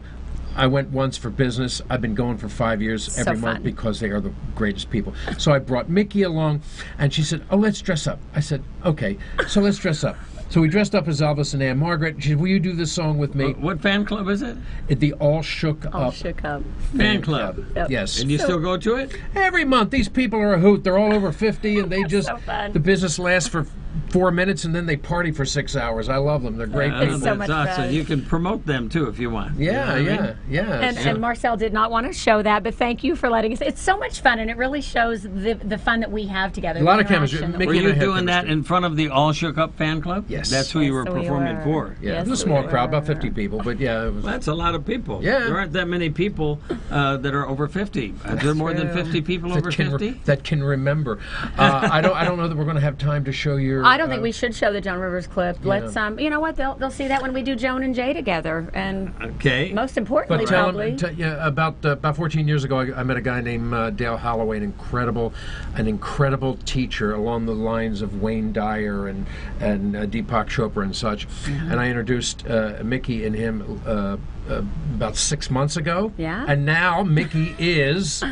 I'm the director of marketing and public relations. You are. Director of marketing and public relations for Dale Holloway's Sage Teachings That Inspire. Yeah. Sage Teachings That Inspire. So you guys, you contribute, you put things back, you work together, you have fun, you have all kinds of things. Yeah. So today we have actually seen Mickey Manning, okay? And did you give your website? I did. Woman of 1,000 Faces is the best place to find me right now. That's okay. 1000. And then over here we had Marcel, and Marcel I've known over 20 years. He's fabulous. He sings. he does vocal impressions, he does everything, and I think both these people are great, and I appreciate them both very much for coming here and being on my show. Oh, we thank you. And so, in the words of Donald Trump, what closing remarks can we possibly give? I just want to say what an amazing, tremendous man Johnny Stuart is. To have us come on his show, Melania and I, aren't we so thrilled to be here, Melania? That's right. We are so happy to be here today with you, Johnny. Oh, this is fantastic. Fantastic. And I appreciate you both being here. I have had Melania on, I've had Donald Trump on, and I've had Mickey on, and I've had Marcel on. Okay? And Forrest Erie. Forrest Erie. Forrest Erie. Okay? Love you both. Thank you. Come back and see Johnny Stuart and Friends. Bye-bye. Thank you, John.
Johnny Stuart and Friends. Slithering Idiot Show. Arielle and Bruce. Guy Dawson Show. 702 Rocks. Danny Vegas time.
Gene Wood's Racing Experience, named for the racing veteran and three-time champion, packs big racing action into extremely fast, high-performance karts that let you battle the other competitors side by side, just inches off the ground.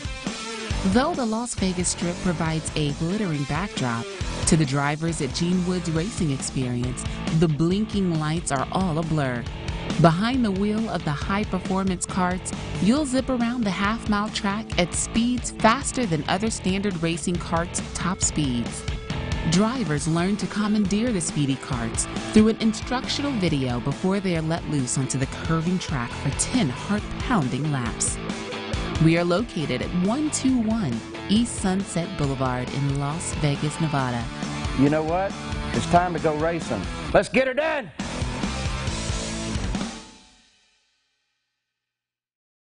Social media has changed the game. There are no rules to be made. So ask yourself, who writes the rules? Are you? The forefront of social media is evolving, and the primary force is taking a huge shift in the way the world communicates. So how do we communicate? Through social media. Today, 1 in 4 consumers shop online, and businesses are having to be more personable with their brand than ever before. So for the past few years, I've researched how social media has connected faster to consumers in 2 years than radio, TV, magazines, and billboards combined did in 30 years. So the value exchange between products, human connections, is the magic that social media brings to life. I have an easy strategy to successfully show you how I can build a simple yet effective way for your social media program to be excelled for your business. Let me clear the path and assist you with producing, building, and strengthening your social media connections. Let me guide you to writing the rules to your game. I'm Michelle Davis, and I am the Social Media MD. Call for a free consultation or visit me at thesocialmediamd.com. Hi, I'm Daylin Woods. Welcome to Woods Family Sandwiches. I've always had a passion for food. When I lived in England, I owned my own restaurant. Then when we moved back to the United States, an opportunity came to open a sandwich shop, and I just wanted to get back into it. We have here at Woods Family Sandwiches wraps as well as salads and soups. We offer only the finest ingredients to our customers. We have boar's head meats and cheeses. We have fresh bread, fresh produce, great soups daily that we prepare for our customers, kosher whole pickles, Deep River Kettle One chips. We have a variety of wraps, or you can make any sub a wrap, any sub a salad. Come on in for our daily specials. We are located at 931 American Pacific, number 106, Henderson, or call us for your deliveries or pickups at 702-826-2230. Here at Woods Family Sandwiches, we're family owned and operated. We are looking forward to seeing you.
Welcome to the show. Hi, I'm Randy Jeffers, and we are live from the entertainment capital of the world, Las Vegas, Nevada. Well, we have a really special guest today. We have Mr. Frederick Cager, who is the pastor of a brand new church in Las Vegas, Nevada, called Inspire, right? Absolutely, absolutely. It is great to have you here, and wow, what a venture. Well, first of all, thank you for having me. I appreciate it. Absolutely. And we're excited, even in meeting you, we're excited about what's about to happen, so we're looking forward to it. Well, I'll tell you, you're taking on quite an undertaking. I'm a preacher's kid. I don't know if you know that, no, but I didn't know you're a PK. I'm a PK. My dad was a pastor when I was young, growing up, and of course, in those days we had to move around a lot. You know, you go a year or two here and find a little bigger church, and a year or two there, and you go somewhere else. My wife's a PK. Is she really? My wife's a PK. Yeah. So tell us about this. First of all, it's called Inspire, and it's getting ready to open up when? Well, we've already started doing meetings, and we're not going to have our first service until 2018. Oh, okay. Yeah, but for me, I've pastored for about 20 years, almost 15, 16, almost 20 years, and started a few churches. And one of the things that I've learned is what we want to do is, before just having a church service, we want to make sure that all of the people understand who we are, what we're about, what we're doing. The key word is discipling. So we just want to make sure people are on the same page, and not just having a church service, but having a church that is impactful, a church that has measures that we can know that we're making a difference. So it's not about just having a church service, but it's about bringing people together for a common goal and a common mission. The right people for the right reason. Absolutely. So, Absolutely. Do you anticipate having a specific location when you start? Are you going to start this the actual services in your home, like a lot of people do, or Sure. how do you anticipate that happening? Well, what we're doing right now is we're doing every Saturday at 6:30. We're just meeting as small groups. That is to make sure that, like I say, all of us are on the same page. But we're looking. Matter of fact, I had a meeting this morning, and I can't say names or anything, but a very productive meeting about a new location in the building. So we've already, like I said, we've already started. And when I tell you, Randy, we're excited. We're excited. Really, I mean, beyond excited. Well, you're an old hand at this. You've been doing it for 20 years, so I mean, you understand what the mission is, and but this is. Did you start your first church? Have you done that before? I did. I'm the founder of a church, and matter of fact, and then I helped plant 2 other churches.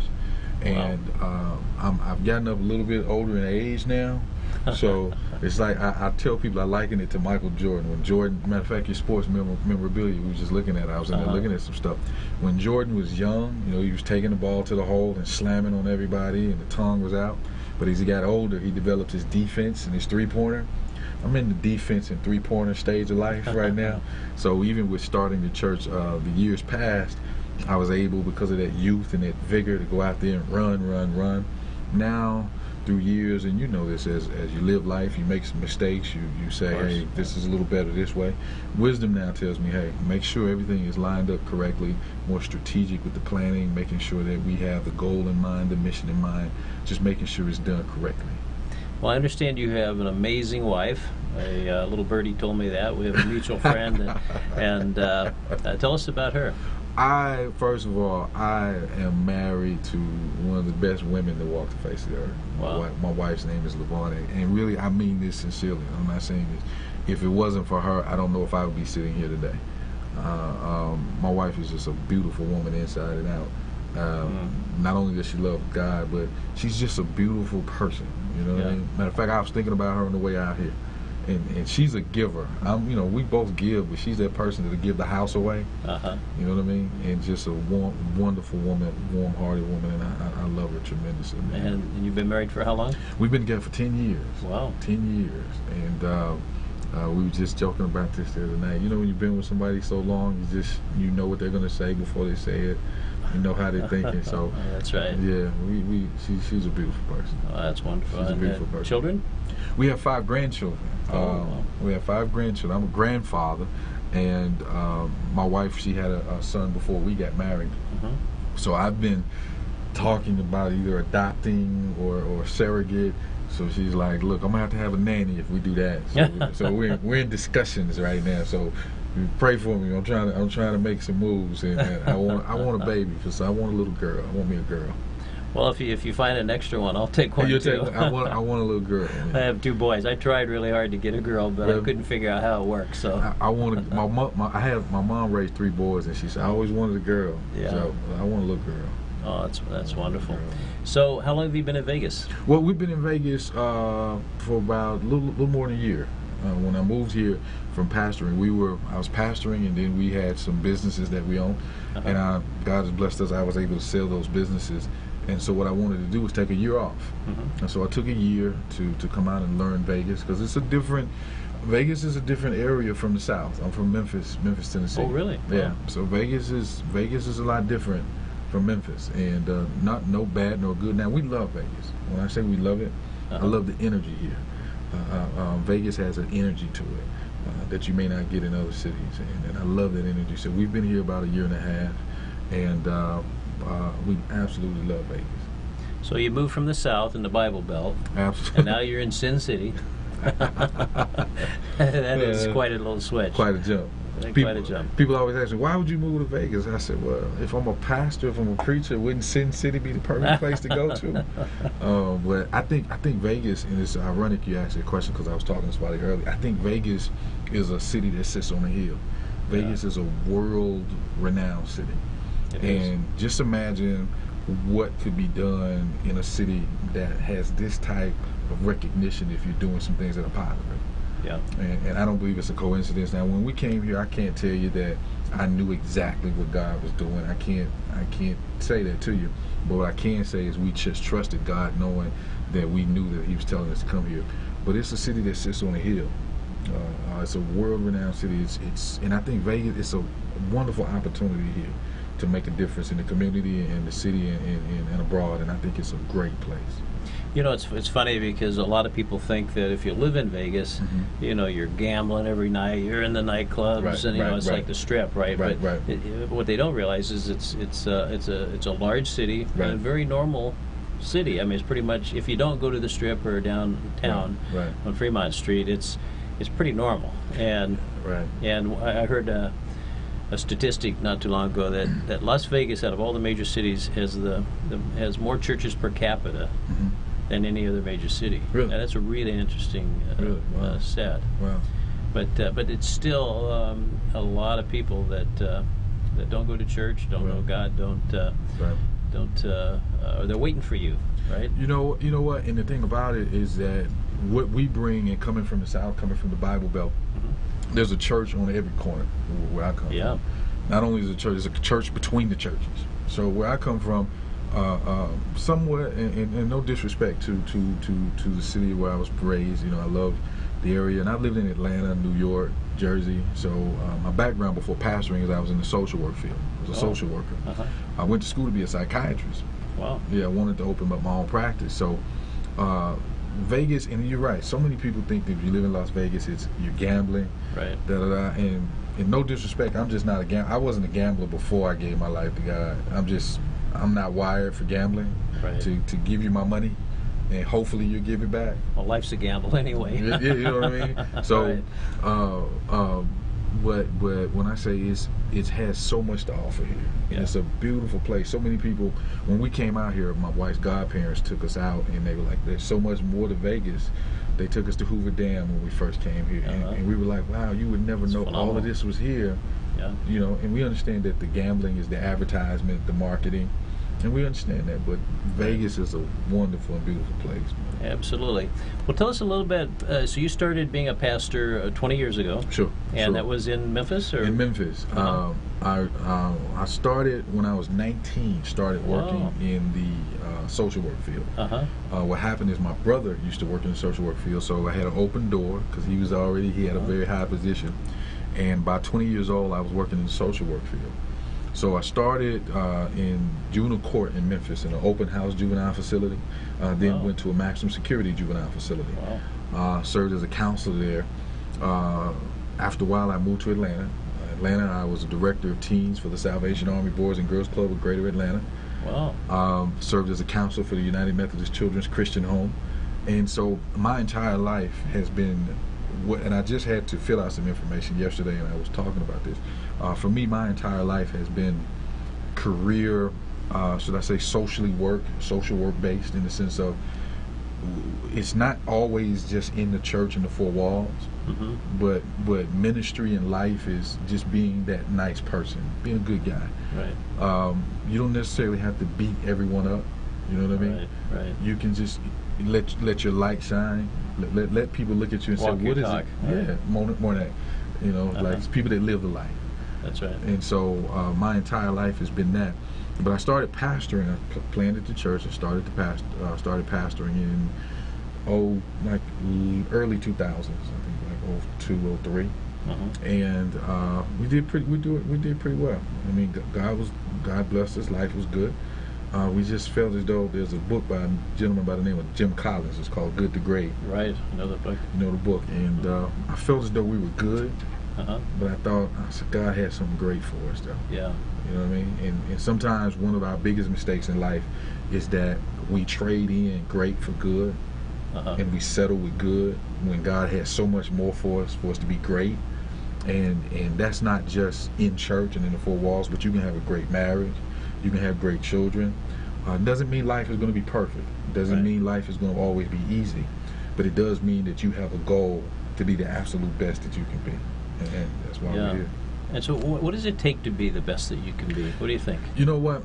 I believe, I was telling somebody this the other day, I don't believe that I have any competition on earth. And what I mean by that is that the only competition that I have is what God has put on the inside of me. Right. That's the only competition I have. And the Bible teaches us in Romans 12:2, it says, look, be not conformed to this world, but be transformed by the renewing of your mind, that you may prove what is that good, perfect, and acceptable will of God. God has so much in store for people. I just think at times, and it's a multiplicity of reasons why there's been an issue. Number one, sometimes it's the presentation that we as believers give. Sometimes we can give a presentation that may not be the absolute best, that may not be the most inviting at times to people. But what we've got to understand is that God loves you so much that He has the absolute best for you. Right. He has the absolute best for you. The difficulty sometimes is submitting to what He wants for us, because what He wants for us may not necessarily be the road that we want to take sometimes. Right. You know what I And mean? often not. Right. Often not. Often not. You know, the best that He has for us may mean that I need to forgive you. That you may have done something that hurt me, but I need to forgive you. And that forgiveness opens a door for even greater opportunities. But there are times that we close doors because we just won't do the simple things that God has told us to do. And that may be forgiving someone. That may be moving on from a situation. And being great, that I have discovered, is first of all tapping into that relationship with the Father. It's the key to it all. It's the key to it all. It's the lifeline. It's the lifeline. It's like how do I get the best out of my television if it's not plugged up? Yeah, right. And it's the same with God. If you're not plugged into Him, if you don't have that relationship with Him, you can never experience the greatness that He really has for you. So what I have discovered is that my relationship with the Father, staying in tune with Him and staying on point with what He wants, it only brings out the best in my life. Well, that's fabulous. You know, that's a subject that is rarely heard on TV shows, interview shows. Right. Maybe televangelists will talk about things like that, but it's not considered politically correct to talk about these things, right? But you have this exciting venture happening. We're going to have this great church in Las Vegas called Inspire Church. Right. And let's talk a little bit about that and how it differs, because in the Bible Belt, when you go down the South, churches are different, aren't they? It's you deal with, in my opinion, I always often say there's three different mindsets, or three different spirits, or however you want to take it, but three different things that you deal with in the South mainly. You deal with a mindset or a spirit of religion. Religion is simply a systematic way of doing things. You can be a religious smoker. You can be a religious drinker, meaning you're systematically doing this. So when we speak of religion, a lot of times you can have it. Jesus says, look, you're doing the actions on the outside, but it's not in your heart. Yeah. And you can be a religious person. In the South, we deal with, sad to say, there's a lot of poverty in certain areas. Sure. And I think too, what makes us different and what makes me different, my background is not just in church, but my background is business and the social work field. So there are certain things that I equate not to just a spiritual aspect, but also there are things educational-wise. When you don't have education, all of these things are tied into poverty. They said that level of education determines how much money you make over your lifetime, whether that's a high school diploma or if that's a college degree. Now that doesn't mean everybody's direction is going to be college, that I understand, because education is so much bigger than just going to college. You have people like Steve Jobs, who never wrote a computer program in his life, but helped build one of the biggest computer companies in the world because he was able to tap into who he was. From the South, we deal with poverty, and we also deal with a lot of division, and we still deal with a lot of racism. And coming out here to the West Coast and Vegas, you see more diversity, and that is something that we're looking forward to as a church too. That it's not a black thing, it's not a white thing, it's a God thing. You and I are brothers. We may not have the same mother, but we got the same father. And so that's one of the things I believe that makes us different. It makes me different as a pastor, that my background is not just from the aspect of church per se, but it is a culmination. It's a culmination of things, it's a combination of things. There's a pie, and there are many pieces to that pie. Sure. Yeah. Well, you're from Memphis, and you know that's Elvis country, and and I know I used to get ridiculed about that. Yeah, because I used to like it. I like Elvis. Elvis is bad, man. What's not to like, right? Elvis is bad. When he's young, Elvis was bad, man. He's the greatest. Yeah. But you know, you have white churches and you have black churches throughout the South, and it's still like that a lot. And and you know, the black churches that I've visited have this incredible music, and I know Elvis was inspired by that. But it's different. It's a different way of worshiping, and you have white churches that are sort of more laid back, a little more stoic, you know, just different. And I'm sure that's affected you somehow. Well, a little bit, right? It has, and there's a difference. There's a difference, and then too, there's a cultural difference. One of the things I think Randy. I'm sorry, Jeffrey's his last name. Jeffers. Randy. One of the things that I think that I see a lot is a lot of times we think that our churches are diverse, but really they're not. They're not. And I say that from this perspective. There's a difference between diversity and conformity. Conformity is that you've got to change and you've got to be this person for me to accept you. Diversity is you may eat something that I don't eat. I may dress a different way, but there is a mutual love and respect for one another. What I've seen even with worship styles and things in the churches is that there's a big cultural difference. But I'm a firm believer that you can have things in a way that as long as there's an understanding, What makes us different is we want to be that church, Randy. We want to be that church that has the spiritual and the practical. And a lot of times it's you go places and it's either far left or you go to a place and it's far right, but there's no balance. There's a pastor by the name of Rick Warren who has Purpose-Driven Church. It's a book that I require leaders to read because it talks about churches being balanced. That it's not just about teaching, it's not just about worship, it's not just about activism, but it is a culmination of all of that working together to be a church that is balanced. And I think that makes a world of difference. So, Inspired Church, let's say 2 years from now, what's it going to look like? 2 years from now, Inspired Church, that's a wonderful question. You threw me with. Everything else I might have been prepared for, but that's a great question. 2 years from now, we want to be a church that is impactful. And impactful meaning by that time, hopefully, we're preparing to have another church plant to come out of us. Our goal is not just to touch Las Vegas, but it is to allow Las Vegas to be the place that is the should I say the board that gets us the opportunity to touch the world. In 2 years, we want to touch as many souls as possible, and that is not just having a Sunday morning experience. I'm grateful for the Sunday morning experience. I love the Sunday morning experience. I grew up in the Sunday morning experience, and in my opinion, there's nothing greater than the Sunday morning experience. What we want to do is make sure that the Sunday morning experience is then equated to your everyday life.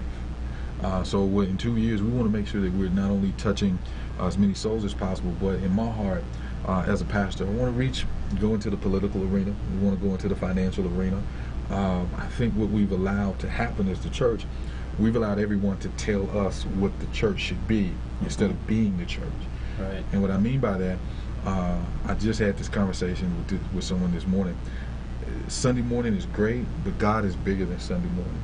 He's so much bigger than Sunday morning.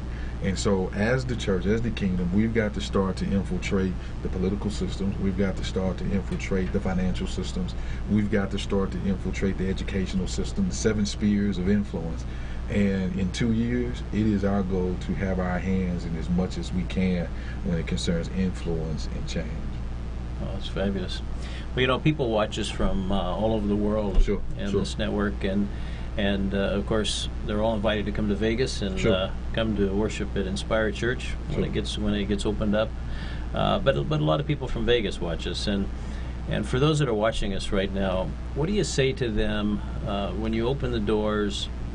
You're obviously, everyone's invited. You're going to invite them all, right? Absolutely. And why would they go there as opposed to somewhere else? You know what? And that's a question I'm glad you asked, and it is something that I've actually thought about. What makes us different? Right. What makes us different is, number one, we want you to be able to experience God, to experience Him. And when I say experience God, meaning I don't want to be that pastor that I'm the man, I'm the guy that's telling you about God always. What I want to be is a conduit that helps you to build your relationship with God. Because at 2 in the morning, at 3 in the morning, I can't be there for you, but He can. So what makes us different is, number one, our goal is to empower you, to let you know who you are in Christ, to let you know the opportunities that have already been set up for you, who God has really called you to be, who God has ordained you to be. There is something that God has placed just for you.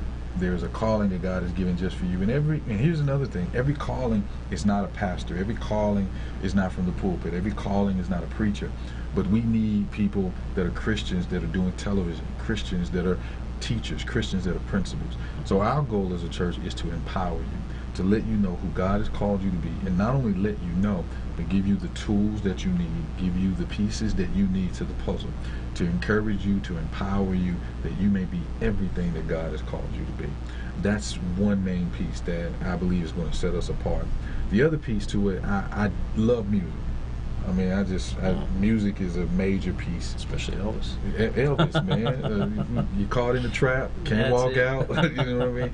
So music, but music for me, and I've studied, I'm a meticulous thinker, so music is more than just something that sounds good.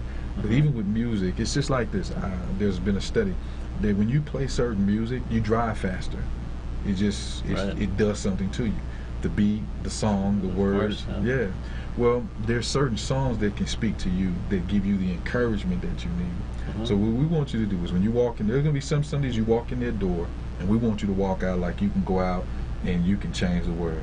And then there's some Sundays you're going to walk out and say, hey, I got to work on a few things, and to make sure we're balanced. The other piece, Randy, I think is so vitally important, is that with everything that's going on in America right now, we're seeing a lot of division in our country. And it's really disappointing. That's the best way to say it. We're seeing a lot of division in our country. I think that the church is the place to bring all races together and to say, regardless if you're Democrat, regardless if you're Republican, regardless if you're independent, there's one thing that we have in common, and that's Jesus Christ. And through that, I can disagree with you, you can disagree with me, but there's a way that we should treat each other regardless. And I believe that the church is the one place, in my opinion, the only place that we can bring people together and say it really doesn't matter about anything other than the love that we have for God and the love we have for one another. Let's talk about a couple maybe sensitive subjects, if you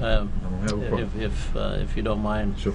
You know, if you were to go out and ask just the average guy out on the street, you know, how's your spiritual life? Sure. You know, they're probably going to say something like, oh, it's good. You know, I'm a good person, and you know, I'm good with God, or you know, they'll say something like that, right? Is that enough? Absolutely not. Absolutely not. Because I was that guy at one point in my life. I was a good guy. And I can remember, true story, I can remember knowing that God was calling me to a higher level in my relationship with Him. And my thing was, I'm just going to be a good guy. I'm a good guy. The Bible teaches this, and sometimes we, like I said, one of the mistakes we make is we're not able to explain our faith. Right. The Bible teaches that unless there is an acceptance of Jesus Christ into your heart, being good is not enough. The Bible also teaches, look, on your best days, I can treat my wife the best today, I can treat you the best today, I can treat everybody the best, but no matter what, I still haven't done enough, because no matter what, I can't do enough in my own strength to be righteous, to be perfect. It is impossible to happen for me as a human being. So for me, what I have done is accepted Jesus Christ as my Lord and Savior. Reason for that, because of the blood that he shed on the cross, it has now washed away, wiped away. It has dealt with my sins, past, present, and future. Can I explain? Absolutely. In the Old Testament, in the book of Deuteronomy, the Bible teaches this, that the blood, and a lot of people, when they sacrifice animals back in the day, what they were doing is they were bringing blood to sacrifice for the sins that was done. The Bible teaches that there's life in blood, but sin brings death. You know, simple. In blood there's life, sin brings death. So what they would do in the Old Testament, once a year, the high priest would come, bring the blood as a sacrifice for the atonement of the sins of man. Well, when Jesus came, Jesus went to the cross, and his blood that was shed on the cross, no longer do we have to have a high priest or anyone to go to God for us. Through Jesus Christ now, I can accept him, and the blood that he shed on the cross, his blood now covers the sin. And when I accept him, his blood now covers my sin, past, present, and future. So to that guy on the street, I was that guy. And true story, I had a car accident. That's why I got these cuts on my head. I put my head through a windshield. Wow. And I'll never forget, and I knew your name was Randy. I don't know why I was saying anything else. Oh, you can call me anything you want. It's okay. So I had a car accident, and this is an absolute true story. I've heard people say that you see your life flash before your eyes. It is absolutely true. It happened to me. Wow. In a split second, I saw my whole life from being a child to everything. And the first thought that crossed my mind, or what happened is I hit an 18-wheeler and hit the trailer where they have the bar down at the bottom, took the top of my car off. The first thing that I thought is I'm going to hell. That's the first thing crossed my mind. Wow. That's the first thing crossed my mind. And how old were you at this time? Oh wow, I was 18, 19. Right before you. Yeah, right before right before I made the change. And the thing about it, I accepted Jesus Christ at 13. But when you don't have, once again, this is what separates us two: discipleship. You don't have people that mentor, and basically discipleship meaning mentoring. You can give your life to Jesus, come into the church, but if you don't have older brothers and sisters or people that may not even be older but the same age but just have more experience, when you don't have people to come along with you, walk with you. I didn't have people to come along with me and walk with me, although I knew it was the right thing, but yet and still at that age, at 13, 14, you need some people to come in and grab your hand and walk with you. So when I had the car accident, right then I knew some things in my life have got to change. So to that guy that believes, hey, I'm just a good guy, I was that guy. I was the good guy until I saw my life flash before my eyes. And at that moment I knew, hey, there's something bigger, and I've got to tap in and make sure that I'm on the right page. Right. Yeah. What about that Mr. Average guy that he says, you know, Pastor Frederick, I agree with you. You know, I love Jesus. He had amazing things to say, and you know, it is absolutely wonderful. But for me, you know, I'm a Muslim. Or for me, I believe in, you know, the whole world is spiritual, and God's in the trees, and God's in everything, and you know, I choose not to worship on Sundays. I choose to just worship every day. What do you say to that guy? Well, to that person, there's a different situation.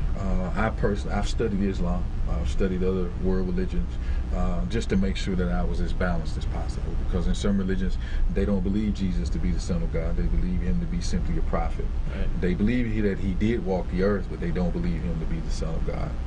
In those situations like that, Randy, it puts us in a situation to know that we're not God. And that gets us back to not beating people up. What to that person, I would do everything that I believe that God has given me to talk to that person, without, once again, beating them up, without once again sending them to hell in the sense of this perspective. Loving them and walking with them. And it may be a process. And sometimes we try to do everything overnight. And the Bible teaches this, that even when we approach people, that the Holy Spirit has already been working on that person. You know what I mean? Let me tell you, one of the biggest things I found out when my first church I pastored, and it was a mind-boggling thing to me. You know what that was? I found out I wasn't God. And it was the most That was a revelation. It was revelation to me, because I really thought if I could, I'm young, I'm a young guy, I'm full of you weren't a doctor, were you? I'm full of vigor, and you know what I mean. And I thought that if I taught more Greek, if I taught more Hebrew, if I broke the scriptures down better, if I did this, and what I learned, Randy, it doesn't matter how much I do, it's all Him. It's all Him. So even to that person that's that Muslim, even to the person that may be Hindu or whatever the case is, what I would say to that person is, through Jesus Christ, there is a love that you can experience that you probably have never seen, have never dealt with in your life. And what I would say is, give him a chance. Give him a chance. Not only that, but I would also say to that other person that may know that person, that pray for him, pray for her. Pray that God will send people into their lives. Our prayer is that God send people into certain people's lives. They may not receive everything from me at that moment, but there may be someone that God will put in their life that it's a continuation process. It's a continuation process. One way to say it is this. If we kick a door down, if you kick it 100 times and I kick it 100 times and that door eventually opened, the question is, which kick knocked it down? All of them did. All of them did. And we've got to see God as bigger than us and not bring him down to our little finite way of thinking. God is so much bigger than us, and he's working. We just have to be in tune with what he's doing. What do you say to Mr. Average that says, well, I thought about going to church, and Inspired Church sounds like it might be interesting, and I like your philosophy, but there's so many hypocrites. Yeah. They call themselves Christians, and then they lie and steal and do all kinds of things, and I just don't want to be a part of it. What do you say to that guy? I've had that. You go through transitions in life, you go through seasons in life, and I've been at that point where it's hypocrites, da da da da da. What we've got to understand, that the church is the place for people that are going through a process. I would tell that person, the day that you find a perfect church, as soon as you join, that church is not going to be perfect anymore. That's right. You know what I mean? Because what we and you know what's amazing, Randy? I always say this: we forget the process of that we went through when we judge other people. Right. We overlook and we judge. I often say we judge everyone else on what they do, and we judge ourselves on our intentions. I intended to do that, but I didn't do it. But we'll judge other people on their actions. The church is a place that is full of people that are seeking God just like the next guy. They're not claiming to be perfect. They are regular people. What we've done is we've allowed that religious mindset to hit us, that when you give your life to Jesus, immediately you go through this magnificent change and you should be perfect. It doesn't work like that. Human beings, we're made up of three facets. There's the soulish man, the spirit, the body. Okay? But when you get saved, your spirit gets saved, but your mindset and your body is still the same. It didn't get saved. So now what you've got to do is put in the work to change the way you think, and your thinking changes, now your actions changes. Your actions changes, actions change, now your results change. So to that person, I would say, just understand that when you come to church, there are regular people, me included.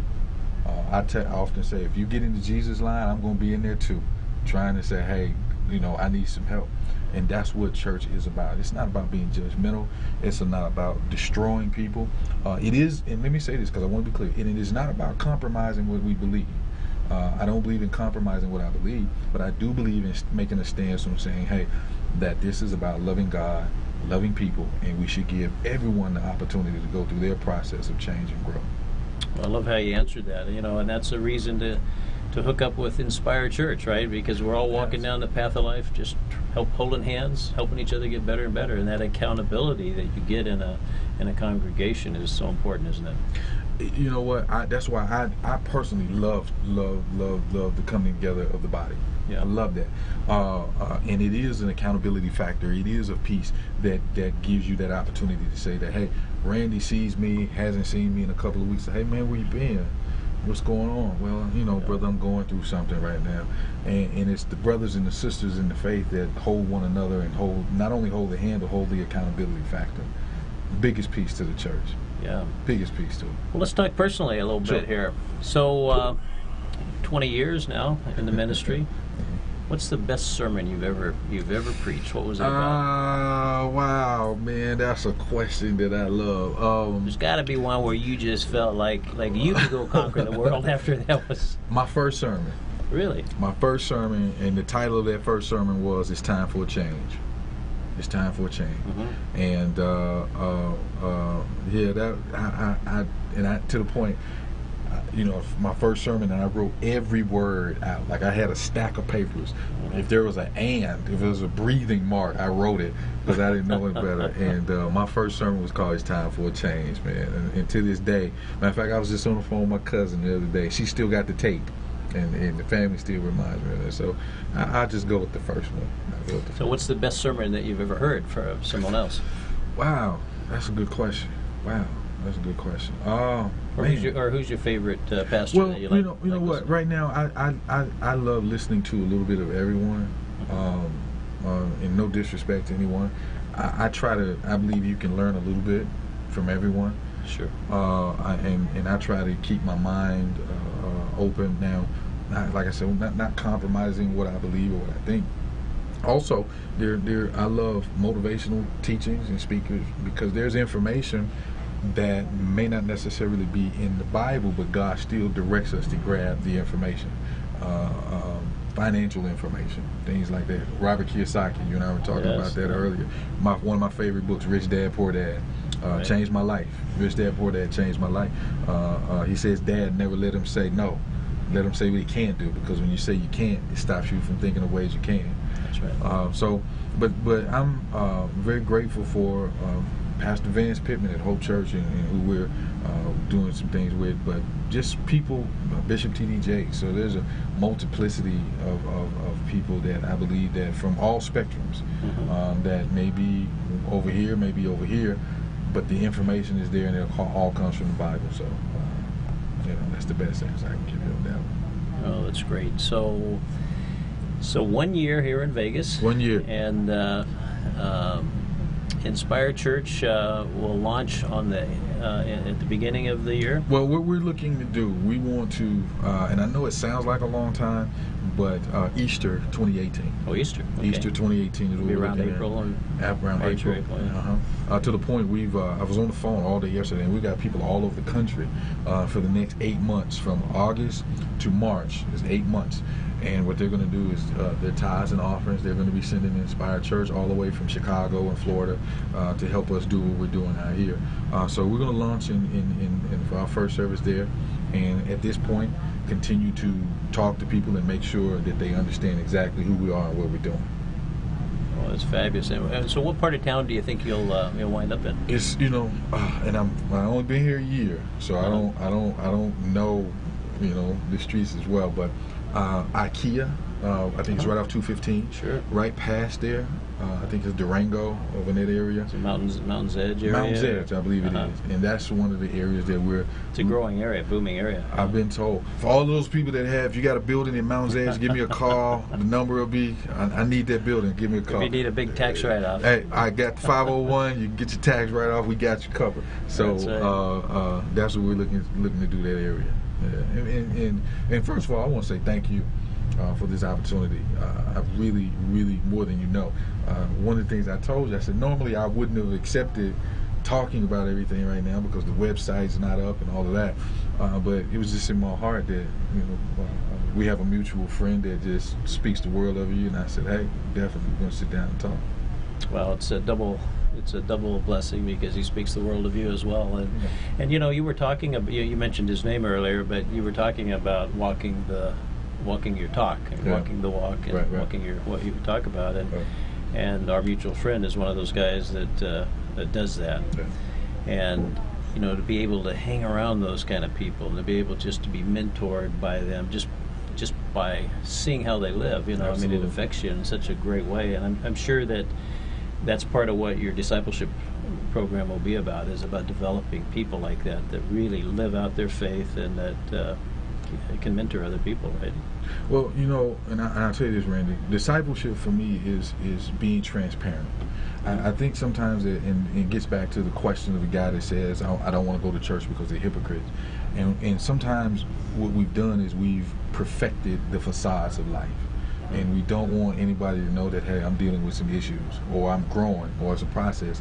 Even in the Bible, it talks about that we go from glory to glory. We go from level to level in our growth process. For me, discipleship, mentorship, that's allowing people, as a young, I won't say his name, I love him very much, young man, Memphis, mentoring, and you know, he was doing a couple of things I didn't agree with. So I had him come out here and stay with us for about a week, and we spent some time together. But I don't beat him up as mentoring him. I say, hey man, look, what you're doing is going down the wrong road. Hey, time to make some changes. Time to make some changes. And so that's the difference. It's a difference in just telling people about the Bible, and a difference in walking with people and being the Bible in front of them. Allowing people to make mistakes, allowing people to go through things. It's called real life. And I just think at times that we lose the perspective of real life. People go through divorce. We don't love it. We don't like it. People go through divorce. People go through death in their families.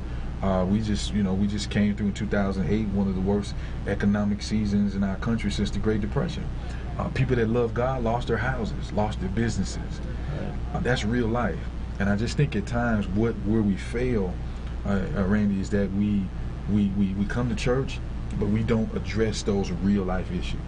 I'm grateful for Daniel in the lion's den, but how does Daniel in the lion's den relate to my life in 2017?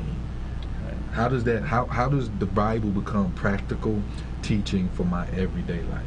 And that is something that I'm just focused on, to make the Bible practical, to make it real, and to make it relevant to what we're dealing with in real life. Well, we're just about out of time. We could talk for a long time here. This is very exciting. But how can people get a hold of you?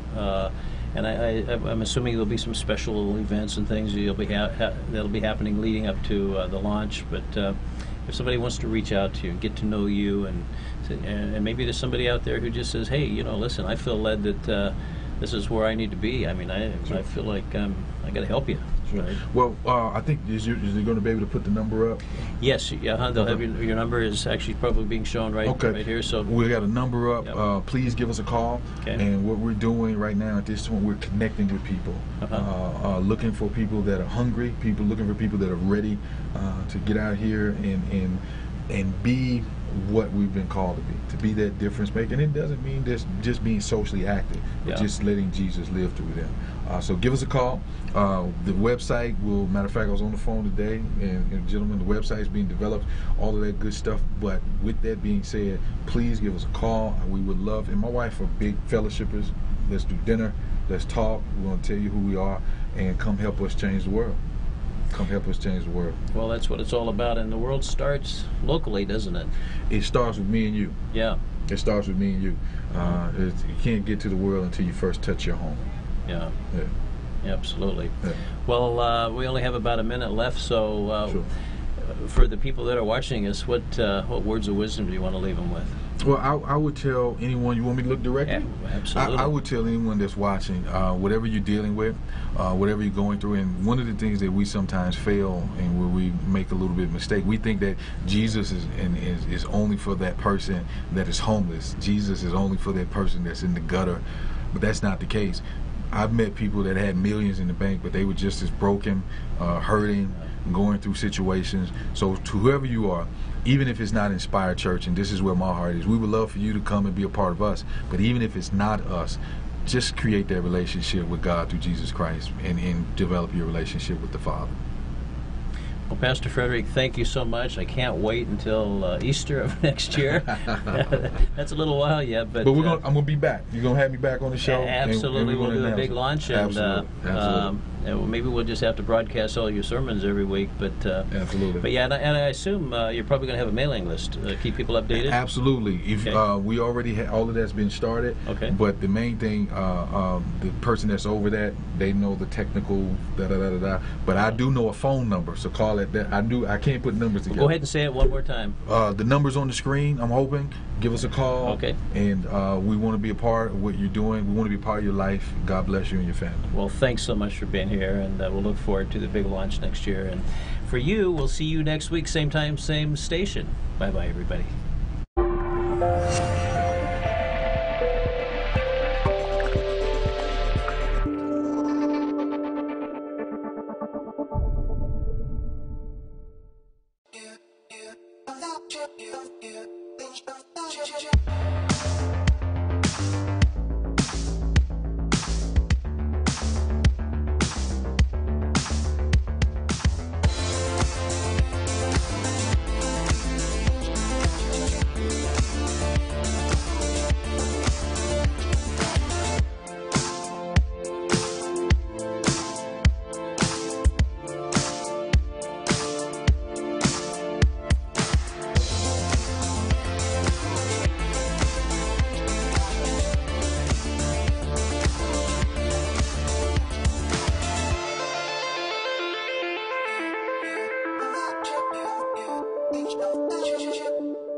Welcome to the Live. Johnny, Stuart, and friends. Slithering Idiot Show. Arielle Live. Guy Dawson Show. 702 Rocks. Danny Vegas time.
Gene Wood's Racing Experience, named for the racing veteran and three-time champion, packs big racing action into extremely fast, high-performance karts that let you battle the other competitors side by side, just inches off the ground. Though the Las Vegas Strip provides a glittering backdrop, to the drivers at Gene Wood's Racing Experience, the blinking lights are all a blur. Behind the wheel of the high-performance karts, you'll zip around the half-mile track at speeds faster than other standard racing karts' top speeds. Drivers learn to commandeer the speedy karts through an instructional video before they are let loose onto the curving track for 10 heart-pounding laps. We are located at 121 East Sunset Boulevard in Las Vegas, Nevada. You know what? It's time to go racing. Let's get her done!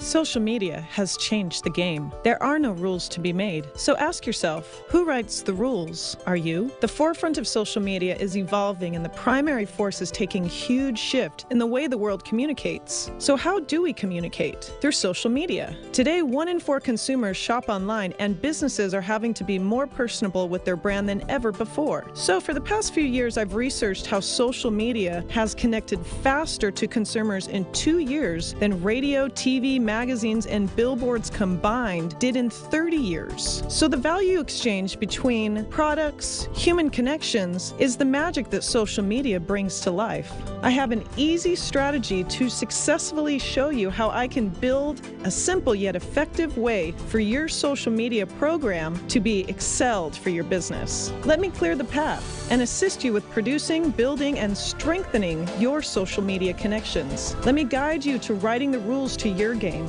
I'm Michelle Davis, and I am the Social Media MD. Call for a free consultation or visit me at thesocialmediamd.com. Hi, I'm Daylin Woods. Welcome to Woods Family Sandwiches. I've always had a passion for food. When I lived in England, I owned my own restaurant. Then when we moved back to the United States, an opportunity came to open a sandwich shop, and I just wanted to get back into it. We have here at Woods Family Sandwiches wraps as well as salads and soups. We offer only the finest ingredients to our customers. We have boar's head meats and cheeses. We have fresh bread, fresh produce, great soups daily that we prepare for our customers, kosher whole pickles, Deep River Kettle One chips. We have a variety of wraps, or you can make any sub a wrap, any sub a salad. Come on in for our daily specials. We are located at 931 American Pacific, number 106, Henderson, or call us for your deliveries or pickups at 702-826-2230. Here at Woods Family Sandwiches, we're family owned and operated. We are looking forward to seeing you.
Welcome to the show. Hi, I'm Randy Jeffers, and we are live from the entertainment capital of the world, Las Vegas, Nevada.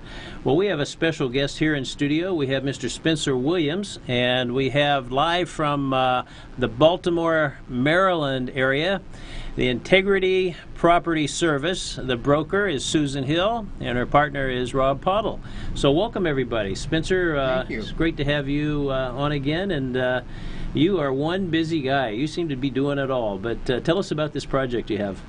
Well, this project I'm partaking with Susan and Rob, they're in a business of helping people take their 401ks, their IRAs, their CDs, and being able to technically take their 0.5% or 1% and create 2 to 3 times their money, with it being legal and a way to maneuver themselves to have a better retirement plan. Wow. Well, Susan, as the broker, what an incredible thing to be able to do. You know, when people realize the value of the compounding and how that works, and where every little fraction extra you can get, it really makes a difference, doesn't it? It does. Well, tell us a little bit about your program and what you can do for people. Rob. All right, okay, we're going to turn it over to Rob to do that. Okay, Rob. Yeah, no problem. Basically what we do, Randy, is we actually buy investment real estate, and we allow people to leverage their money to become the bank. And it gives them a much higher rate of return than what they're currently getting through their 401k, through their IRA, from a CD. Because a lot of people, they don't even want to open up the envelopes, quarterly statements sometimes, because it gets kind of depressing. Some people actually lose money, and the other people are making some paltry returns, you know, some really paltry returns that they're just not able to achieve the type of returns that they really want. They're out here working hard, but their money's not as working hard as it should be, so they can retire. Yeah, absolutely. Well, Spencer, what an exciting project. And for those of us that are in that situation, what do you recommend? Well, what we're doing is we have a website and an information package, the CD, that people can reach out to through Susan and through the website to get the information on how they can exactly follow a simple program to help better their retirement plan. It's available to absolutely everyone who is dealing with CDs, IRAs, and 401ks that are self-directive. Well, Robin, Susan, you're in this incredible business of helping people. How did you get involved in this? What got you in this business? Yeah, I'll share with you what actually triggered it. Is it was about 1.5 years ago, and my wife's quarterly statement came from her 401k account, and I opened it up and discovered that she was $3,000 some odd negative for the quarter. And I scratched my head and I thought to myself, my gosh, you know, you work every week, you get paid twice a month, you put money into this thing, and you know, to open up a statement like that after a quarter, Randy, and see that you lost $3,000 is doesn't make you feel too good. No. And about a week or so later, I sat down with a friend of mine for dinner.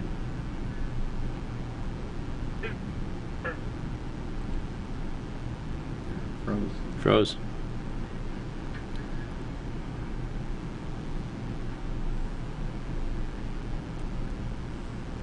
We need to stop it. Hey, Scott, we got to do something about this. This is absolutely crazy. That monitor has to be up higher because we can't talk to these guys without looking down. Yeah. What do you got we can set on that?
the Unlive. Johnny, Stuart, and Friends. Slithering Idiot Show. Arielle Live. Guy Dawson Show. 702 Rocks. Danny Vegas time.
Gene Wood's Racing Experience, named for the racing veteran and three-time champion, packs big racing action into extremely fast, high-performance karts that let you battle the other competitors side by side, just inches off the ground.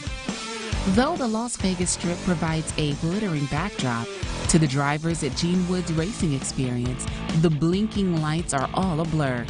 Behind the wheel of the high-performance karts, you'll zip around the half-mile track at speeds faster than other standard racing karts' top speeds.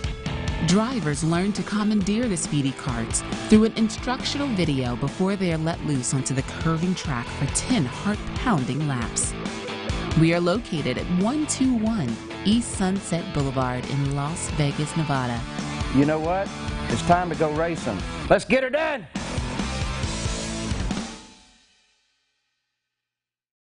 Social media has changed the game. There are no rules to be made. So ask yourself, who writes the rules? Are you? The forefront of social media is evolving, and the primary force is taking a huge shift in the way the world communicates. So how do we communicate? Through social media. Today, 1 in 4 consumers shop online, and businesses are having to be more personable with their brand than ever before. So for the past few years, I've researched how social media has connected faster to consumers in 2 years than radio, TV, magazines, and billboards combined did in 30 years. So the value exchange between products, human connections, is the magic that social media... Welcome to the show. Hi, I'm Randy Jeffers, and we are live from the entertainment capital of the world, Las Vegas, Nevada. Well, we have special guest, Mr. Spencer Williams here, and Spencer, it's great to see you. Thanks. You just do it all, buddy. It's so exciting, but you have a project here that is just absolutely incredible. Would you tell us about it? Yes, it's a service that we're going to provide to people to help them with their retirement. We're going to help people with CDs, 401ks, and IRAs that are self-directives, and we're going to show them how to double and triple their return a safe and easy way through real estate. Okay, and the name of the company is Integrity Property Service. Correct. And we have joining us via Skype from Baltimore, Maryland, we have Susan Hill, who is the broker, and then we have Rob Pottle. So welcome, Susan and Rob. Great to have you with us. Rob, can you tell us a little bit about what you're doing? It's such an exciting project because, you know, so many people, so many of us, you know, we have investments that probably aren't doing what they really should be doing, and here you come along and have a way of making that better. So tell us about that, if you would. Sure. You know, a lot of people, Randy, they invest their money in companies or you know, just different ventures that they know very little about. They open up their quarterly statements and they kind of wonder, you know, it's almost like going into Las Vegas and pulling that slot machine. Yeah. You know, did you bet on the right horse? Did you bet on the right company? You know, should you hold in longer? we buy investment real estate, and we allow people to become the mortgage holder. We allow people to utilize their capital.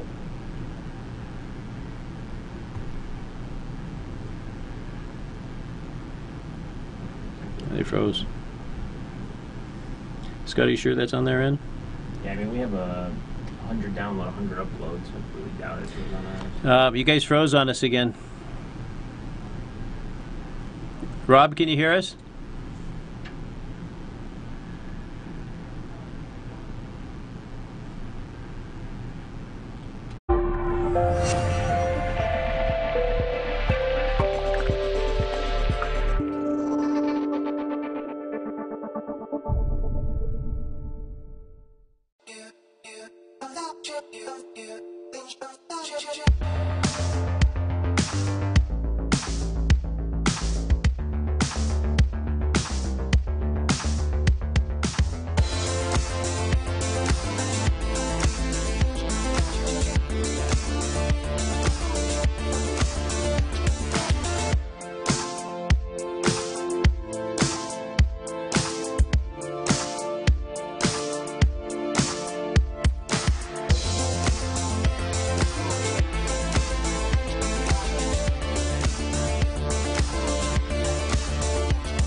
Welcome to the Live. Johnny, Stuart, and friends. Slithering Idiot Show. Arielle and Bruce. Guy Dawson Show. 702 Rocks. Danny Vegas time.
Gene Wood's Racing Experience, named for the racing veteran and three-time champion, packs big racing action into extremely fast, high-performance karts that let you battle the other competitors side by side, just inches off the ground.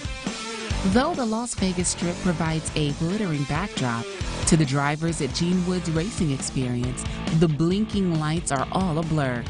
Behind the wheel. Welcome to the show. Hi, I'm Randy Jeffers, and we are live from the entertainment capital of the world, Las Vegas, Nevada. Well, we have a special guest here in studio, Mr. Spencer Williams. And Spencer, it's great to have you. Good evening. And we have two special guests from Baltimore, Maryland. We have Susan Hill, who is the broker, and we have Rob Pottle, who is her partner, and this exciting new company called?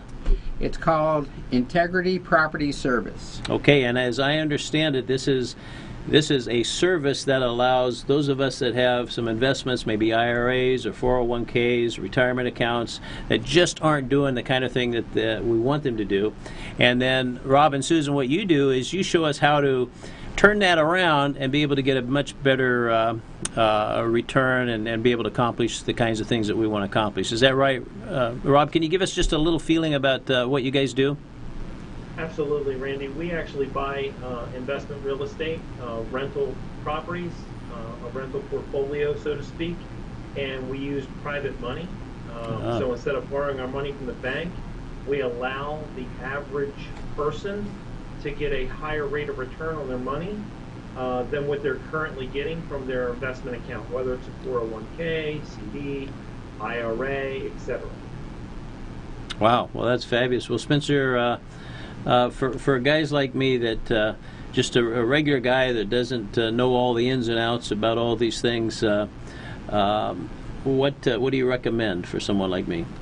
Well, what we're trying to suggest, Randy, is the average person who's working a 9-to-5 job, they're paying into a 401k or putting their monies into an IRA.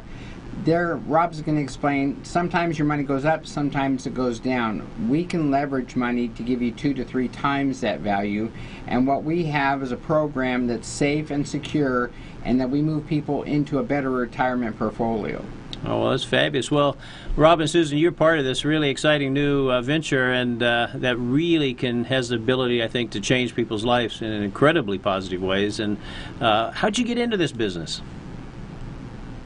You know, Randy, it wasn't too long ago that I opened the mail up at my house, and my wife's 401k statement was in the mail. And when I opened it up, I discovered that in that past quarter, she lost about $3,000+ in a quarter. And I said to her, it's amazing how you can work,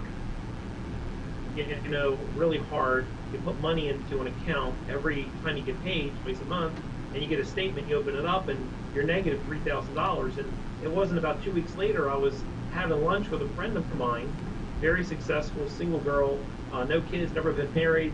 She's in environmental remediation, and she brings up the topic of her investment account, and that she had just lost over $11,000 in the quarter. Wow. And she asked me, what was I doing? And so you asked me what got me into this. After those 2 episodes, and then walking into my local bank, seeing the rate of return that they were paying people on their investment accounts, such as a CD, I decided to allow people to become the bank and get a higher rate of return on their money. In fact, I just started telling my friends, if you have investment capital, I can give you a lot better rate of return than what you're currently getting right now. And that's basically what started it, because we buy real estate, I'm going to borrow the money. Why not help out people get a higher rate of return? The banks don't need any more money. That's right.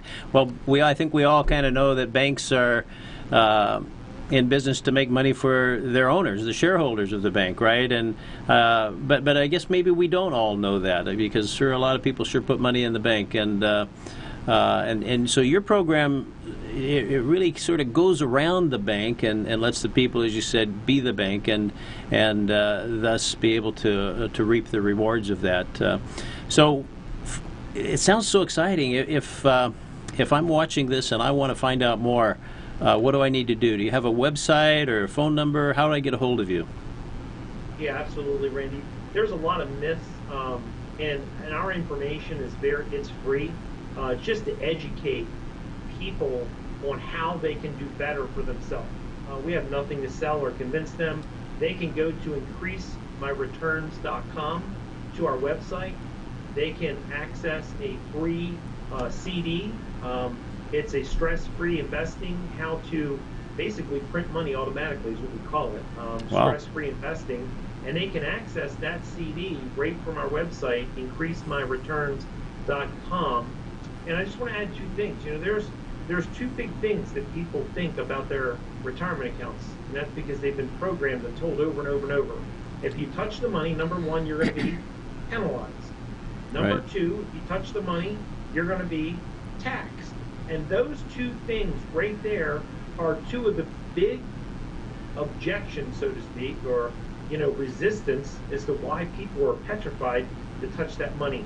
And at that website, that information is going to show you how you can get around and not have the tax penalty, and how you will not be penalized by using that money, and how you can get a higher rate of return. And I'm talking about almost twice the money. For some people, it's 3 times. For some people, it's 4 times or more the rate of return than what they're currently getting. So once again, that's www.increasemyreturns.com. increasemyreturn.com. Is that right? Yes. So if I go there, then I can log in, give you my information, and you'll send me some information. Is that pretty much how it works? Absolutely. Okay. Well, that's great. Well, Susan, what an exciting company that you have. You're the broker of the company, and what else do you want to tell us about this amazing company you have? Well, I actually am a private lender myself, and Rob came to me about a year and a half ago. I had just sold my house, and I had $65,000 that I didn't know what to do with it. And I went to the bank, and they were going to give me 0.02% on my money. And I needed it to purchase a house in the next 5 years I'm going to be building. And Rob said, well, let me take that money and give you a whole lot more money. And so I'm actually a private lender myself and making a whole heck of a lot more money than that. Wow. Well, it sounds like our friend Rob is a hero. So that's pretty exciting. Well, Spencer, this is an exciting program. Oh, it's truly exciting. And the thing is, everybody can avail of this program. As soon as I can get it out, the information to people, they can plug into the system. We can stop them having their fears that they're going to pay taxes, they're going to pay penalties, or something's going to happen to their plan that they have right now. It's not true. There are systems in place to help a person have a better retirement. Well, that's fabulous. So once again, that's www.increasemyreturn.com. Yes. I can't wait to get to my computer and log in and see what this is all about. Well, thanks everybody for joining us, and we'll look forward to some great times ahead. Take care. Bye-bye, everybody.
Johnny, Stuart, and Friends. Slithering Idiot Show. Arielle Live. Guy Dawson Show. 702 Rocks. Danny Vegas time.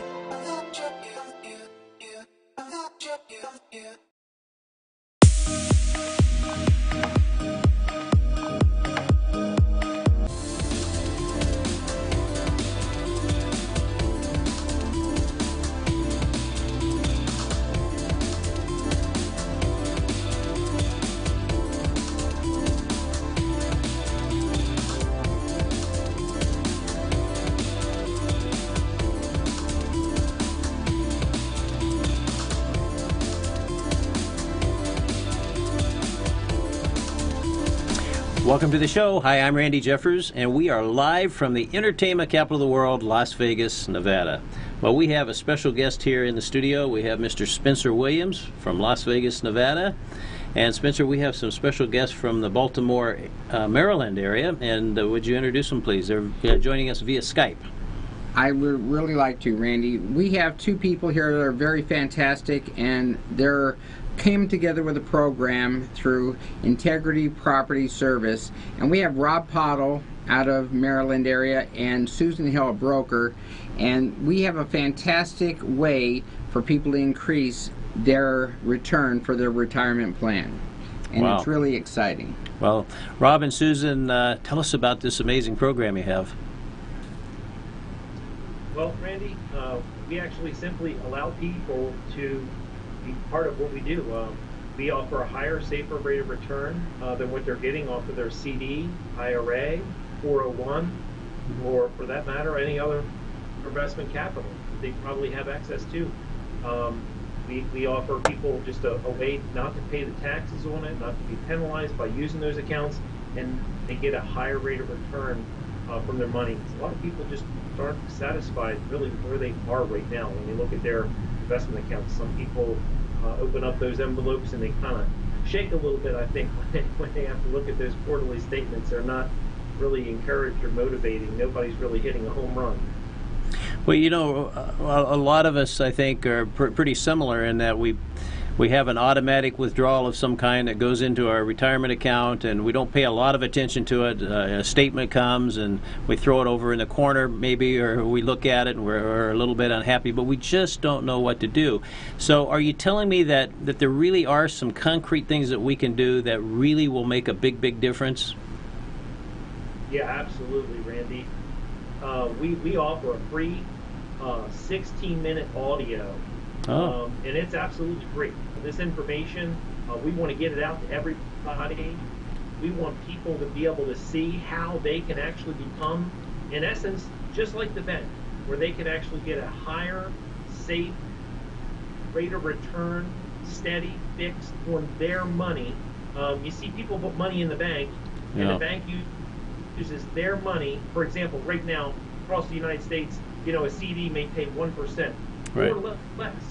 You know, I put money into a CD for 1%, and a bank loans it out on a mortgage for 3% to 4%. And so they're making a spread off of my money. Yeah. You know, so we allow people, we have a free CD which will show people how they can become the bank. They can earn a higher rate of return on their money. They can get a fixed rate of interest. Their money is safe and secured, and it's all available at increasemyreturns.com, and they can have access to this information. So the biggest things in that information, Randy, is they will not have to pay tax, and they will not be penalized for using the money in their investment accounts, because the information is going to share with them how they can do it tax-free and without the penalty. You know, I think that's a little bit eye-opening for many of us, because, you know, we hear about, you know, there's penalties. We can't take our money out until we're a certain age, you know, 59 and a half, or, you know, but we really can. There's ways to do that, huh? And ways to kind of go around the bank and get a much better return.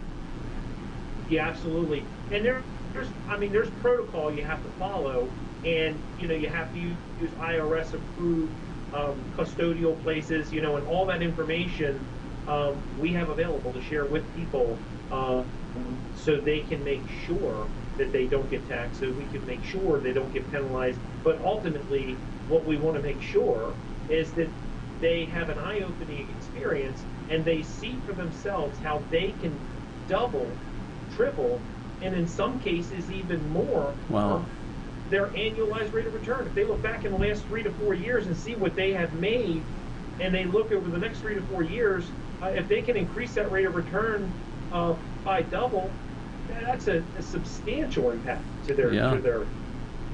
Wow, amazing. So once again, that website is www.increasemyreturns with an S on the end of it .com. Is that right?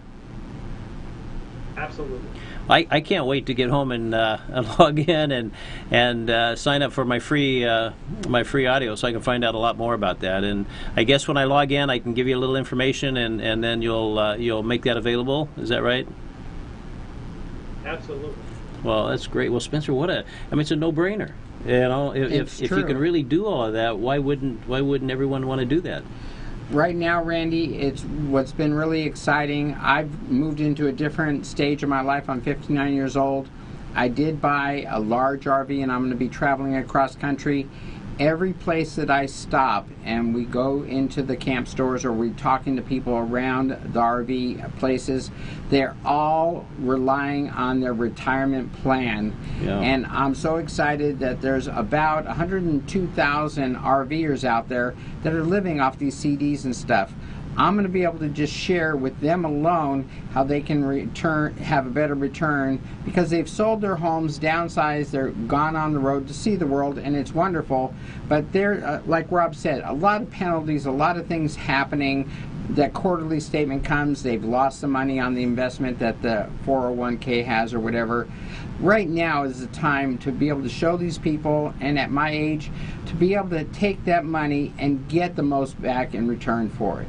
Well, what an exciting program. Well, Spencer and Rob and Susan, thank you for joining us, and thanks for sharing this incredible information. And once again, www.increasemyreturns.com, and let's all log in and get that free information so we can find out how we can do this same thing.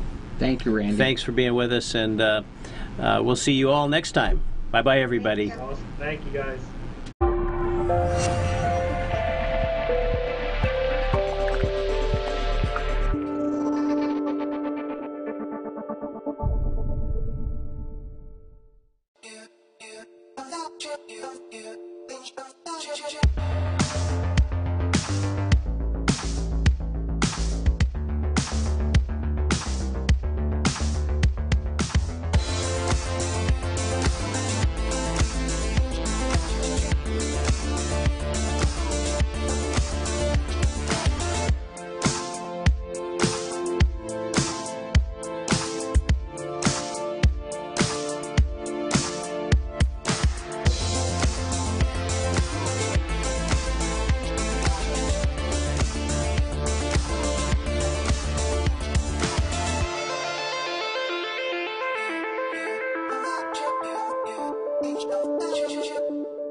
Welcome to the show. Hi, I'm Randy Jeffers, and we are live from the entertainment capital of the world, Las Vegas, Nevada. Well, we have a special guest here in the studio. We have Mr. Spencer Williams, who is a part of Integrity Property Service.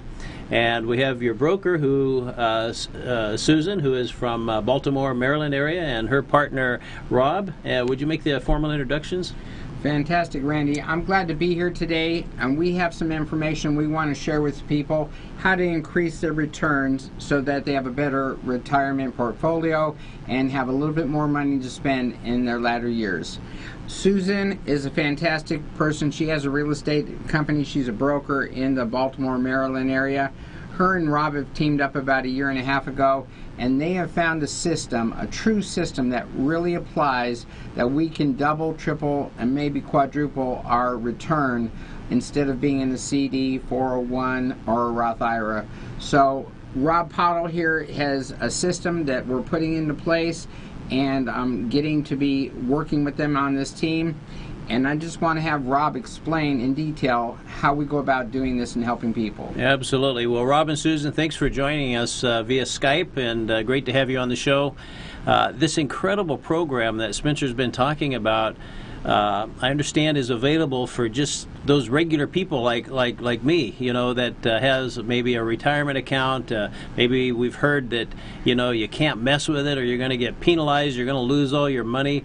But as I understand it, there is a way to sort of go around the banks and be able to drastically, in some cases, change the kind of return that you can get, which is just going to impact our families in incredibly positive ways. So tell us about that, if you would. Absolutely, Randy. We want to give people a way to basically flip the switch on the bank and change the shift, the paradigm shift. You know, if you look at Facebook, they changed the way we're able to communicate. Totally game changer. You know, and now you can get in touch with people all around the world you haven't seen for years. We want to change the game, and I can give you example after example, companies and products that did that. Uber did it with transportation, giving people a better way, smoother ride, better car, etc.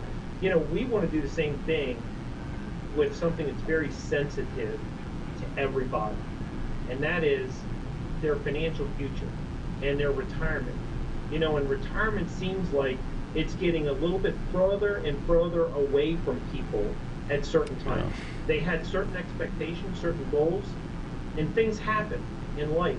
And it seems like the marker just moves out a little bit further from their nose, and for whatever reason, now they have to find themselves working for longer, or their account went backwards. For whatever reason, it doesn't matter, things that are out of their control, and now they have to rebuild that account. And they're trying to figure out how they're going to do it.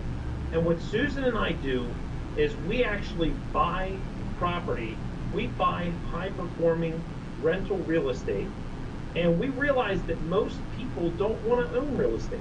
Most people don't want to be a landlord. Most people don't want to deal with a tenant. Most people, they want to do what they do, whether they're a doctor, an accountant, a ball player. It doesn't matter if they drive a taxi cab or they work in a steel mill.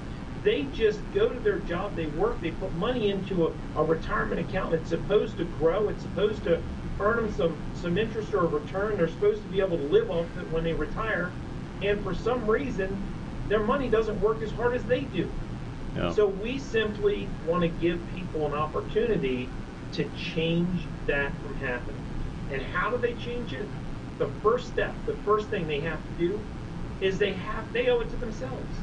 You need to go to increasemyreturns.com and you need to get informed and educated about the free CD that we've made available for everybody so they can know how they can become the bank and how they can improve their rates of return. Because for most people, they don't feel like they can win. Some people feel defeated. Well, I've only got $50,000. I only have $100,000. I'm not rich. I only have this much money. They feel defeated.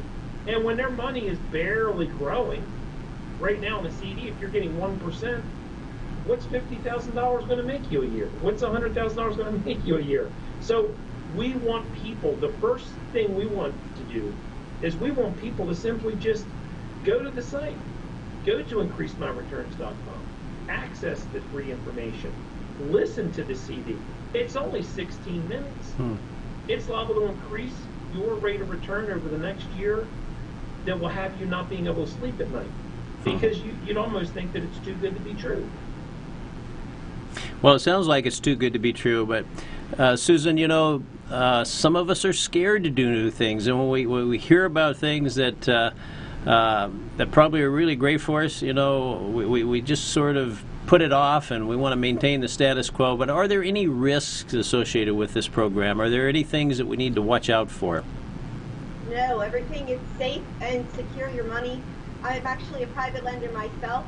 I had money when I sold my house that I invested as well. I had $65,000, and the bank was only going to give me 0.02% on my money. And so Rob said, hey, I can invest your money and give you a higher rate of return.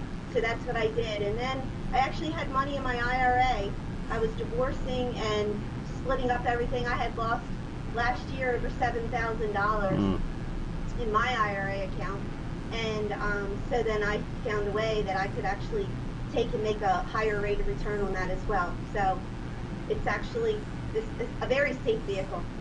So, Rob, this is pretty exciting because we're not talking about having to dip into our pockets for money to go invest. We're talking about just sort of repositioning some of the things that we already have, right, and just doing them in a smarter way. That's absolutely correct. So it doesn't affect people's day-to-day lives. It doesn't affect their, you know, the grocery bill, their car payment, the little league ball game, or helping their, you know, son through school. This is investment capital that you contribute to every single pay period. It's going to be there for your retirement one day, and all we're doing is showing people how they're able to basically energize that account. You know, I share with people here recently, Randy, you know, if you take somebody, you know, that only has $100,000, let's just use that as a figure, $100,000, and let's just say that they were able to get 2 percentage points, just 2, higher per year than what they're currently getting. That's $2,000 more per year. But if that happens to them over the next 5 years, which is only 60 months, well, their account will be $10,000 more money just with 2%. Now, I only use an example, number 1, with $100,000. Number 2, I only use 2 percentage points more. And number 3, I only use 60 months. Most people have a lot more work to do than 60 months, so they're gonna be working for longer than 60 months.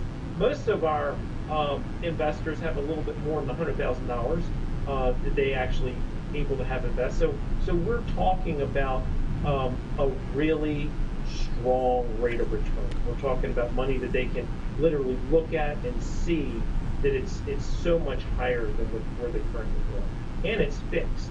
It's not volatile of the stock market. It doesn't depend on who's running in the Oval Office. It doesn't depend on what's going on Wall Street. There's a lot of money invested in a lot of companies, Rand, and a lot of brokerage accounts.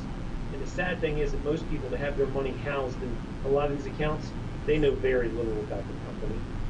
They're taking somebody's word for it. They're crossing their fingers. They're holding their breath. They're hoping that they bet on the right horse. They're hoping that they're going to win. They hope that if everything goes out and everything goes as according to schedule, that this is where you'll be in 30 years.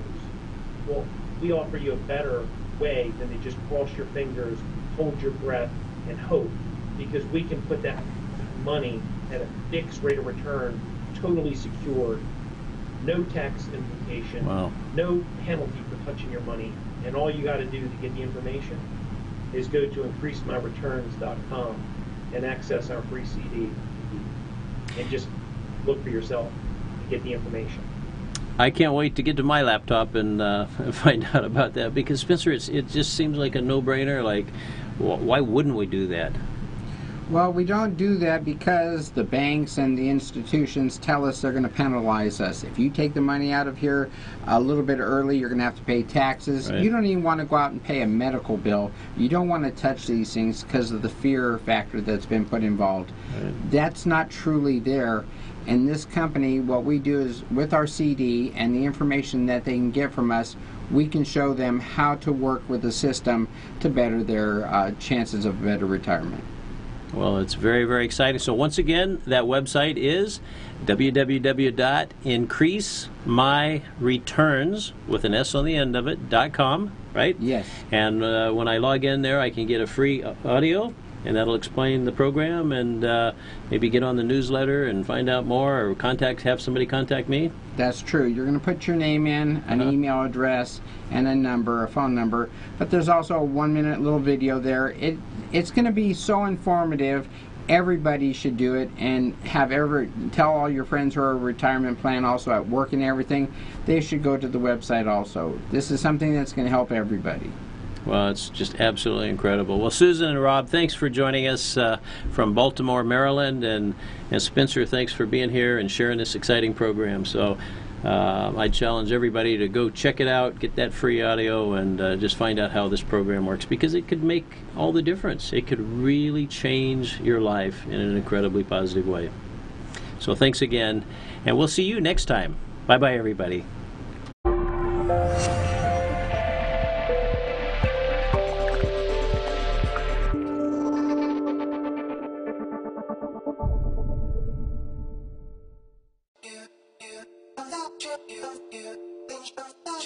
Yeah.